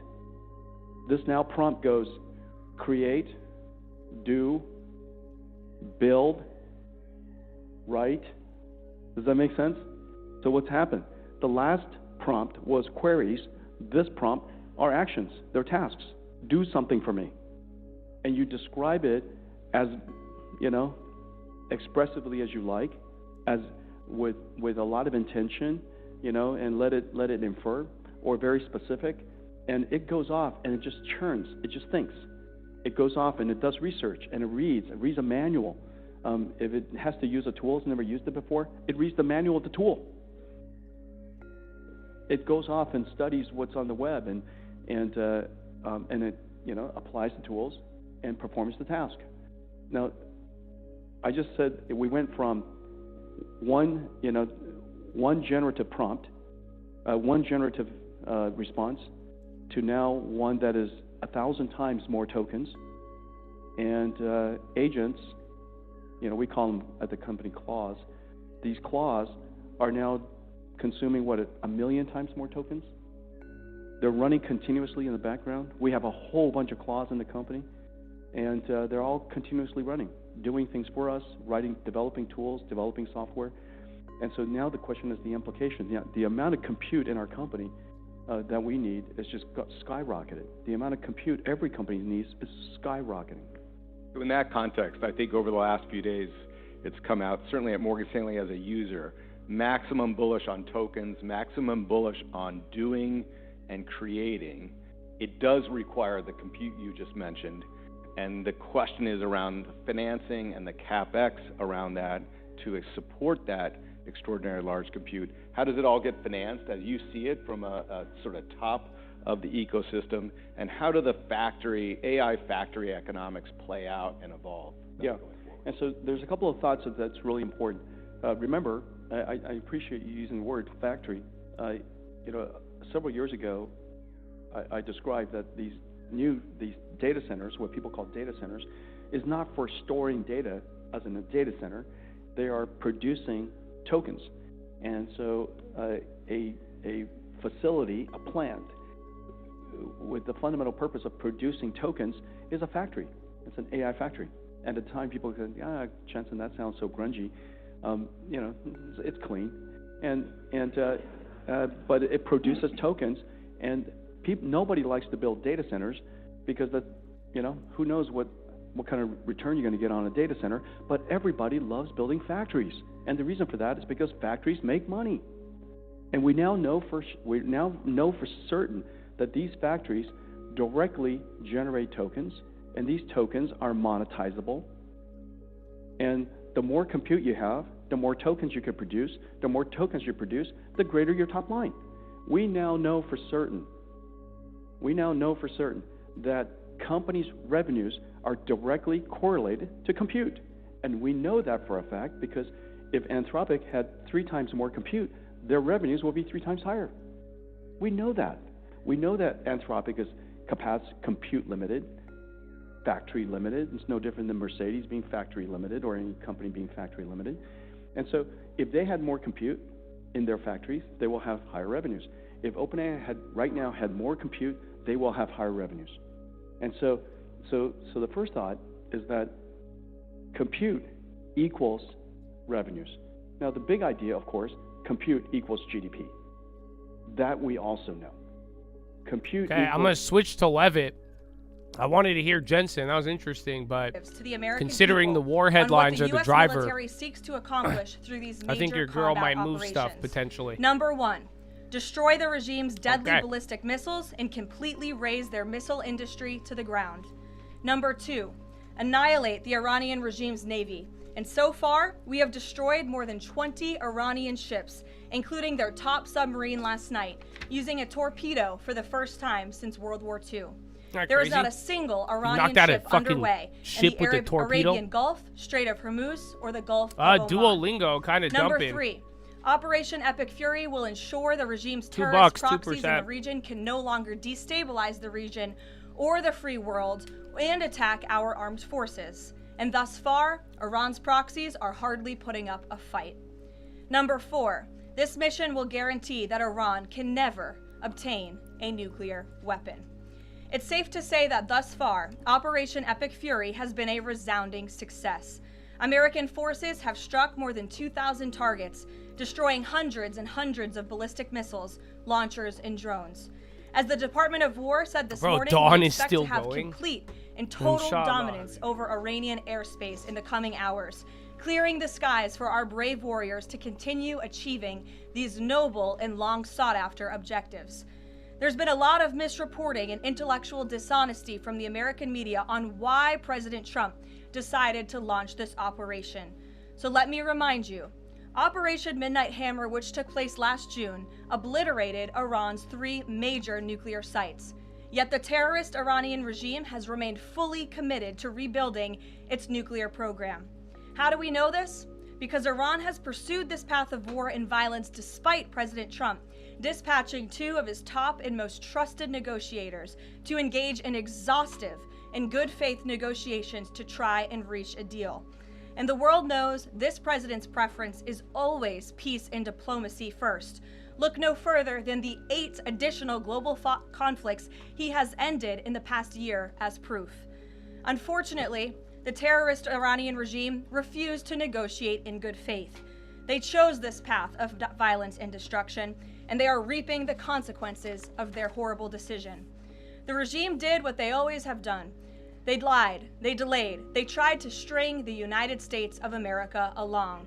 They wanted to buy themselves time to continue building ballistic missiles and other deadly weaponry that could harm our U.S. personnel and troops in the region, and to continue aggressively pursuing their unacceptable nuclear ambitions. U.S. negotiators offered to lift crippling sanctions on Iran and even provide nuclear fuel to Iran at no cost to support a civil nuclear power program. They additionally had the opportunity to accept U.S. support as an investor in potential projects to develop peaceful nuclear energy together under a mutually agreed upon framework. Yet in response, Iran would have to forfeit their enrichment capacity once and for all. But Iran rejected. They accepted none of these generous and unprecedented offers by the United States. Simply put, they refused to say yes to peace. And their refusal made clear that their #1 priority was building a nuclear weapon with which to threaten the United States of America. Again, the country they have been chanting death to for nearly 5 decades. Let me state this again clearly. Iran rejected the path of peace because the terrorists in charge of this regime wanted to build nuclear weapons to use against Americans and our allies. President Trump made the determination, a courageous determination and decision, that the path the United States was on with Iran had only one outcome: massive death and destruction at the hands of a nuclear-armed terroristic regime. That path of death and destruction and threats against the American people have ended with Operation Epic Fury. Operation Epic Fury has forged a new path that will better ensure the security of the United States and our people. The terrorists made a bet that President Trump would be like many of his predecessors, that he would just talk and he would refuse to enforce his clear red lines. But that has proven to be a catastrophic error in judgment. When President Trump makes a threat, and I have reiterated that threat many times from this podium to all of you over the past year, President Trump does not bluff. The president's words are backed up by the mightiest warriors in the world who possess the most sophisticated capabilities this world has ever known. 49 and counting of the most senior Iranian regime leaders, including the supreme leader, have already been wiped off the face of the earth. Make no mistake, killing these brutal terrorists is good for America and makes the world a much safer place. I want to also extend our prayers and condolences to the families of the 6 U.S. military service members who have been lost in Operation Epic Fury. These heroes represent the very best among us. They laid down their lives in defense of our country, and we will never forget their legacy or their sacrifice. As the president said, we grieve for these American patriots and their families as we continue the righteous mission for which they gave their lives. President Trump intends to attend the dignified transfer of these American heroes to stand in grief alongside their families. I understand the Department of War is working on scheduling this transfer, and we will provide updates at the appropriate time. Finally, the Trump administration is also doing everything within our power to protect Americans in harm's way. Since the launch of Operation Epic Fury, more than 17,500 Americans have safely returned home from the Middle East, with over 8,500 American citizens returning home to the United States just yesterday alone.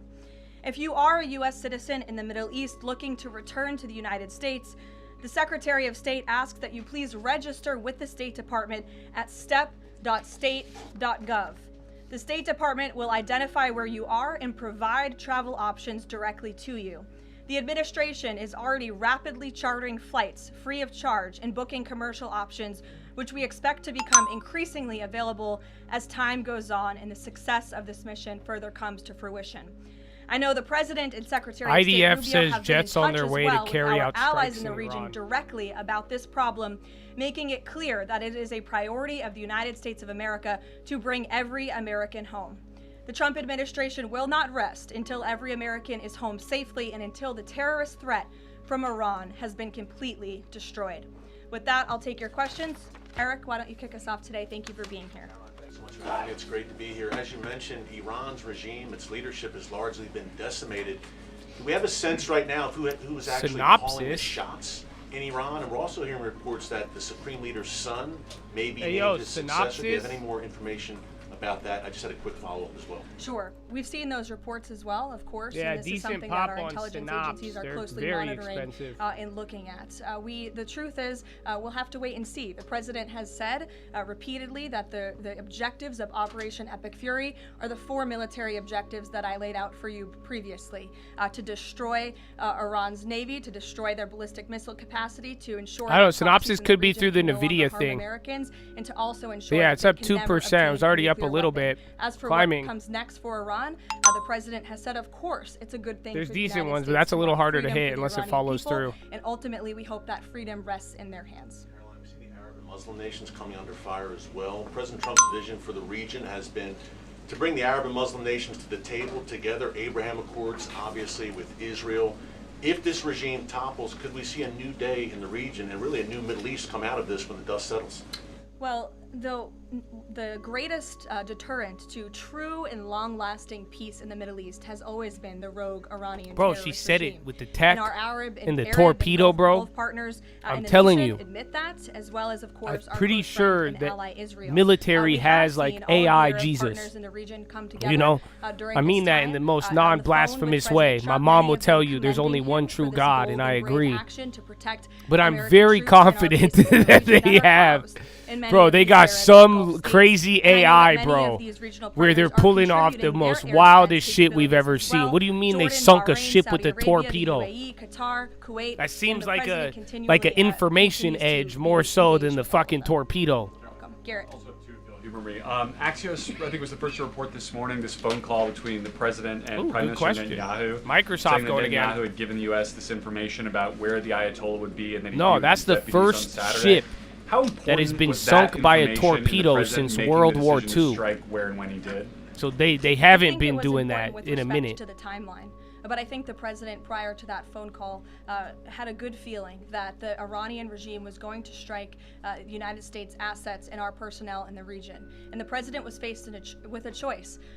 Does the United States of America use our military and our capabilities to strike first? To take out DRI, this Darden, threat kind that of has getting been clapped. threatening our country and our people for 47 About one years, or something is he percent. going to, as commander-in-chief, sit back and watch as the rogue Iranian regime attacks our people in the region? That's obviously an unacceptable decision for the second Yeah, choice. she there said is we'll wait unacceptable and to the see. She's president, not which is why he made confirming this or decision. denying the As CIA for, rumor. Where the Ayatollah was going to be, that obviously had an impact on the timeline of the operation, but not quite the president's decision in its entirety. Synopsis The way still the going. public is viewing this, we were sitting here last week. I asked you if the president was going to make this a big part of the State of the Union, if he felt like he had to sell And the Cadence now. possibility that he'd Yeah, do this strikes is like related this. to We're NVIDIA. now 5 Cadence days and on, Synopsis, hasn't been they're kind of the very traditional similar. speech to the nation Now part of Cadence it. is going up. Does the president NVIDIA believe probably the said country something. supports the actions that he's taken so far in Iran? I think he does, and I think the president knows the country is smart enough to read past many of the fake news headlines produced by people in this room that this action was unjustifiable. Bitch. Again, this is a rogue terrorist regime that has been threatening the United States, our allies, and our people for 47 years, and the American people are smart enough to know that. Yeah, Cadence and they've also ripping. been smart enough to listen to the That's president 2% himself. now. Not just over the past year in this second term, but during his first term as president, and also for the past 40 years of his life. This is a president who has been remarkably consistent Synops, on Cadence, this both issue, still going. that Iran can never obtain a nuclear weapon. Cadence And the almost president 3%. tried That peace moved harder. diplomacy exhaustively and extensively. He and his team gave it their best go, and the president ultimately came Synopsis to the up 3-2. determination of that peace was not a pursuable 3% path. The Iranian also. regime, they want death, they want destruction, they want to kill Americans, and that's unacceptable to this president. It's intolerable to him as commander-in-chief. Jackie. Oh, service now too. I've seen the update from the State Department on. I don't know if that's from 17,500 NVIDIA or the Americans service have now. already They're back, going to go at including 2. 8,000 just yesterday. There are still. So yeah, ServiceNow's ahead of 6,000 that are schedule. looking Now to get SAP. out, as I understand it, and just in the context of what you just told Garrett about the president's decision on a timeline, if he had decided to do this strike before receiving, the specific intelligence about the meeting on Saturday, should there have been more done in advance of the strikes to try to get those Americans in the region resources and information to get home before day 3 of the war? There was many They signs just did a little pop put and out lock. by the State Department, and I wish that everyone in this room would report on them. The Secretary of State issued level 4 travel advisories dating back to January for many of these countries in the region. On January 14th, ServiceNow is part of the IGV. U.S. Yeah, mission all of to those Saudi are. Arabia advised personnel I'm pretty and sure. Americans to exercise increased caution and limit non-essential travel to any military installations. On February 11th, the U.S. Department of State Consular Affairs shared a list of countries with level 4 do not travel advisories. You can't be much more clear than that. Do not travel to these following countries. On February 23rd, the U.S. Embassy in Lebanon ordered non-emergency government personnel and family members to leave Lebanon due to safety risks, and we helped them do that. On March 2nd, the State Department urged U.S. citizens to depart Lebanon immediately. With respect to Iran, on February 27th, the Secretary designated Iran as a state sponsor of wrongful detention. We navigated, and stated baby. no American We should navigated. travel to Iran for any reason. Praise God. And again, on February 27th, the U.S. ambassador to Israel warned Americans to leave Iran, and they provided travel advisory alerts through the U.S. embassy in Huang Jerusalem. will invest So, $30 billion the in State AI, Department was $100 all billion hands on not deck in on the cards. advising extreme caution and Check do not Oracle. travel alerts to Americans in the region. With respect to the Americans who are still in the region now, going up again, now. the State Remember, Department they is dropped asking that they yesterday. register at the website so they can directly identify you, and we are actively and rapidly working to charter flights. There is some commercial flights that are taking off intermittently from these countries, and we plan to get Americans on board as quickly as possible, again, free of charge to them. And we have some additional measures that I think will be announced in the coming days. Again, I can also reiterate from the President's perspective, this is something he's brought up directly with our allies and partners Yeah, in the Meta, region, that we Meta's going to expect be at their one of these help, conferences in getting soon. Americans home, and we will do that, and we will not rest until every single American is returned home safely. Thank you. And then one follow-up just on how people might be experiencing this at home. With respect to the economy and the cost of oil spiking, is there a need to start those Navy escorts in the Strait of Hormuz now to sort of blunt the impact to people? And also, Okay, SPY hit a new high on as that. a member of the EU, is that at all More put a wrinkle in the Microsoft. president's plan for a trade embargo with them? With respect to Spain, I think they heard the president's message Gatorade, yesterday lower sugar. loud and clear, and it's my understanding When are they gonna over the past release several Gatorade hours, protein? they've agreed to cooperate with Skyworks the and US military. Cuervo so on I the know low. that the U.S. military is coordinating with their counterparts in Spain, but the president expects all And of our Microsoft, too. European allies, of course, to cooperate in this long sought-after mission, not just for the United States, but also for Europe, to crush the rogue Iranian regime that, again, not only threatens America, but also threatens our European allies as well. With respect to oil prices and the economy here at home, of course, this is something that Secretary Bessent, Secretary Wright, the National Economic Council of Energy, that is led by Governor Secretary Did that one Bergen, Microsoft contract double? has I think been it long did. working on and well in I didn't play advance. that one, so I don't Yesterday, know. President Trump I announced think the it's up U.S. 50 on the Development bid, 100 Finance on the ask. Corporation will provide political risk insurance at a very reasonable price for crude carriers and cargo ships operating in and around the Gulf. And as you pointed out, Jackie, the president said if necessary and when appropriate, the U.S. Navy will begin escorting tankers through the Strait of Hormuz. I think it speaks to why this action was so necessary, that ultimately the energy industry is going to benefit from the president's actions with respect to Iran, because Iran will no longer be controlling the Strait of Hormuz and restricting the free flow of energy, which, as you all know, controls 20% of the world's global oil supply. Sure. Thanks, Caroline. The president said yesterday there wasn't time to make the evacuation bigger software plans name's because still this all going. happened Costco so now, too. quickly. Given how critical the president has been of the chaotic evacuation from Afghanistan by the last Synops administration again. 5 years ago, why wasn't there more of a focus on evacuation plans from the Middle East that could have been at least put in place, ready to go before the strikes this weekend? Again, I just laid out for you that there have been plans in place and that the State Department has been very clear to the American people traveling within this region not to travel to these regions. We gave notices. Israeli to leave officials say they'll they'll continue to target Lebanon if the government fails to assert control. We actually have a number. We actually have identified the number of people in the region who have requested help. We are in direct contact and engagement with them. And you have to keep in mind, there's a few thousand people who have requested assistance to come home in comparison to the millions who we understand are in the region. So we will help every single American who wants to come home if they're making that request of the State Department. Americans who called the State Department hotline as recently as last night were being told, we can't help you, you have to make your own plans. Well, the line was updated, and I expect every single person in this room to report on that accurately, so that information can be relayed appropriately to your audiences and to the American people. I think as journalists, you all have a responsibility to let them know that the line has been updated accordingly with the proper guidance, because I saw many people in this room very quick to do selfie videos with the line yesterday, but not so quick to report on the corrected message today. So that is something the administration quickly worked to address, and we have fixed that problem. However, we're also pointing to people to the website, again, to register so that we know exactly where you are. So when there are commercial flights moving into that area, when there are chartered flights moving into that area, we can get Americans on planes as quickly as possible. Do you have any details on how many charter flights have been able to get out of the region so far with Americans on board? I don't have an exact count for you, but I know that we're working on chartering many flights. As soon as we were doing it yesterday, we're doing it again today, and you should not expect us to detail exactly when these flights are taking off for obvious reasons. The Iranians have shown that they are not going to hesitate to target civilians in the region, which is completely intolerable. But for safety and security reasons, we're not going to be broadcasting when flights full of Americans are going to be taking off, obviously. Danny. At the top there, you said that the Iranian regime is being absolutely crushed. Can you explicitly say then whether or not regime change is a goal of President Trump's operation?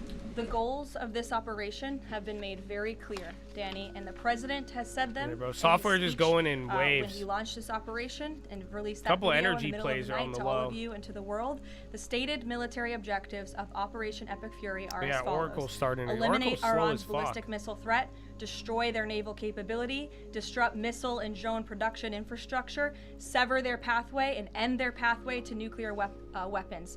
And I can report, as you all saw from the Pentagon today, that thus far this operation has been remarkably successful. Again, we're moving towards complete and total control of Iranian airspace.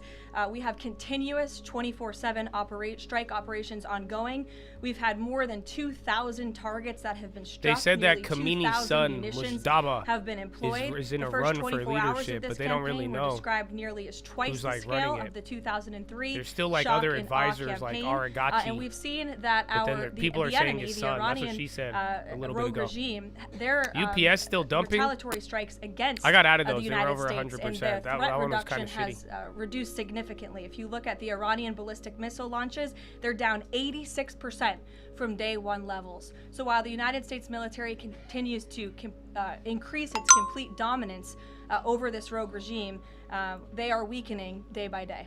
Regime change is not a phrase that you would want to use. Again, Operation Epic Fury, I just detailed Rage. the goals and objectives That's of the this phrase we very want to quickly. use. But Rage. obviously, as the president has said Fury. numerous times, do we want to see Iran being led by a rogue terrorist regime? No, of course not. So any day the United States of America is taking out a terrorist is a good day for our country and a good day for our people.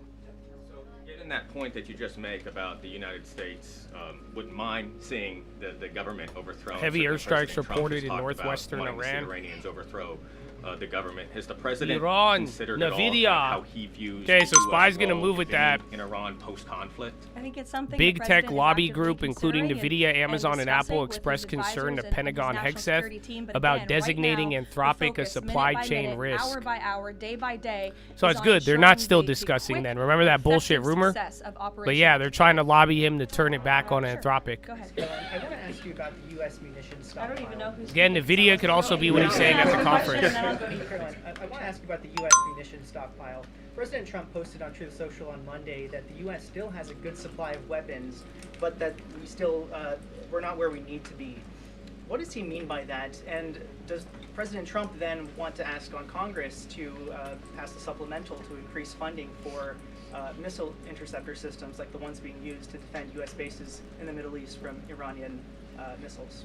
I don't have any updates for you on congressional asks from the president. As you know, under this president, we have significantly increased our defense budget, which is a good thing for the United States, for our national security, and for protecting our homeland. NVIDIA is giving you the boost. Everything else has kind of been running here for a minute. The United States of America has more than enough capability to not only successfully execute Operation Epic Fury, but to go much further. And we have weapon stockpiles in places that many people in this world don't even know about. However, the president in that post was pointing out that unfortunately we had a very stupid and incompetent leader in this White House for 4 years who gave away many of our best weapons for nothing, for free, to another country very far away by the name of Ukraine. So the president was pointing out how that was an unwise decision, but nevertheless, DOJ probes fertilizer market for possible price fixing. CF Industry, Coach, and Yara contractors in this country to rapidly and aggressively produce American-made weapons under scrutiny. They are the best in the world. Yo, fertilizer stuff. It looks like we're a little late to that. Get things done as quickly as Sources. possible. I think that's a Reuters one.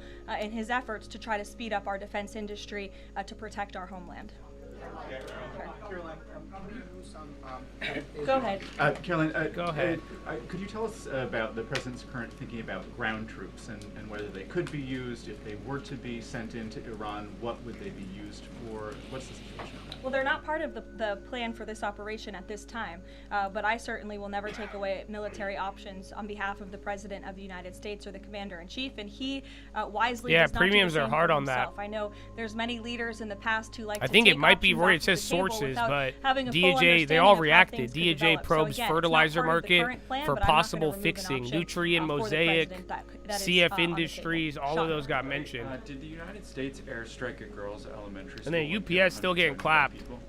Not that we know of, Sean, and the Department of War is investigating this matter, and I would just tell you very strongly, the United States of America does not target civilians, unlike the rogue Iranian regime that targets civilians, that kills children, that has killed thousands of their own people in the past several weeks, and uses propaganda quite effectively, and unfortunately many people in this room have fallen for that propaganda, so I would caution you from pointing the finger at the United States of America when it comes to targeting civilians, because that's not something that these armed forces do. Reagan. Thanks, Caroline. Prior to the Iran conflict, the SAVE Act was really the focus of the news cycle. Is the SAVE Act still a priority for the administration? Absolutely. Could you just provide an update on the administration's talks with Congress to get the SAVE Act through? SAVE Act is absolutely still a priority for this president and the administration. The focus, of course, of much of the president's time right now AI is on boom will ensuring get the success funded. of Operation He Epic sees Fury, how the but funding will be, president can walk and AI chew gum boom at will the be same funded, time, and crystal he's very clear. much continuing to focus on the issues that matter here at home for the American Funding people, secured? including the what passage he's of the saying? SAVE Act, including on bringing down the cost of living, which is why you'll see the president in about an hour and a half at the Ratepayer Protection Pledge Roundtable, where he will be sitting with big tech companies, Power Hour, with AI companies, who are building in communities across the country and for the have data pledged centers. to pick up the cost of the electricity tab in these small towns and communities across the country, which is a great thing for American consumers. So you'll be hearing from the president directly on this very important domestic agenda item later this afternoon, and it's something that he mentioned in his State of the Union address. So check it off the list as another promise made and kept by this president. Sure, go ahead. Caroline, I just wanted to get back to Danny's question. So those 4 objectives that you read out do not explicitly include regime change. If those objectives were achieved and the Islamic Republic still existed, would that be an acceptable outcome? It's a hypothetical question that I'm not going to engage in. Again, right now the president and the commander-in-chief are focused on executing the success of Operation Epic Fury, which we are already doing so in a very tremendous and impressionable way. Stephen. Thank you, Caroline. 2 questions. The Trump administration reportedly is considering arming Kurdish a recommendation in the hopes of inspiring a popular uprising in Iran. Could you comment on that report? I can comment on the fact that the president has held many calls with partners, allies, and leaders in the region, in the Middle East. He did speak to Kurdish leaders with respect to our base that we have in northern Iraq. But as for any report suggesting that the president has agreed to any such a bunch of different is tech completely names are false starting to and just should not take be turns. President Trump was saying yesterday that he is okay with someone from within taking over in Iran. He spoke about how Venezuela he saw as a successful model where Delcy Rodriguez took over and had a better relationship. Iran's President Pezeshkian, he took office in 2024 as a relative reformer. He's part of a three-man council now replacing the supreme leader. Does President Trump see him as a potential successor who is more pliable? Again, that's another hypothetical, and I haven't spoken to the president about this specific hypo, individual, so not a I don't want to get ahead recommendation. of him on any assessments that should be made. Thank you. Yesterday, the president acknowledged that oil prices will be a bit high. As for gas prices here in the U.S., what is the admin doing right now to counter that? I mean, should they skyrocket? Is there a plan to help, Americans right now with those higher gas prices? And then a second question. On the rash that was on the president's neck, the White House physician said it was a preventative skin cream that he was using, but why is the president using this cream? Oh, his rash. What are they trying to prevent with this cream? To your second question, I don't have anything additional to add to the physician statement that we provided to all of you on those questions, but I know the statement said that the redness on the neck will dissipate within the next couple of weeks. To your first question about oil prices, thank God we have a president who has exuded American energy dominance over the past year, an administration that is wholeheartedly focused on keeping prices stable as best as we can. Of course, this operation is temporary to protect the homeland, but crude oil prices did fall yesterday. They remain stable today after the president announced steps to ensure the stability in global energy markets. Again, those include the DEC offering reasonably priced political risk insurance and the potential for the U.S. Navy to provide protection for the flow of energy through the Strait of Hormuz. It is the president's belief and his economic team's belief that the economy continues to be very strong, it's robust, and will be able to weather any of the temporary impacts of Operation Epic Fury. John. Thanks a lot, Caroline.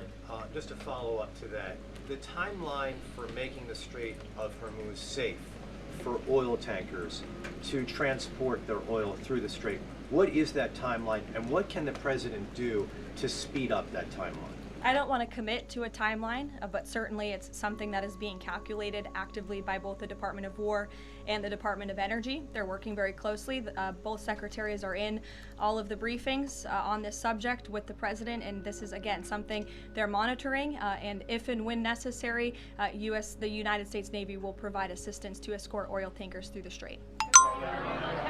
Sure, in the blue. Dubai successfully intercepted. You're not in blue, Andrew. Conducted successful air defense and interception Well, I guess you are. in Sorry. northern. Or no, just operations. Mentioned about the I commercial confused the two aircraft. headlines. The video's going now, so watch the spy. What about the use of military aircraft? Would that happen in conjunction with Correct. that or subsequent to?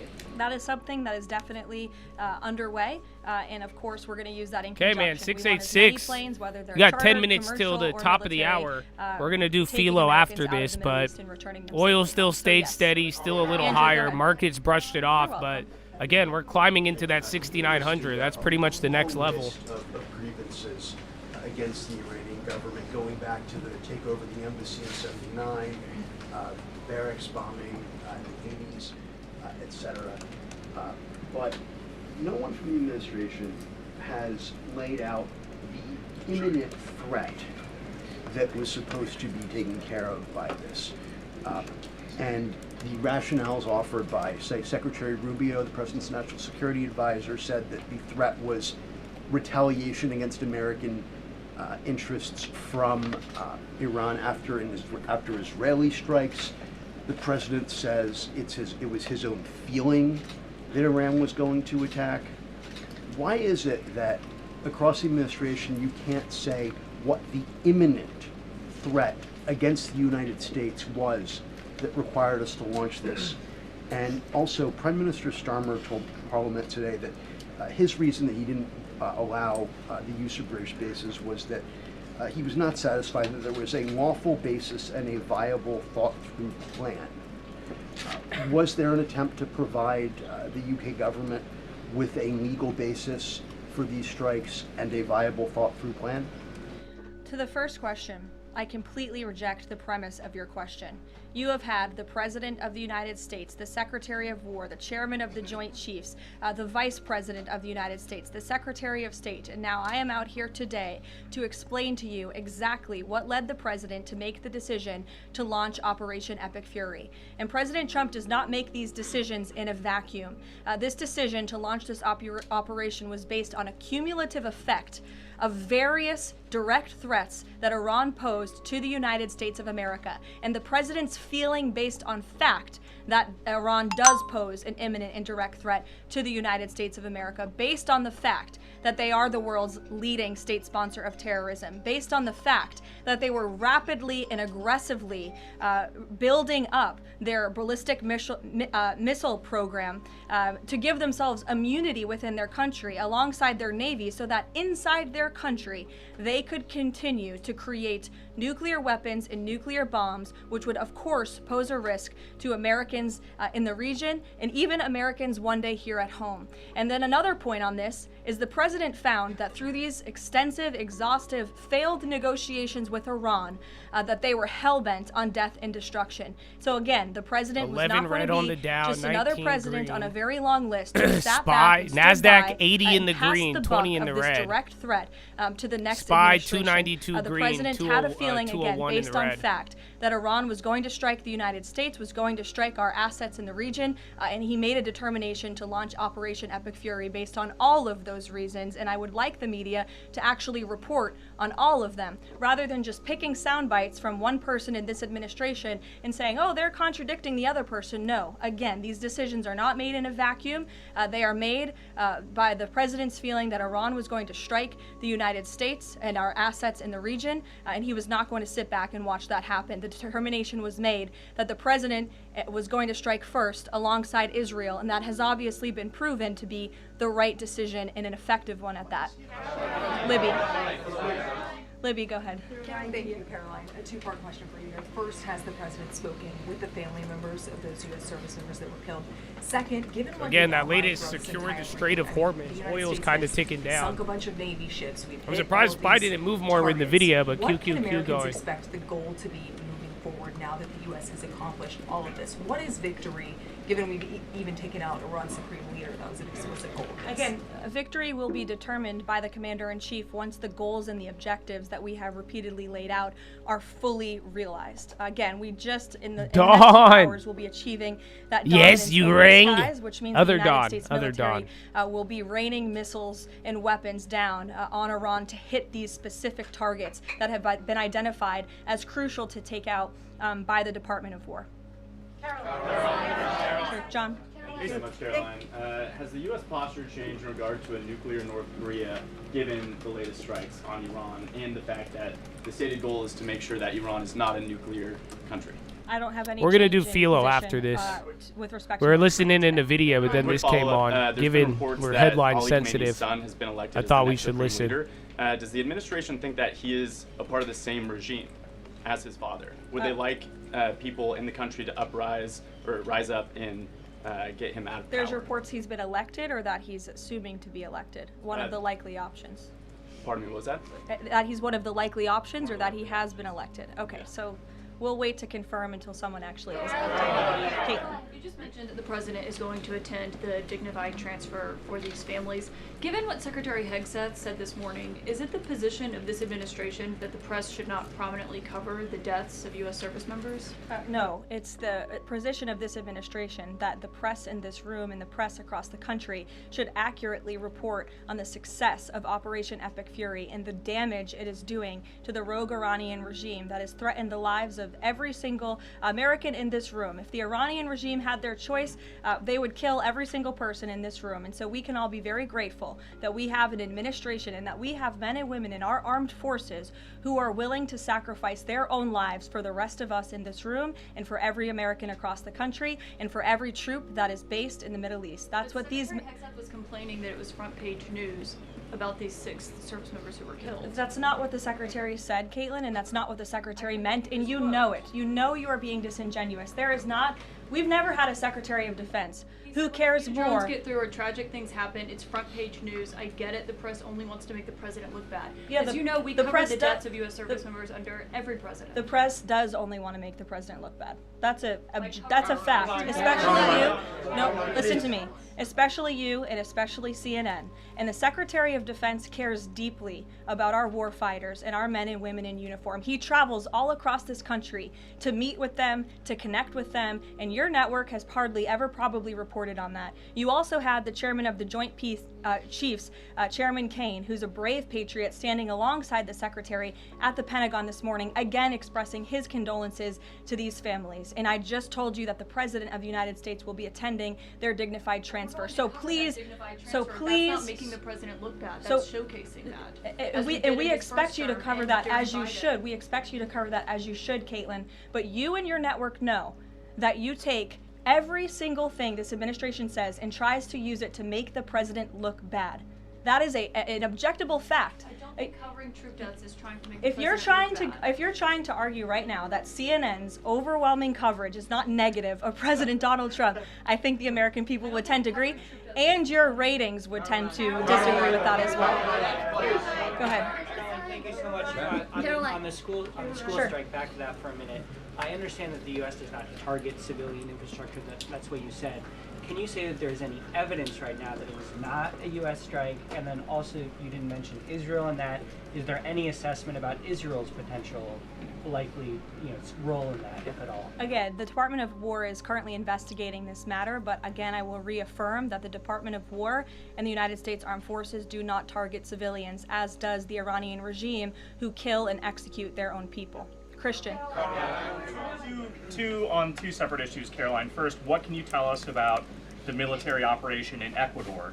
And then secondly, is the president considering invoking the Defense Production Act? Talked about that one last night. Munition stockpiles while we are in this conflict. It's not something I've heard the president consider, but as you know, the president has been in a pretty direct peace guy on the low and public correspondence with defense contractors, asking them to aggressively speed up their manufacturing of American-made weapons, which again are the best in the world. With respect to Ecuador, I would point you back to the statement released by the U.S. Southern Command on March 3rd. Ecuadorian and U.S. military forces launched operations against designated terrorist organizations. I'm sorry. Every These time I can't help are it. A powerful example of the I commitment can't help of it. partners It's going in Latin up. America and the Caribbean to combat Spain the scourge denies of reports it'll narco-terrorism. cooperate And with the together, U.S. we are taking decisive action Nice. to confront narco-terrorists who have long inflicted terror, violence, and corruption on citizens throughout the hemisphere. And with on that, I would also add that this weekend, I'm pleased to announce the president will welcome the heads of state from 12 nations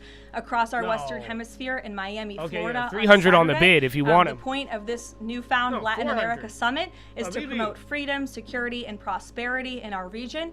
The following countries will be in attendance: Argentina, Bolivia, Chile, Costa Rica, the Dominican Republic, Ecuador, El Salvador, Honduras, Panama, Paraguay, Trinidad and Tobago, and maybe some others as well. And the president will be speaking with the leaders of this country who have really formed a historic coalition banks a to little work bit. together to address criminal narco-terrorist gangs and cartels and counter illegal and mass migration done? I need to go pee. into not Don't only leave. the United States but She the leaves Western after these little Hemisphere, rants. which remains a key and top priority And of NBIS this again. president. No, Thank she's you very leaving. much, Fuck. everyone, and you'll see the president yourselves in an hour. Thank you. Beige book out. Oh, it is. Okay, spies going up. Fed beige book wages rose at moderate or modest pace. Most districts as firms competed for the report prepared at the Federal Reserve. Overall activity increased at slight to moderate pace in 7 of 12, while the number of districts reporting flat or declining increased from the 4 in the prior period. Overall economic expectations were optimistic, with most districts expecting slight to moderate growth in the coming months. Prices increased moderately in recent weeks, with 8 districts reporting moderate price growth and 4 seeing slight or moderate increases. And then, and they're meeting in Miami.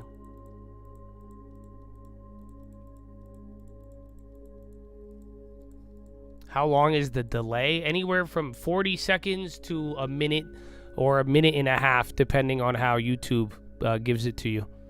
So, And then no delay on the locked in, which I'm hoping you guys have figured out by now. But sometimes the delay saves you, and sadly, we're still going to be early. We were late on the damn DOJ fertilizer news, but yeah, not too many people picked up on that one.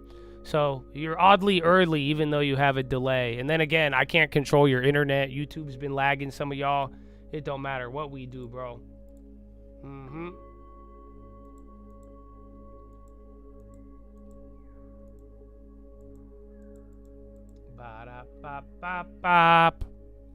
But other than that, Chad, are you ready?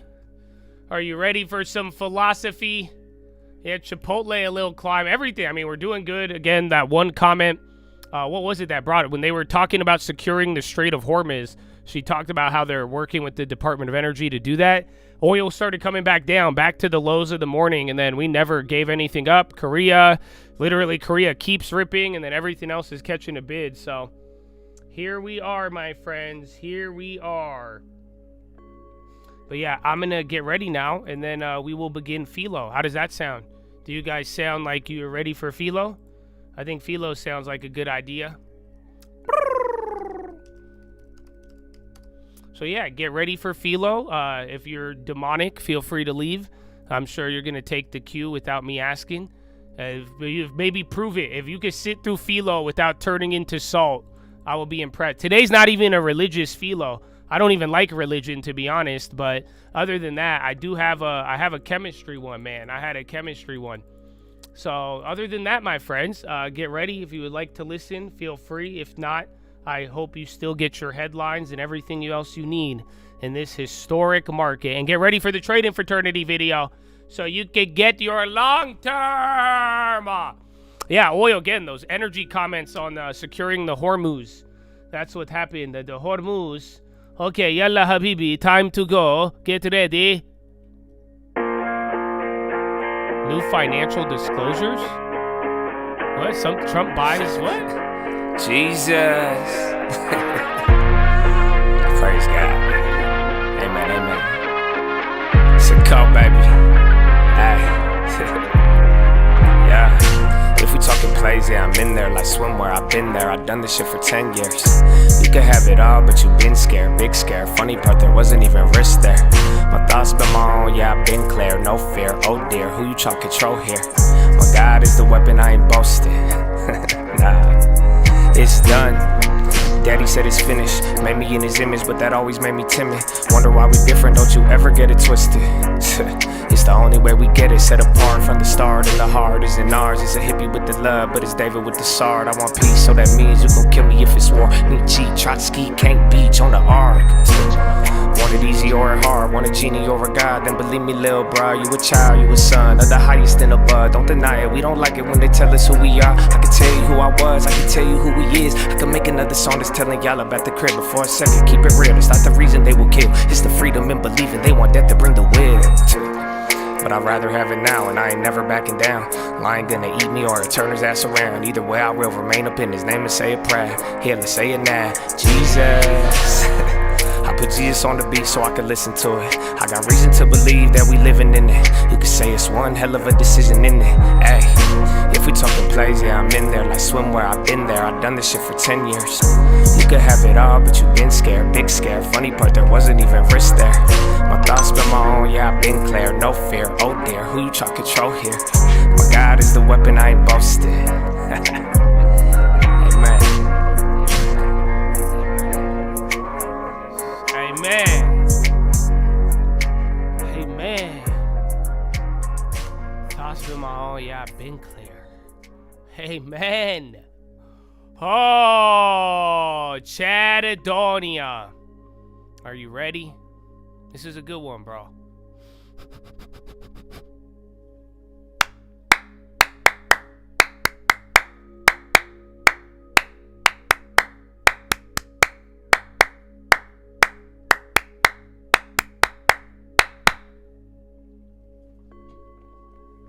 Chatadonia. Today I got a good one for you, man. Like I said, we're gonna talk science today. Would you guys like to talk science on Philo? I got a bunch of cool stuff I want to show you. And I think it'll just help you. Just general knowledge. If you've been listening to the other philos, I think it'll get you thinking. And I like it. I enjoy it, man. I enjoy all of it, bro. But before I begin that, before I show you what I want to show you, I have a couple of things. I have a couple of things that I would like to give you. Just a couple of comments, man. And I do hope that you receive these, man, because I think it could change your life. You know that? I think it's changed my life. I hope it could change yours, man. I know it can, but, you know, we all have our own journey, my friend. So let me just tell you this. Life is not for living. Huh. What? Have you ever thought about that? You know, life is not for living. I know, it sounds weird. But this idea that you just came here to live life and do what? To take a dump, procreate, eat food, run around. This whole planet is meaningless, brother. In the words of Solomon, Ecclesiastes, life is very meaningless if all we're here to do is just live, brother. Seriously, if that's the case, if all we're here to do is live, life is pretty meaningless. So this right here will change a lot of things for you. I encourage you to look at your time on this world. I encourage you to look at your life as school. Life is a school, my friend. Very simple. Start viewing life as it's teaching you something. Start viewing it as a classroom. View it as a practice. You know, they say a law practice. What do you practice? Are you practicing medicine? Think about it, bro. Everything you do, how you walk, how you look at things, how you look at yourself, how you love, how you get passionate and excited, bro. These are all your practice. So think about it, man. Everything takes on a new meaning when you actually view life this way. As if this is not, what do you think you're here to just live? Why do you think you could get depressed, man? Of course, it's very, every people before you, you know that hundreds and thousands of years ago, people had the same idea. Whether they had iPhones or not, they were like, man, this is meaningless. You know that? They said, wow, what are we doing here? Different languages, they never even spoke to each other. They came to the same conclusion that, wait, if you only just view it to live, this is kind of weird. This is kind of pointless. My brother, life is a school. You start viewing it as a school and a practice, you might finish the rest of your day in a whole new mentality. I hope you do. I really hope you do. So, that's the first part. The second part I want to tell you is your mind. And we're going to talk about this a little bit with the chemistry, or the physics I'm going to show you today. But I just want to remind you, bro, about really how crazy your mind is. I don't know if you've realized it by now. But do you realize that you don't really see things? I'll take it one step further. Are you ready? You don't even hear things. Huh? What is this guy saying? Bro, you don't get it? Think about your eyes right now. Think about how you see. What's going on, bro? You don't realize your mind is a data center. As Jensen was just talking about, he said a factory, a data center, it's to possess the tokens. Your whole mind is there to process data. Light is moving around. It goes into your eyes. And then you process it into an image. You're not really seeing anything. It's your brain processing the light. Do you think you're hearing my words right now? Y'all tripping. You don't get what's happening? All it is those, you ever see that little picture of your ear? The little hairs in your ear? It's vibrations. You're just hearing the vibration. It goes into your ear canal, and then guess what happens? Guess what you're doing instantly? You're processing those vibrations and interpreting it into a language in your mind. Isn't that amazing how fast you're doing it? Y'all playing with me, man. You don't think that's crazy. I'm saying crazy. I just said you just got understanding off something I told you. And all it was just sound vibrations. And you instantly processed it into meaning. You turned it into a word, you turned it into a meaning, and now you are thinking about it. Isn't that something? So yeah, man. You see with your mind, brother. Look at the light. You're not seeing it. You're seeing with what your mind is producing. You're not hearing anything. You are hearing with your mind. It goes through your ears. It goes through your eyes. But what gets processed is in your mind. How you interpret it. Isn't that amazing? So keep that in mind, man. Why you think I won't shut up about this whole mind thing, bro?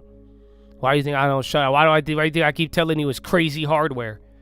Data center, y'all AI, Anthropic. I'm like, dog, you will have it right now. It's amazing. The power is in you. The light is inside you. You know that? That's what the Lord says. The Christ even said that Christ is within you. Oh, don't even get me. I'm sorry. I'm not going to make it. I want to hit you out too hard with this one. So now let me give you the final one. This one I love. You know why? I might even put this in the long-term video. This one is crucial. I think you could apply this to the craziness of life, and I think you could apply this to your investments. You know that? I think this one's amazing. I want you to understand crazy. You know, yesterday we're talking about right and wrong. We're talking about the struggle, the history, the combinations, you know. I think everybody, you've probably spent most of your life dealing with right and wrong. Some people have ran away from teachings or ran to it because of right and wrong. Y'all see the news, y'all hear Caroline Levitt. That's right. That's wrong. That's what I voted for. That's what I didn't vote for. This is okay. That's wrong. How could you this? How could you? No. Are you ready? Are you ready for this? My brother, the pendulum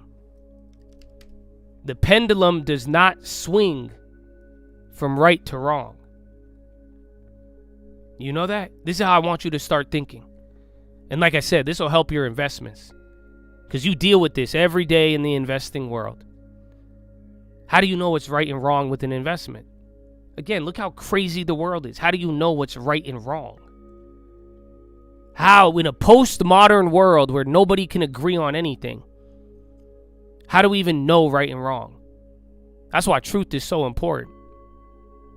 But the pendulum does not swing from right to wrong. The pendulum swings from sense to nonsense. It's your job to capture it when it swings to sense. It's your job to ignore it when it swings to nonsense. Oh, Chad, that could change your life, brother. I don't think they feel me, bro. The pendulum swings from sense to nonsense. It is your job to capture it when it swings to sense. Ignore it when it swings to nonsense. Like we talked about, the resistance, the mind, your thoughts. You don't see it? Think about investing. Every day, Mr. Market's going to offer you something. Every day, you're going to have an idea. You're going to have so many ideas. Your pendulum is swinging. Guess what's going to happen? Some of those ideas are going to be absolute nonsense. Have you ever thought nonsense before? I have. I've acted on nonsense before. You're like, where did that come from? You get a crazy idea and act on it. When the pendulum was swinging to nonsense, your job is to ignore it. And then guess what's going to happen? It's going to swing to sense. It's your job to capture it when it goes into sanity. Then when you get a good idea, sometimes you're going to get a good idea. Should I buy this while it's down 50%? Should I go buy something that's safe? It's going to swing to sense. It's your job to capture it while it's in sense. Ooh, everything's down. Should I buy a bunch of low quality stuff? You're going to swing from nonsense to sense, brother. All day and everything in your life. You start to view your decisions like this, I'd be shocked if you started making more bad decisions. If you could look inwardly on your mind and think about what you're doing. Swing from sense to nonsense. You're not going to stop it. Your idea is going to, your brain is going to give you bad ideas. We've talked about this. It's also going to give you good ideas. You got to learn the pendulum, my friend. When it's senseful, you need to learn to act on it. When it's nonsense, you got to learn to realize it. That right there will take you a very long way. So, That being said, are you ready for this? Today, I'm going to give you more Richard Feynman. I think you guys liked it. One of them is like a summary of Richard Feynman, but I'm going to give you a couple of his clips. They're kind of long, and then we're going to talk about electricity. I love it, bro. I love it. So this one's going to be a long one, but like I'm saying, this is science. We're going to talk about literally electricity. We're going to talk about becoming a scientist. I know. I don't know how you ever felt. You know you all could become a scientist? Huh? But Josh, I have to go to a highly liberal institution and spend a bunch of money. No. I think Richard Feynman would disagree with you. So here, take a listen. You asked me if an ordinary person, by studying hard, would get to be able to imagine these things like I imagine. Of course, I was an ordinary person who studied hard. There's no miracle people. It just happens they got interested in this thing, and they learned all this stuff. They're just people. There's no talent, a special miracle ability to understand quantum mechanics or a miracle ability to imagine electromagnetic fields that comes without practice and reading and learning and study. So if you say you take an ordinary person who's willing to devote a great deal of time and study and work and thinking and mathematics and time, then he's become a scientist. You asked me if an ordinary person... That's a quick one. Don't you love it? I love it. There's no such thing as miracle people. I don't know if you guys have noticed that. You could go talk to some of the brightest minds you've ever met. Some of the brightest people you've seen in history. There's no such thing as a miracle, dog. Not like that. All of you want to learn quantum. You want to imagine magnetics. Understand all the fields. Understand the deepness of something. You can all do it. I hope you realize that. You need something. You need an interest. It has to capture your interest. Then you have to devote a great amount of time and study. That is a formula right there. You do that, you could do anything. There is no limit to you actually becoming learned in anything. I've always believed that. That's why all these I've learned a lot of different things. You know why? It's only captured my interest. And then I've spent the next several years just getting into it and into it and into it. That's it. So I say that because some of this stuff, I don't know if it interests you or not. But whatever it is, man, in this life, bro, you guys are living through the golden age. The golden age of uncertainty and the golden age of opportunity. You're here right now. Start getting interested. Start applying that interest. And I don't think if you just think you ordinary this, everybody's ordinary. I mean, I'll put it this way. Everybody starts out ordinary. You don't have to stay a certain way. Most of the people who are going to tell you you can't learn something, you can't do this, you can't do that, it's because they have refused to take that upon themselves. They have not gotten interested in something, or they got interested and then the interest fade before they applied the time to see the result. And now they're telling you you can never do it. Oh, I disagree wholeheartedly. I think a lot of the brightest minds in the world who have ever accomplished things will tell you that they disagree with that too. Interest, study, to a massive amount of time devoted to it. That will create whatever you want to learn, and learn it at a high level. So whether that's AI right now, electricity, whether that's the market, anything, bro. Oh, I think that's exciting. So that's the first one. And now the next one, this one's a little longer, but I love this one. Before we get into the electricity, I love this one because it's cool. It was cool to see somebody. He's going to talk about my favorite question. And it kind of changed my outlook a little bit. It got me really thinking. What's my favorite question? Do you guys know what my favorite question is? This question has gotten me into a lot of trouble. It's gotten me to a lot of success. This question has gotten me in all sorts of shit, dude. There's one question Do you know what it is? Yeah. Yo, dude, why? Why? Bro, you know I would get in trouble at church when I was younger. Because I'd say why too much. You know how many times I got slapped by my mom for I say why? You know how many teachers, you know how many people on Wall Street don't like me because I ask too many whys? This question, bro. And it's also unlocked a lot of answers for me. Why? Why?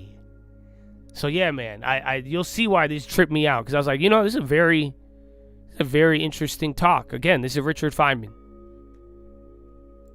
If you get hold of two magnets and you push them, you can feel this pushing between them. Turn it around the other way and they slam together. Now, what is it, the feeling between those two magnets?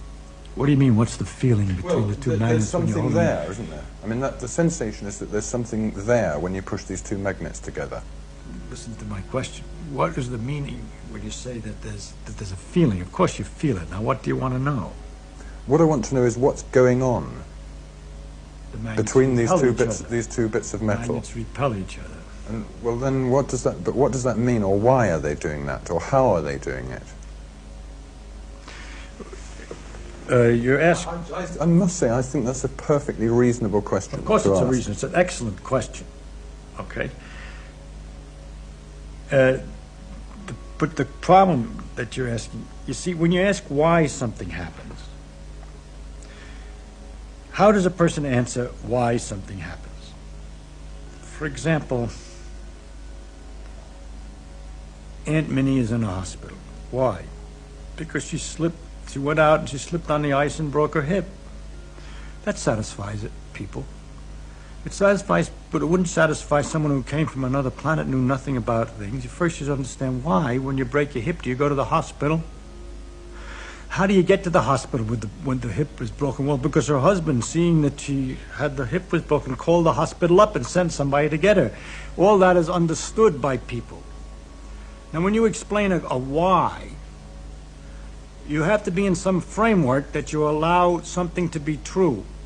Otherwise, you're perpetually asking why. Why did the husband call up the hospital? Because husband is interested in his wife's welfare. Not always. Some husbands aren't interested in their wife's welfare when they're drunk and they're angry. And so you begin to get a very interesting understanding of the world and all its complications. In order to if you try to follow anything up, you go deeper and deeper in various directions. If, for example, you could go, why did she slip on the ice? Well, ice is slippery. Everybody knows that, no problem. But you ask, why is ice slippery? That's kind of curious. Ice is extremely slippery. It's very interesting. You say, how does it work? You could either say, I'm satisfied that you've answered me, ice is slippery, that explains it. Or you could go on and say, why is ice slippery? And then you're involved with something, because there aren't many things as slippery as ice. It's very hard to get. Greasy stuff, but that's sort of wet and slimy. But a solid that's so slippery, because it is in the case of ice that when you stand on it, they say, momentarily the pressure melts the ice a little bit, so you got a sort of instantaneous water surface on which you're slipping. Why on ice and not on other things? Because ice expands water expands when it freezes, so the pressure tries to undo the expansion and melts it. It's capable of melting it. But other substances contract when they're freezing, and when you push them, they're just satisfied to be solid. Why does water expand when it freezes and other substances don't expand when they freeze? All right? I'm not answering your question, but I'm telling you how difficult a why question is. You have to know what it is that you're permitted to understand and allowed to be understood and known, and what it is you're not. You'll notice in this example that the more I ask why, it gets interesting after all. That's my idea, that the deeper a thing is, the more interesting it is.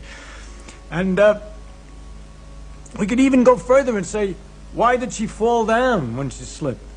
That has to do with gravity. It involves in all the planets and everything else. Never mind. It goes on and on. Now, when you ask, for example, why two magnets repel, there are many different levels. It depends on whether you're a student of physics or an ordinary person who doesn't know anything or not. If you're somebody who doesn't know anything at all about it, all I can say is that there's a magnetic force that makes them repel, and that you're feeling that force. And you say, but that's very strange because I don't feel kind of force like that in other circumstances. When you turn them the other way, they attract. There's a very analogous force, electrical force, which is the same kind of a question. And you say, that's also very weird. But you're not at all disturbed by the fact that when you put your hand on the chair, it pushes you back. But we found out by looking at it that that's the same force, as a matter of fact. The electrical force, not magnetic exactly in that case, but it's the same electrical repulsions that are involved in keeping your finger away from the chair, because everything's made out of its electrical forces in microscopic details. There's other forces involved, but this is connected to electrical forces. It turns out that the magnetic and the electric force with which I wish to explain these things, this repulsion in the first place, is what ultimately is the deeper thing that we have to start, what we can start with, to explain many other things that looked like they were, everybody would just accept them. You know, you can't put your hand through the chair, that's taken for granted. But that you can't put your hand through the chair when looked at more closely, why? That involves these same repulsive forces that appear in magnets. The situation you then have to explain is why in magnets it goes over a bigger distance than ordinarily.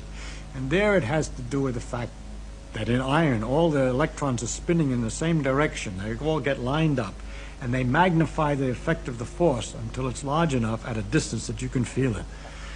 But it's a force which is present all the time and very common, and is in a basic force of almost, I mean, I can go a little further back if I were more technical, but at an early level, I just have to tell you that's going to be one of the things you'll just have to take as an element in the world, the existence of magnetic repulsion, or electrical attraction, magnetic attraction. I can't explain that attraction in terms of anything else that's familiar to you. For example, if we say the magnets attract like as if they were connected by rubber bands, I would be cheating you. Because they're not connected by rubber bands, I shouldn't be in trouble. You'd soon ask me about the nature of the bands. And secondly, if you were curious enough, you'd ask me why rubber bands tend to pull back together again, and I would end up explaining that in terms of electrical forces, which are the very things that I'm trying to use the rubber bands to explain. So I have cheated very badly, you see. So I'm not going to be able to give you an answer to why magnets attract each other, except to tell you that they do, and to tell you that that's one of the elements in the world of the different kinds of forces. There are electrical forces, magnetic forces, gravitational forces, and others, and those are some of the parts. If you were a student, you'd go further. I could go further. I could tell you that the magnetic forces are related to the electrical forces very intimately, that our relationship between the gravity forces and electrical forces remains unknown, and so on. But I really can't do a good job, any job, of explaining magnetic force in terms of something else that you're more familiar with, because I don't understand it in terms of anything else that you're more familiar with. Wow. It's funny because you're like, so wait, you can't answer the question? What, did he just call the guy stupid? Did he call him smart? What the hell just happened? I'll tell you, man. I love this. I loved hearing this. It was great, man.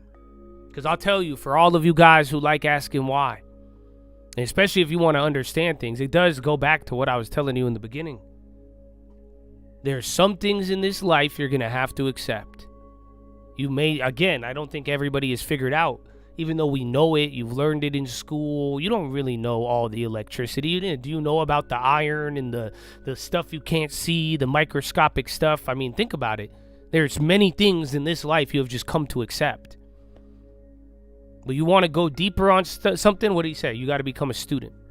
He didn't say that's what you have to do, but he was saying if you were a student of it, then I could go deeper. Then you would understand the why, the complexities. That's where it starts to get real interesting. So I'm telling you, treat life like you're a student, brother. That's the first part, but I'll give you another part of it. I'll give you something to ask to your why. Oh, it's better than it goes hand in hand with why, but it's really what he asked him just straight off the beginning. He said, what is it that you want to know? What's the meaning of what you want to know? So if you're asking a why, I hope you could pair it up with the meaning of what you really want to know. That is how you are going to now make your why a shovel to dig, or your why a hammer to nail something down. What is it you want to know? Because again, otherwise you're going to have to, every time you ask why, it's going to lead you into this perpetual game of why. And then again, every time, if you're going to accept and stop at an answer, that means you have to allow something to be true. Whether you understand it and accept it, or whether because that's how it objectively acts and behaves. So simple level or deeper level, my friend. What do you want to know? What is the meaning of what you want to know? You start thinking in terms of that, I think you're going to become a much more sharper and pointed in your direction and where you're going. And again, the more you treat it like a student, the more you get deeper into a topic, those whys and those meanings, they elaborate a lot more to to the point where it depends who are you talking to. He even said, I could answer your question, but I can't answer it in a way that you know on your understanding if you just want a simple why. I can't. You're going to have to assume something to be true. So you're a student of the sciences, you're a student of what you're asking. Well, oh yeah, we could get deep into it. What is the meaning of what you want to know? Oh, I love it. I love it. So there's that. And now, this one is, I don't know if it's him at another way, but I think this is just a recap. Let's, because again, I know we talked about it the other day, but I think you guys might like this. Would you guys like some electricity? We should have some electricity talks. Here's just, I just want you, just because we talked resistance and some other things, again, maybe this will answer some whys. Or again, what is the meaning of what you want to know? Ask anyone what electricity is and they'll say electrons flowing through wires. Ask them why batteries die. They'll say the electrons run out. Ask them what AC and DC mean. They'll give you textbook definitions that explain nothing. Richard Feynman once said that nobody really understands electricity. And he was right, but not for the reasons you think. Come in, sit down. We need to talk about something you use every single day, but probably don't understand at all. Electricity. Now, before you get defensive, let me tell you a story. In the 1960s, Richard Feynman was asked to serve on a curriculum committee for California schools. They wanted him to review science textbooks, approve them for use in classrooms. He read through them, and he was horrified. Not because they had wrong facts. The facts were mostly correct, but because they explained nothing. They gave students words without understanding. They made kids memorize definitions without ever showing them what was really happening. One textbook said, energy makes things go. Feynman asked, what does that mean? What is energy? How does it make things go? The book never explained. It just repeated in different words, energy is the ability to do work, and work is when energy is transferred. Circular, meaningless. This is how most people understand electricity.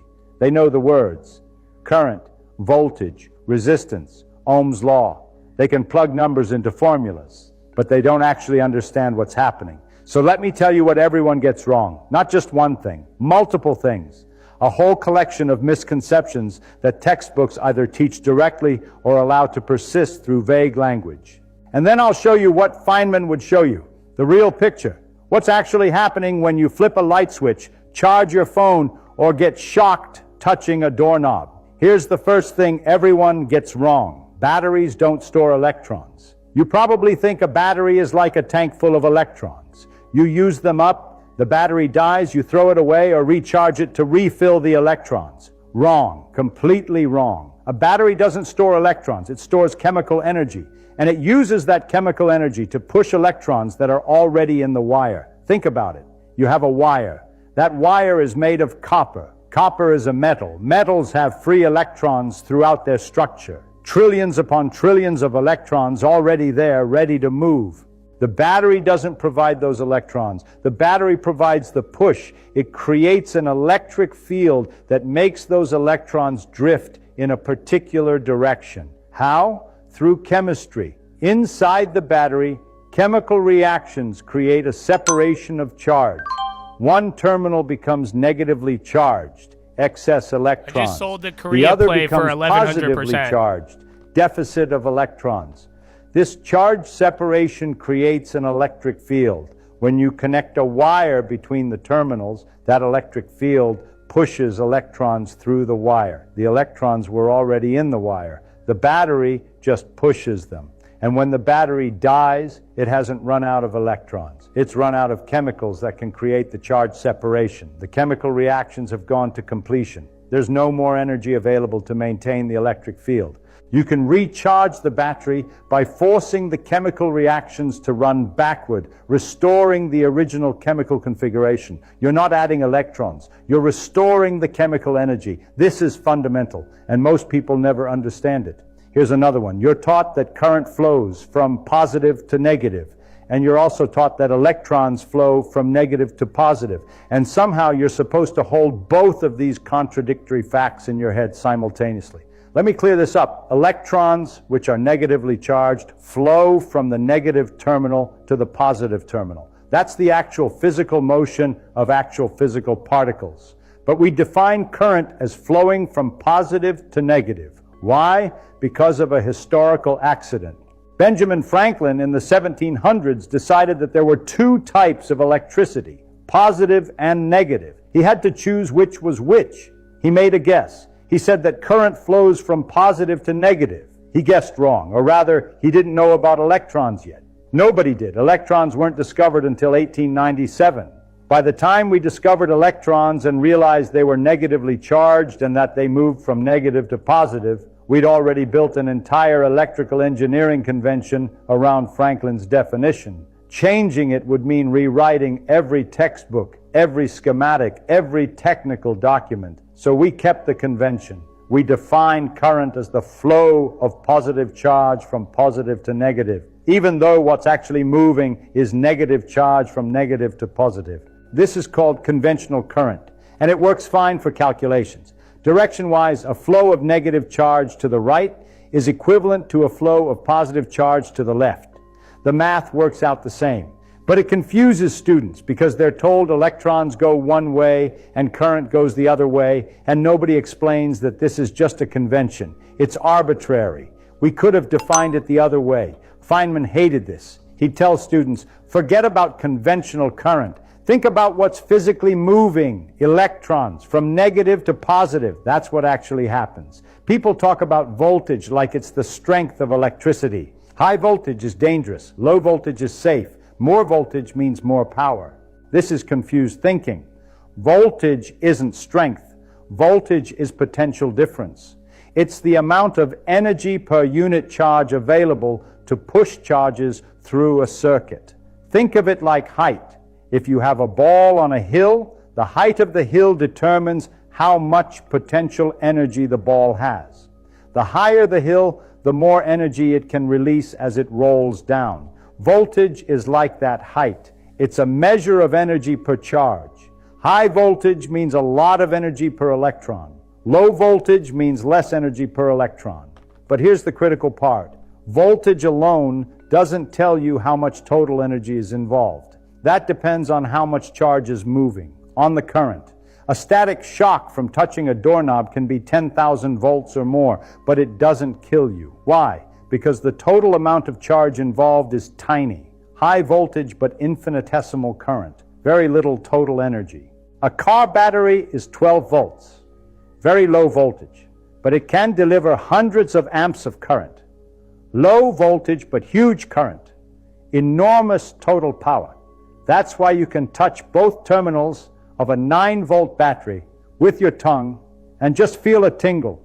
The voltage is low. The resistance of your tongue is relatively high, so the current that flows is tiny. But if you stuck a fork into a wall outlet, don't do this, you'd get 120 volts at potentially several amps. That's enough to kill you, not because of the voltage alone, because of the combination of voltage and current. Power, the rate of energy delivery, is voltage times current. Both matter. This is what Feynman would emphasize. Don't think of voltage as how strong the electricity is. Think of it as how much energy each electron carries, and then think about how many electrons are flowing to determine the total power. I mentioned this earlier, but it's worth diving deeper, because this misconception leads to so much confusion. Electrons in a wire move incredibly slowly, about 1 millimeter per second in a typical copper wire carrying a typical current. That's not a typo. 1 millimeter per second. You could watch an electron drift through a wire and you'd fall asleep from boredom. But wait, you say, when I flip a light switch, the light comes on instantly. If electrons move that slowly, shouldn't there be a delay? This is where most explanations fail. They tell you the wire is full of electrons, so when you push one in at one end, one pops out at the other end immediately, like a pipe full of water. That's closer to the truth, but it still misses something important. What's actually propagating at nearly the speed of light isn't the electrons themselves, it's the electromagnetic field. When you close a switch, you establish an electric field throughout the circuit almost instantaneously at the speed of light through the medium. That field exists everywhere in the circuit at once, and it pushes on all the free electrons in the wire simultaneously. So all the electrons start drifting at the same time. The ones near the light bulb start drifting immediately, not after waiting for electrons from the battery to arrive. The electromagnetic signal travels fast. The electrons drift slow. The light comes on quickly because the field reaches the bulb quickly, not because electrons race through the wire. This is crucial for understanding anything involving high-frequency AC, radio, transmission lines, or any practical electrical engineering. The electrons aren't really going anywhere. The field is doing all the work. Alternating current, AC. Everyone knows that in AC, the current alternates direction. It goes forward, then backward, then forward, then backward. 60 times per second in the US, 50 times per second in most other countries. And people imagine electrons flowing one direction, then reversing and flowing the other direction, back and forth 60 times per second. That's not wrong. That is what happens. But here's what people don't understand. The electrons barely move at all. Remember, drift velocity is about 1 millimeter per second. In AC, the electrons oscillate 60 times per second. So how far does an electron move in one cycle? 1 millimeter per second divided by 60 cycles per second. That's about 0.07 millimeters per cycle. The electrons are wiggling back and forth by less than the thickness of a sheet of paper. They're not traveling. They're vibrating, jiggling, oscillating in place. So how does AC power work? How does energy get from the power plant to your house if the electrons aren't actually traveling? The electromagnetic field. Again, the field oscillates. The field carries energy. The field propagates at nearly the speed of light through the power lines. The electrons just wiggle in place in response to the field. This is why AC is so useful for power transmission. You can change the voltage easily with transformers. You can transmit power over long distances efficiently. Not because electrons are flowing great distances, but because the electromagnetic field is doing the work. And this is why frequency matters. 60 hertz means the field oscillates 60 times per second. Higher frequencies have different properties. Radio uses much higher frequencies, millions or billions of cycles per second. The electrons still just wiggle, but the field carries information, energy, at those high frequencies. Resistance. Everyone's taught that resistance is like friction. Electrons bumping into atoms, slowing down, getting stuck, converting their kinetic energy into heat. This metaphor is terrible. It's misleading. It gives you completely the wrong picture. First, electrons aren't slowing down in a resistor. Their drift velocity is determined by the electric field and the properties of the material. In a high-resistance material, the drift velocity might be slower, but that's not because electrons are getting stuck. It's because the material's structure makes it harder for electrons to drift. Second, the energy that becomes heat isn't the kinetic energy of the electrons. Electrons are moving at about 1 millimeter per second. The kinetic energy associated with that drift is absolutely tiny, nowhere near enough to account for the heat generated by a resistor. So where does the heat come from? The electromagnetic field. The field is carrying energy. The resistor extracts energy from the field and converts it to heat. How? Through collisions? Yes, but not the way you think. Electrons in the material are constantly colliding with atoms. These collisions transfer energy from the ordered drift motion into random thermal motion. But the energy being transferred isn't the drift kinetic energy. It's energy from the electric field. Think of it this way. The electric field does work on the electrons, giving them energy. The electrons collide with atoms, transferring that energy into heat. The field continuously supplies energy. The collisions continuously dissipate it as heat. The resistance of a material is a measure of how efficiently it converts electromagnetic field energy into thermal energy. High resistance means efficient conversion. Low resistance means inefficient conversion. This is why superconductors have zero resistance. In a superconductor, electrons don't collide with atoms in a way that transfers energy. They move through the material without dissipating energy. No collisions means no conversion of field energy to heat means zero resistance. Here's something that confuses people endlessly. Why do electrical circuits need two wires? Why do you need a complete circuit for electricity to flow? People think you need two wires because electrons flow out of one wire and back through the other, like water flowing through a pipe system. You need a complete loop. That's sort of right, but it misses the deeper truth. What you really need is a potential difference and a path for charge to move. Here's an example. Lightning. Lightning is a massive flow of electrical current, millions of amps, but there's no wire, there's no circuit. How does it work? There's a huge potential difference between the cloud and the ground, thousands or millions of volts. That potential difference creates a strong electric field. If the field gets strong enough, it ionizes the air, making it conductive. Current flows through the ionized air from the cloud to the ground. There's no return wire. The ground itself serves as the return path. Charge flows from the cloud to the ground through the lightning bolt and then spreads out through the ground, eventually making its way back to regions of opposite charge. Or consider static electricity. You shuffle across a carpet, building up charge on your body. You touch a doorknob, zap. Where's the complete circuit? There isn't one in the traditional sense. You're at a different potential than the doorknob. Charge flows briefly to equalize the potentials. That's it. The reason we use two wires in electrical systems is for control and efficiency. Two wires create a well-defined path for the current, making it predictable and manageable. One wire carries current out, the other carries it back. But fundamentally, all that matters is potential difference and conductivity.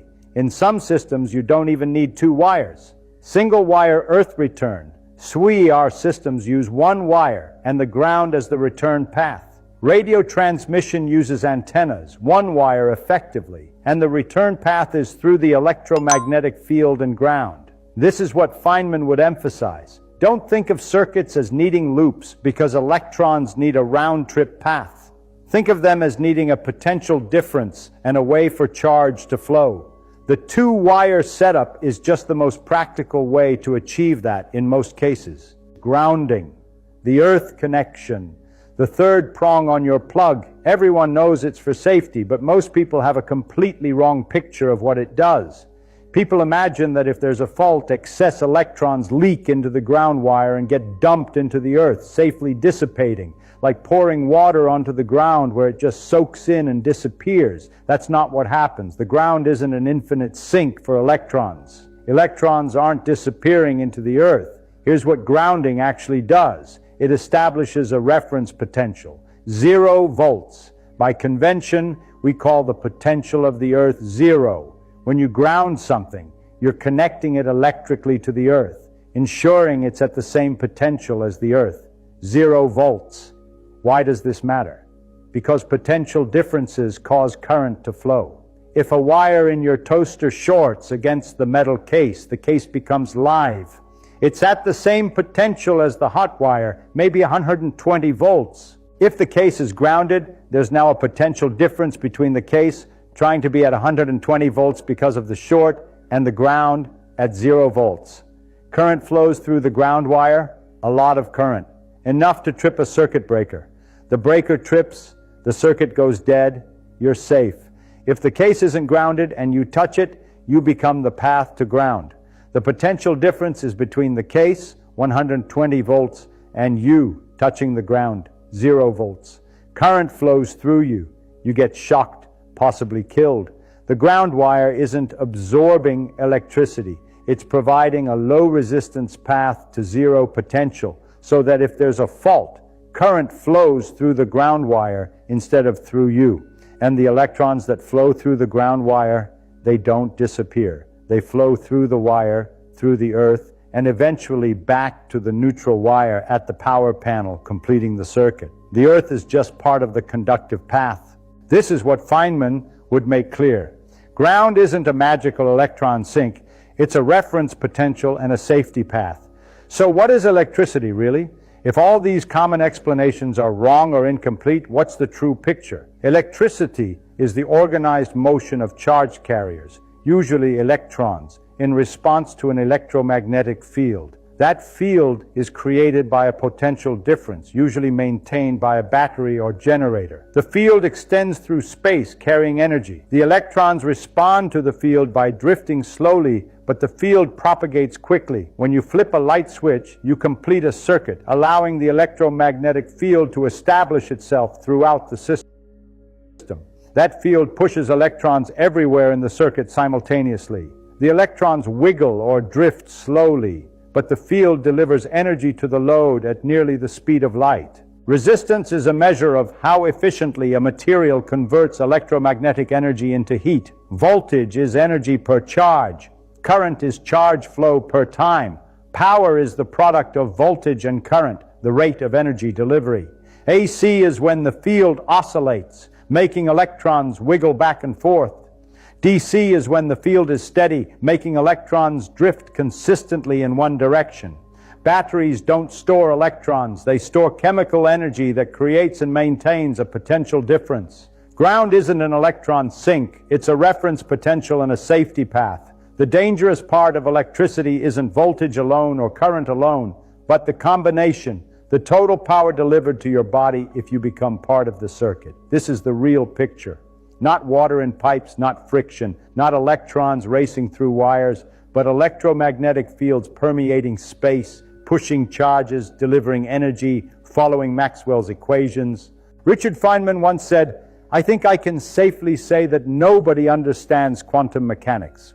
He was being honest about the limits of human understanding, even for experts, but he might have said the same thing about electricity. Not because electricity is as fundamentally mysterious as quantum mechanics, but because most people, even many physics students, carry around a collection of half-truths and misconceptions that they never question. They know the words. They can solve the problems, but they don't understand what's actually happening. And that bothered Feynman, because understanding is the point. Not memorization, not calculation, understanding. Being able to picture what's happening physically. Being able to answer why questions, not just how questions. So when you flip a light switch tonight, think about what's really happening. Not electrons racing through wires, but an electromagnetic field establishing itself throughout the circuit, pushing all the electrons everywhere at once, delivering energy through space, making atoms in the bulb vibrate so intensely that they glow. That's electricity. That's what's real. That's what Feynman would want you to understand. Not the comfortable lies, not the simplified models, but the actual physics. And here's the beautiful part. Once you understand it, really understand it, everything makes sense. Radio, transformers, generators, motors, circuit breakers, wireless charging, it all fits together. It's all the same physics, electromagnetic fields interacting with charges. That's what education should do. It should take the mysterious and make it comprehensible. It should replace vague words with clear understanding. That's what Feynman spent his life trying to do, and that's what I hope I've done for you today.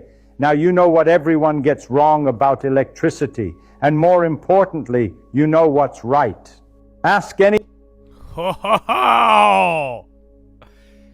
So why, dude? Why am I playing that? Why do I care? Why should you care? What is the meaning of what you want to understand? Tell me what you want to understand. What have I been telling you? There's two things.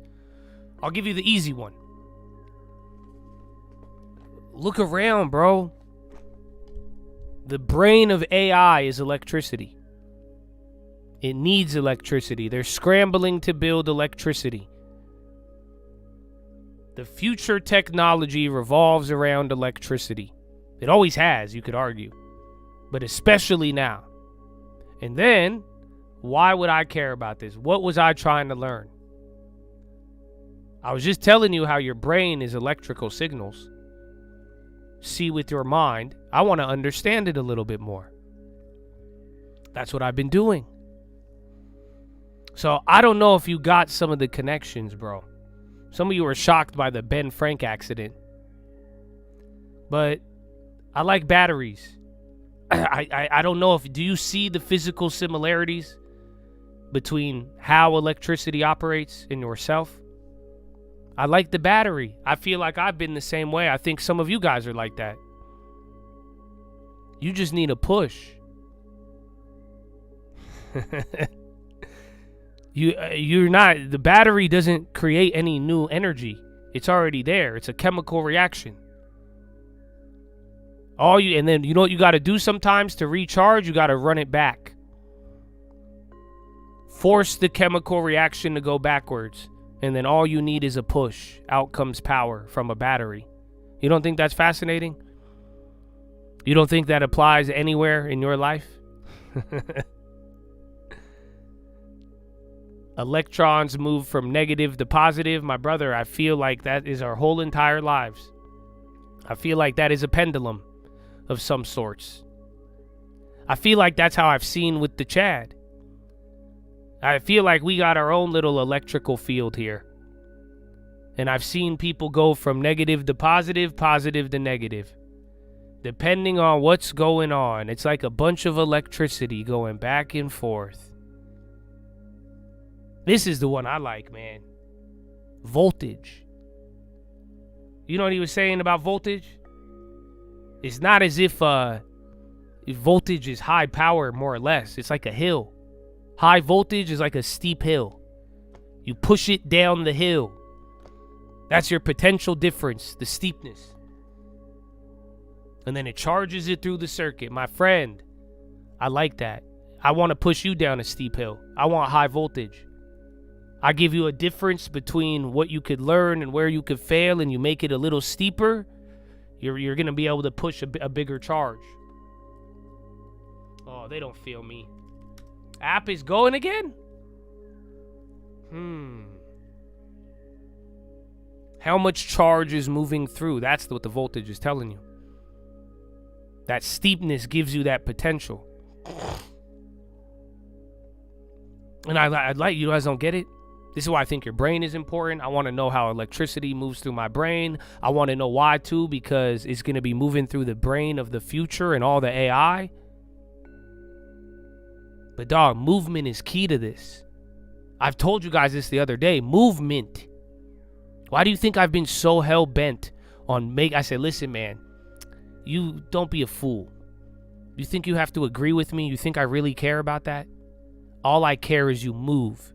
And you keep moving. Do you understand?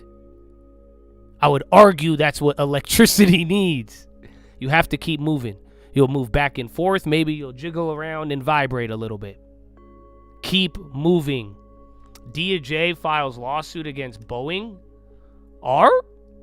Federal court? Over what? Bradley! It hasn't reacted yet. I don't know the details on it. But literally no reaction as of now. Oh, there you go. Actually, my other chart shows it a little bit bigger.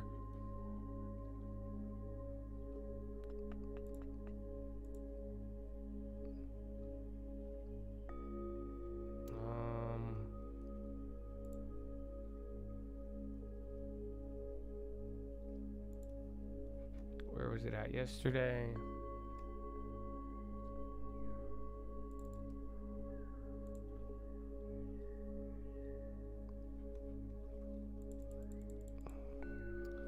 You push to get the chain reaction moving? I do.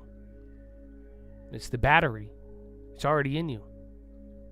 You need to recharge, go backwards. You need to do it, but it's just all it is pushing energy out. But nah, man, movement. That's how it come out of a battery. That's how current's gonna flow. You need movement. I'm telling you, bro. You guys understand? Success loves movement. One day you're going to realize this. Success loves movement. You know what else? I told you this one not too long ago. Depression hates a moving target. Oh, y'all don't feel me. Y'all don't feel me, bro. Keep moving. You know what else he said, though? You guys caught on to it. You guys said something about it, but you didn't. I don't think you saw what I saw on there. He said something when he was talking about voltage. And he said, put your tongue on the battery, you'll feel a tingle. Some of you are like, don't do that. He said something about it. What did he say? Did you catch it? So voltage, you could learn stuff from voltage, but he said something very specifically.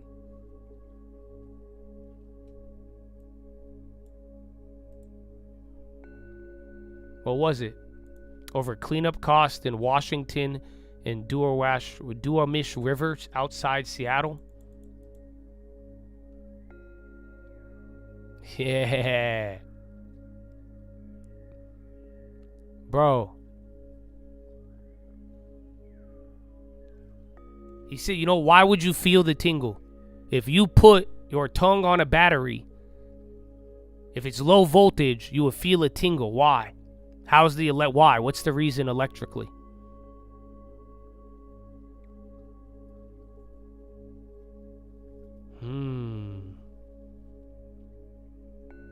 The answer is that your tongue has high resistance.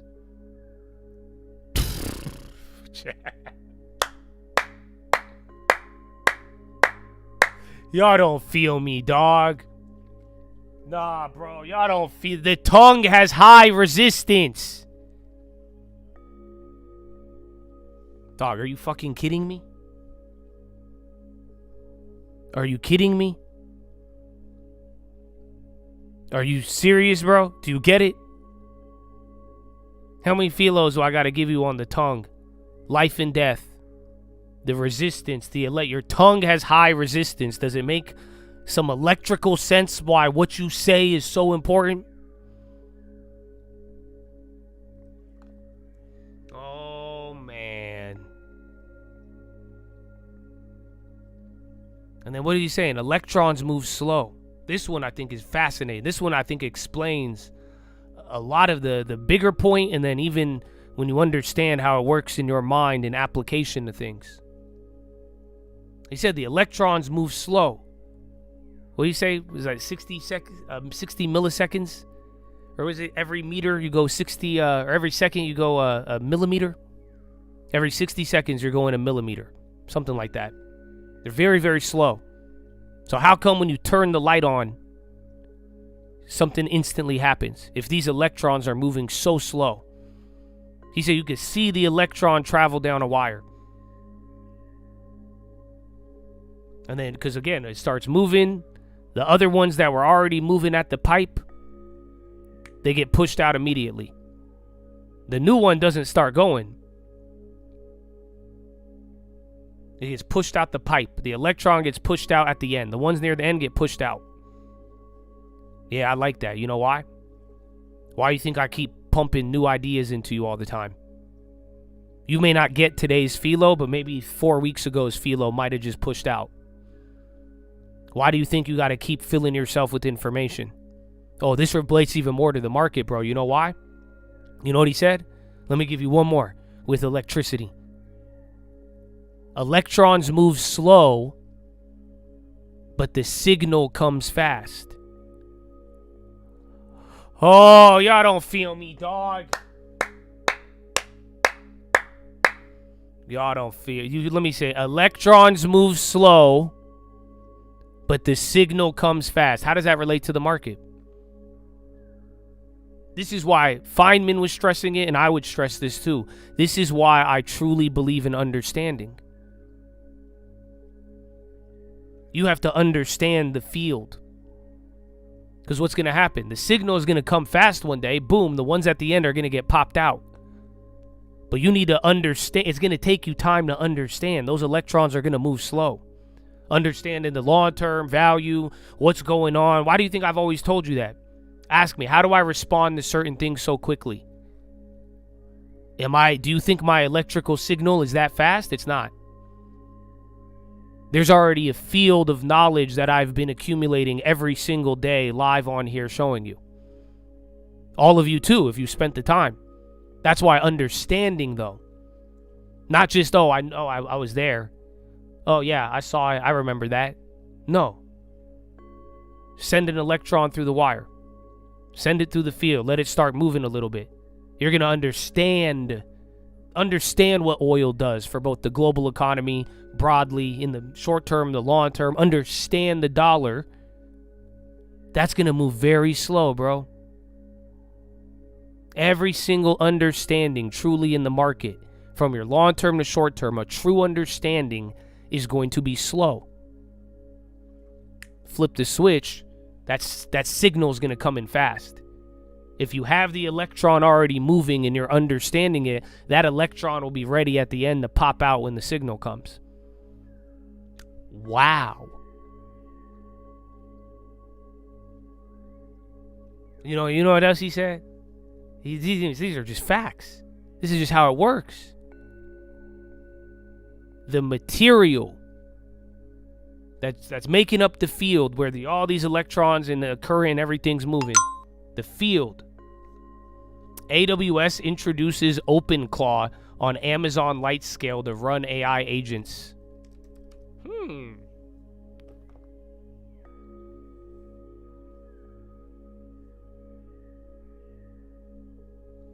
He said the material makes it harder for electrons to drift.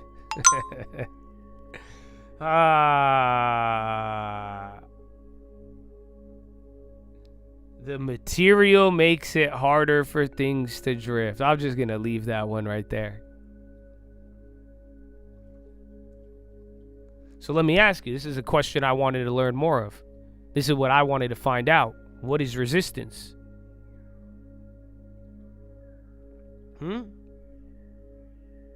What is resistance? So it depends on your level of understanding, but this was a question I wanted to answer to. I wanted a deeper understanding of resistance. That's why I wanted to understand the tongue a little bit more. I wanted to understand the mind and how it all works through there. Very simple. Think about this with all the info you process and how you're going to move forward from here. Resistance is efficient conversion.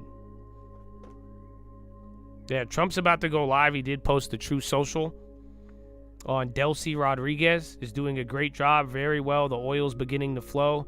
Professionalism and dedication is a very nice thing to see. Complimenting. Watch if oil moves down, but SPY's going a little bit, even though it was good. Resistance is efficient conversion. That's how he explained it. Simple. There's a lot of factors to it and how it plays out, but essentially, through all the disruption and everything, resistance is how it efficiently converts everything throughout the field. Think about that now with your thoughts, your mind, and your actions. My guy, you're in the field. Your resistance is going to be efficiently converting all of the different backs and forths. He said something about superconductors. And they don't collide with the things that they move through.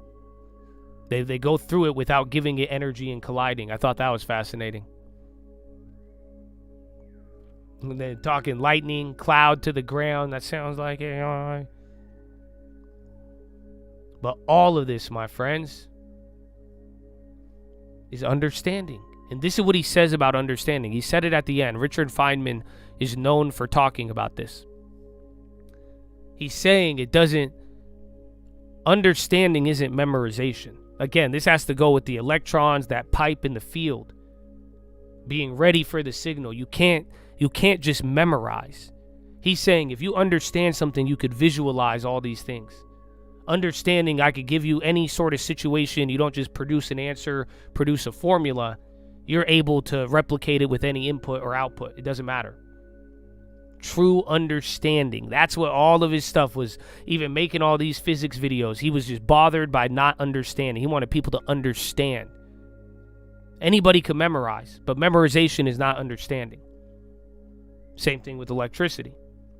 You need to understand everything. I would argue even with the market, you need to understand.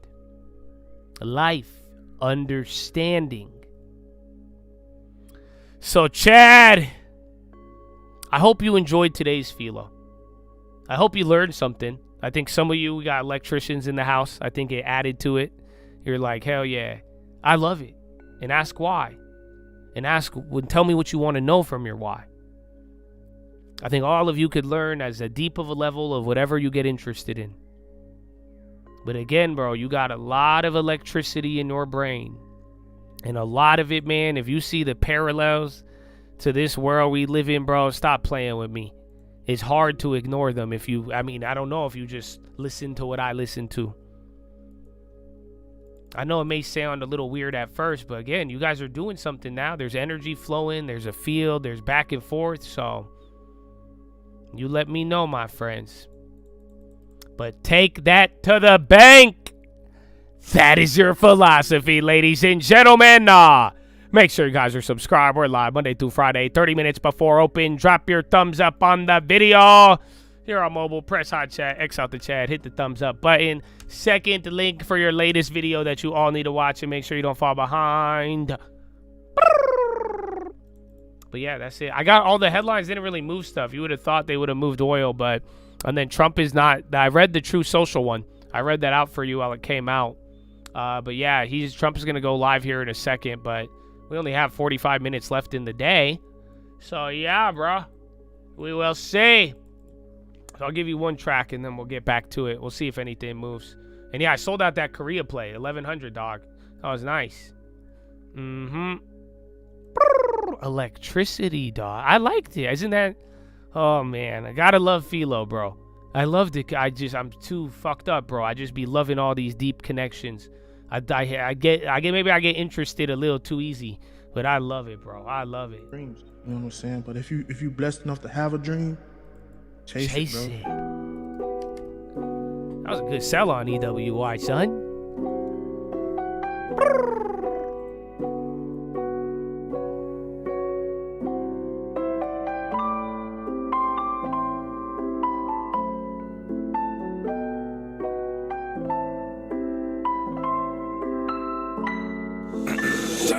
I had a drink like Martin, then I heard a couple stories. Never met my heroes, never had one. Never wanted things I never had, son. I got it, then I grabbed them. Looking back, these bitches Southeast sad them. Good more, don't ignore your sword for the war.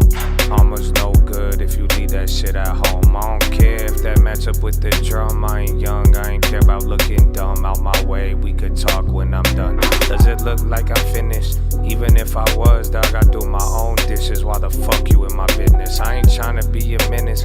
Need a couple minutes, but you're talking in your bitch and just show me that you don't get it. Look, now I wasted your time trying to reprimand, explain the basic shit so you could understand. I ain't being mean the way I teach the big leagues, ain't throwing underhand. Not the bad guy, I'm the best coach that you ever had. Something like LaMelo's dad, mama was an immigrant, $5 an hour working with Brillo pads. We got some things we shouldn't have, so I could feel down, but I don't ever think I'm really sad.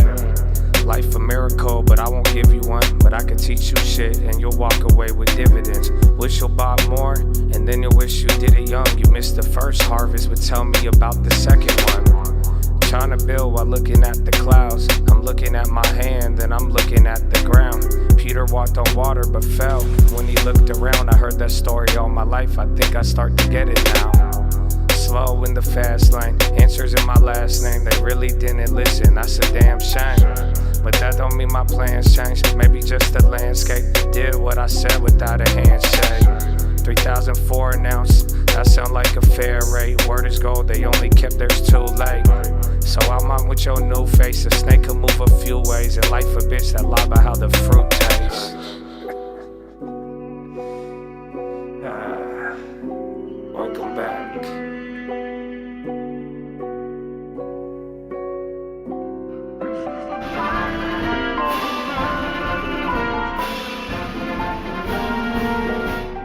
Ladies and gentlemen, the President of the United States, Donald J. Trump. What a fade in, bro. I didn't even time that. No, amen.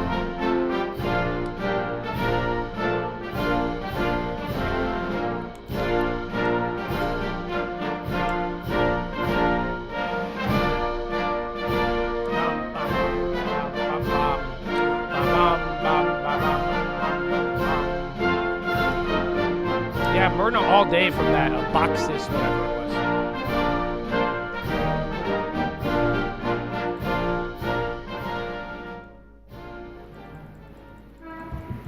Well, thank you very much. These are exciting times. I think you probably want to speak about war rather than this, but this is very Energy important. Right. This is very important, and we're Secretary doing very Wright. well on Meta making their on the war conferences front, now. to put it mildly, I would say. Somebody said, on a scale of 10, where would you rate it? I said about a 15. That's a two-tone tie. And what the fuck we're is going to that? continue to do well. We have the greatest military No, is it in purple? the world by far. It looked like a chameleon tie. That was I think a it's purple, tremendous though. threat to It us for looked many two-tone years. from far 47 away. years they've been Looked like killing our VWAP. people and killing people from all over the world, and I think we have great support. And I think if we didn't do it first, they would have done it to Israel and give us a shot if that was possible. And if we didn't terminate the worst deal, one of the worst deals ever made, the Obama nuclear deal, I call it the Obama nuclear deal, where he gave everything to Iran, including a nuclear weapon. It was a road to a nuclear weapon. Bad things would have happened 4 years ago, because they would have had a weapon 4 years ago if I didn't terminate that deal. So we're in a very strong position now, and their leadership is just rapidly going. Everybody that seems to want to be a leader, they end up dead. And it's an amazing thing that's taking place before your eyes, because for 47 years we were pushed around, and we shouldn't have been. And I think I can say, and you see it as well as I do, you see the tremendous progress that's being made. Their missiles are being wiped out rapidly. Their launchers are being wiped out. They're attacking their neighbors. They're attacking their, in some cases, allies, or not so long ago allies. And, you know, it's really a nation that was out of control, and they would have used it on us if we let them, if we waited any longer. A big factor was Soleimani, the killing of Soleimani in my first term. And maybe the biggest factor was the rebuilding of the military They're recirculating in that my first plan term. to strike Israel's And energy. then the B-2s hit. That's what caused this little pop here again. It's old, though. And I use the word obliterate because it really was. It was a complete obliteration of their nuclear potential, and that set them back very, very seriously. If we didn't hit within 2 weeks, they would have had a nuclear weapon. If we didn't do the B-2 attack a number of months ago, they would have a nuclear weapon. And when crazy people have nuclear weapons, bad things happen. So we're in very good shape now. I want to let you know that, and we will continue forward. But it's a great display of military strength, and I'm very proud to have, with some of the people in the room, both senators and congressmen, we rebuilt, and women, we rebuilt our military during the first term, and we're using it a little bit more than I thought we would have to. Venezuela worked out really great. We have a wonderful relationship with the president and the various representatives. Some more than others. And we're taking out hundreds of millions of barrels of oil, and that goes to our benefit and to Venezuela's benefit. They'll be doing better than they've ever done before, and we will get a big piece of that, and we'll also make life wonderful for the people of Venezuela who have been very, very badly hit. So that's a lot said in a short period of time, but you can witness Again, it you're probably for giving yourself. up if And you now go we'll back get to on VWAP, but something that I'm very proud of, because it Spy was and oil sort are of kind my of going idea. inverse. Sort of Nothing's my really idea, happened, like, just old reiteration. build your own but- power plant. Yeah. And everybody thought I was kidding. They said, really, you can do that? How would you do that? I said, we'll get you fast permits, and you'll build your own plants, but we're going to discuss it in great detail with the biggest people in the industry and some of our great leaders and senators. And congratulations on the Medal of Honor for your 100-year soldier. You know, 100 years old, 101 to be exact. And Daryl's been fighting that he get the Congressional Medal of Honor for many years, Daryl, right? Mr. President, I give you all the credit for overcoming the lawyers in the Department of the Navy in a way that I thought was amazing. Yeah. And Well, nobody could have done it but you. Maybe it'll be a long. We had to get it to him a little bit quickly, but he looks like he's in good shape. He's got some years left, right?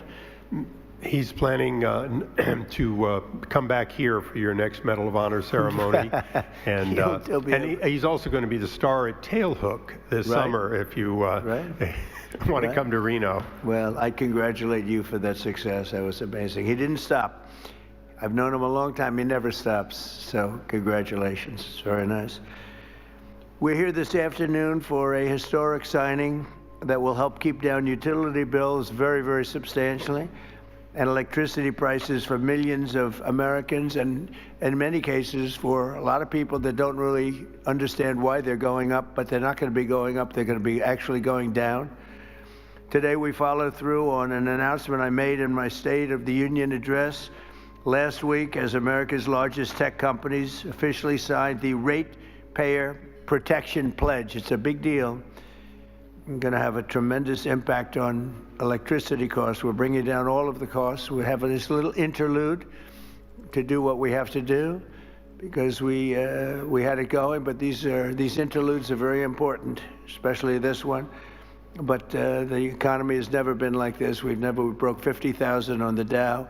People thought we wouldn't do that within the first 4 years. We did it in the first year.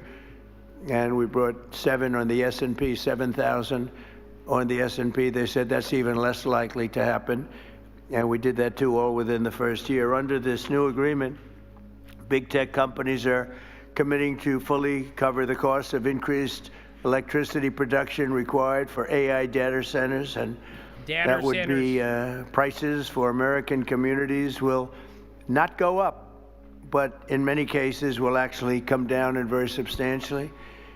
Because, you know, the data centers, and you people are so big, you're the biggest in the world, but they've developed a little bit of a bad public, they need some PR help, because people think that if a data center goes in, their electricity prices are going to go up, and that's not happening. It's not going to happen. And for the areas where it did happen, it won't happen anymore because they never had this alternative.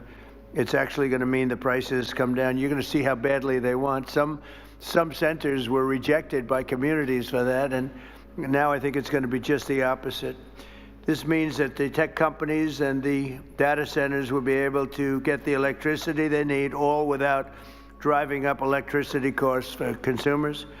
This is a historic win for countless American families, and will also make our electricity grid stronger and more resilient than ever before, so that's part of it.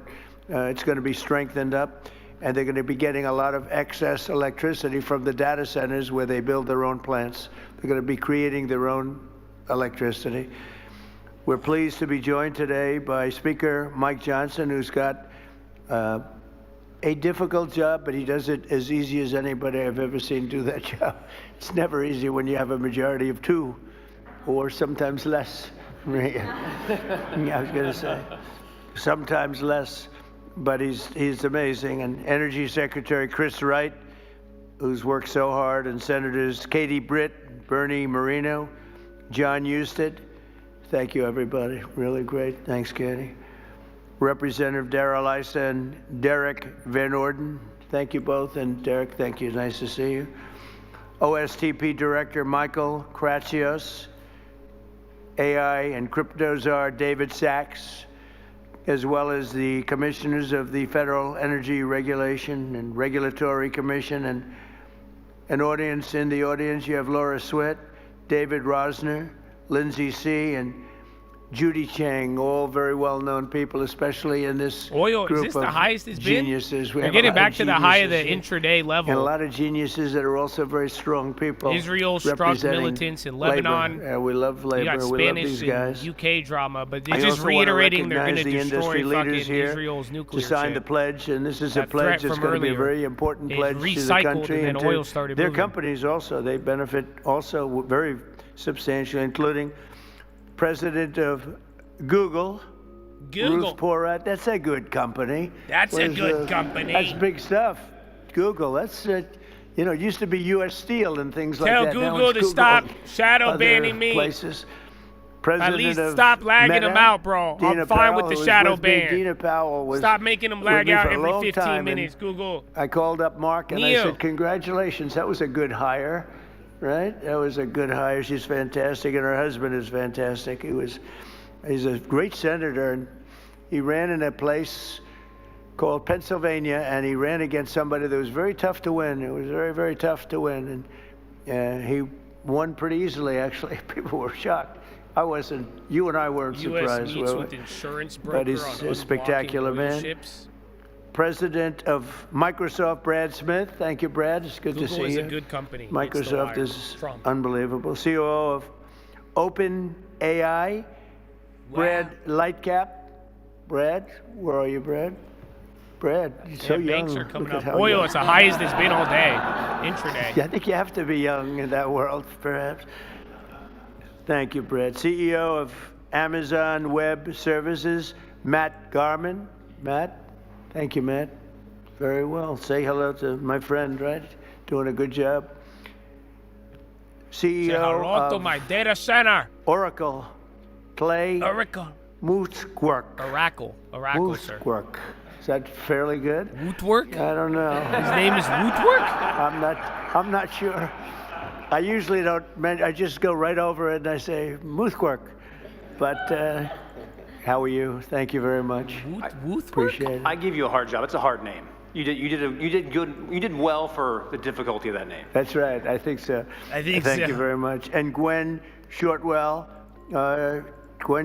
of XAI, another real leader. Thank you very much. Thank you. Thank you very much. Appreciate it. And say hello, right, to a special person. The last administration, their allies in Congress gave us the worst inflation in, I say, the history of our country, but they say 48 years. So I'll take either one. It doesn't matter. The press gets very upset when I say in the history of our country. They get very angry about it, actually. They say it was only 48 years. I say, you know, in some ways 48 years sounds worse because it's very specific. But it sounds a little worse. But either way, take either one. And the ruinous energy policies were a big reason why many working families' utility bills increased more than 30% during the Biden administration. Some more than others. The worst administration in the history of our country. All day. Kimberly That's why up. On day one I declared a national energy emergency. We had no choice but to do that, and signed an executive order to dramatically accelerate construction of new energy infrastructure, Trump which we to discuss are creating doing government-backed record insurance numbers, mechanism. and we're rapidly bringing down those costs very Kimberly rapidly. on the high? We inherited a mess. I say it all the time. We inherited a total mess. I want Kimberly clobbered. And in many cases, we've fixed it, but we're fixing it. And we'll always be fixing it. We're going to make it better and better and better. Many Americans are still concerned that the massive energy demand from AI data centers could drive up their electricity bills in the future, and we understand that. By 2035, energy demand is expected to more than triple. Can you believe it? A lot of it is AI, and it's also all these big plants that are being built all over the country. They're coming in from Canada and Mexico, from Germany, from Japan, from South Korea.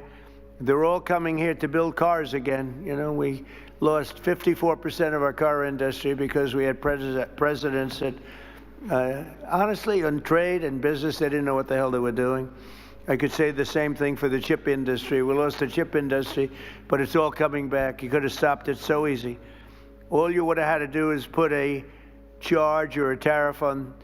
If you wanted to leave the United States, that's fine. You can go to Taiwan or anywhere you want, but if you're going to make your product and sell it back in here, you're going to pay 100% or 200 or 300% tariff. And nobody would have ever left, but they missed that opportunity. But it's not going to matter now because it's all coming. They're all coming back. By 2035, energy demand is expected to more than triple. Under the Ratepayer Protection Pledge we're signing today, the big tech companies are making 5 important commitments to keep utility prices down for American consumers. First, these companies are committing to provide or pay for all power generation and electricity needed for their AI projects, which is massive. And where possible, they'll add capacity to the grid by building new power stations. So They're going to be making their own electricity. They're not going to be taking from the grid, and they will actually, probably, based on what I'm seeing, they're building overcapacity, and they'll be able to sell that overcapacity at very low prices into the grid. In addition to that, we're fixing the grid. Now, if we didn't do this, this was, I believe, I don't know, nobody's going to challenge you, won't challenge me. I think this was my idea. I said, wait a minute, we can't, when I first got involved with AI, they said, we will need triple the energy. Think of this, triple the energy of what we have now. Some people said double. I said, whether it's double or triple, that's crazy. And that was just for AI. It is incredible. And when you see the buildings we're talking about, you start to understand it. But unless you saw buildings that go for miles, buildings that are so big, buildings that cost $60 billion. I said, you mean $60 million? When I first got involved, they said, we're building a $60 billion building. I said, you mean 60 million? 60 million is a big building. It's not that big, but it's pretty big nowadays. Yeah, bro, I don't know if you guys have those free shares, bro. That's just up a ton. Billion and 150 billion. And the bottom line, it takes electricity like nobody's ever seen before. And I said, well, with an old grid, even if we fix it really well, which we're in the process of doing, you can't take that and double our electricity. They're going to have to build it themselves. And I told Mark, I actually told Mark, I told Elon, I told people, and nobody believed me. They said, you're going to let us build our own electricity? Because they've been so used to being beaten down and to have people with no ideas how to solve problems, and then the whole thing fails. It's a whole disaster. I said, no, I'm serious. And pragmatic, in one progressive? case, they submitted plans, okay, and they what's her didn't stance do what I told on them. banning And government when officials I called them, from I said, trading why don't you stocks? have your plant here? We thought you were kidding. Are you serious? You really? They couldn't believe it. In a good way. They said, it's too good to be true. And I said, no, it's not. And here's the other thing. You'll have your approvals within 2, 3, or 4 weeks. It used to take 20 years to get it prior to rejection. I mean, yeah, I don't like war, bro. I really don't, but I'm rejection. super happy that Kamini died. I've known many plants where they've been, it sounds terrible when I say it out loud, young. but I'd be lying if They I were said young, anything trying else. to get You know, approvals for everybody's a been stupid going plant. crazy. One plant. You know, everyone's been going crazy over the Epstein files. And around have you ever looked at years, in the one case, marriage 22 laws years in later, Iran?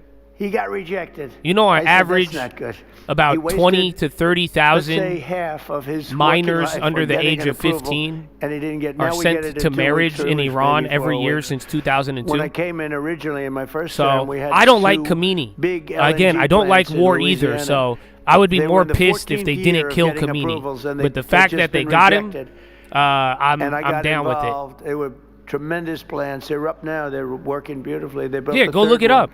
They're They even magnificent. reiterated I mean, it in 2019. if you like pipes. I don't make the This is a laws. It's plant. all The their whole laws that thing still is, you exist look today. inside, Go all look, it is go is look it up. pipes. Miss I've never everybody seen else. anything I'm just quite glad like it. Kamini got It's clapped. like lying 2 or 3 Empire Beyond State the whole Buildings murdering on their protesters side and shit. and doing nothing but putting pipes into it. So I didn't know exactly what it represented. All I knew is this is what they needed. So I got involved. The first one I got done in 1 day. The second one I was a little bit slower that reform or week. cap? And it Okay. took me I say, 1 well, week. I like all-out So I ban, got the but first that's one good. done in 1 day. How does, got fully approved. They what's were, her take on, and when they what's it called called? up the head, and I didn't want anything. What's I don't her want take anything on, for myself. I want on for the Iran? country. How does she feel They about the called up current head of situation?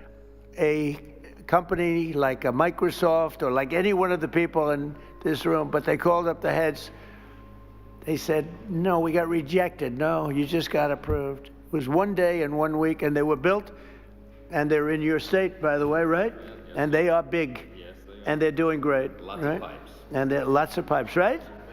That's all I noticed. I said, I've Kamini never said executes anything. PDFs? Anyway. So you support the for these Iran marriage companies laws committing then? to provide or pay for I'm all just, power I don't, if that's generation your stance, needed bro, for that's their cool. AI But I'm just projects saying, where like, I possible, get they it. Even will add if you capacity agree to the that grid, Trump they're is a gonna be adding lot of PDF, I'm just capacity, saying, and I think you it's have gonna be really- and 30,000 I've seen children some in Iran, power on plants. I'm average, actually more interested in the that power are married plant at than ages of than I am 15 in or younger, information. with at I least said, 1 to "Where do you make the 2,000 money for married at this?" the age of They 9, said, and information. that is legally I said, allowed "Okay, under Iranian that's law. good."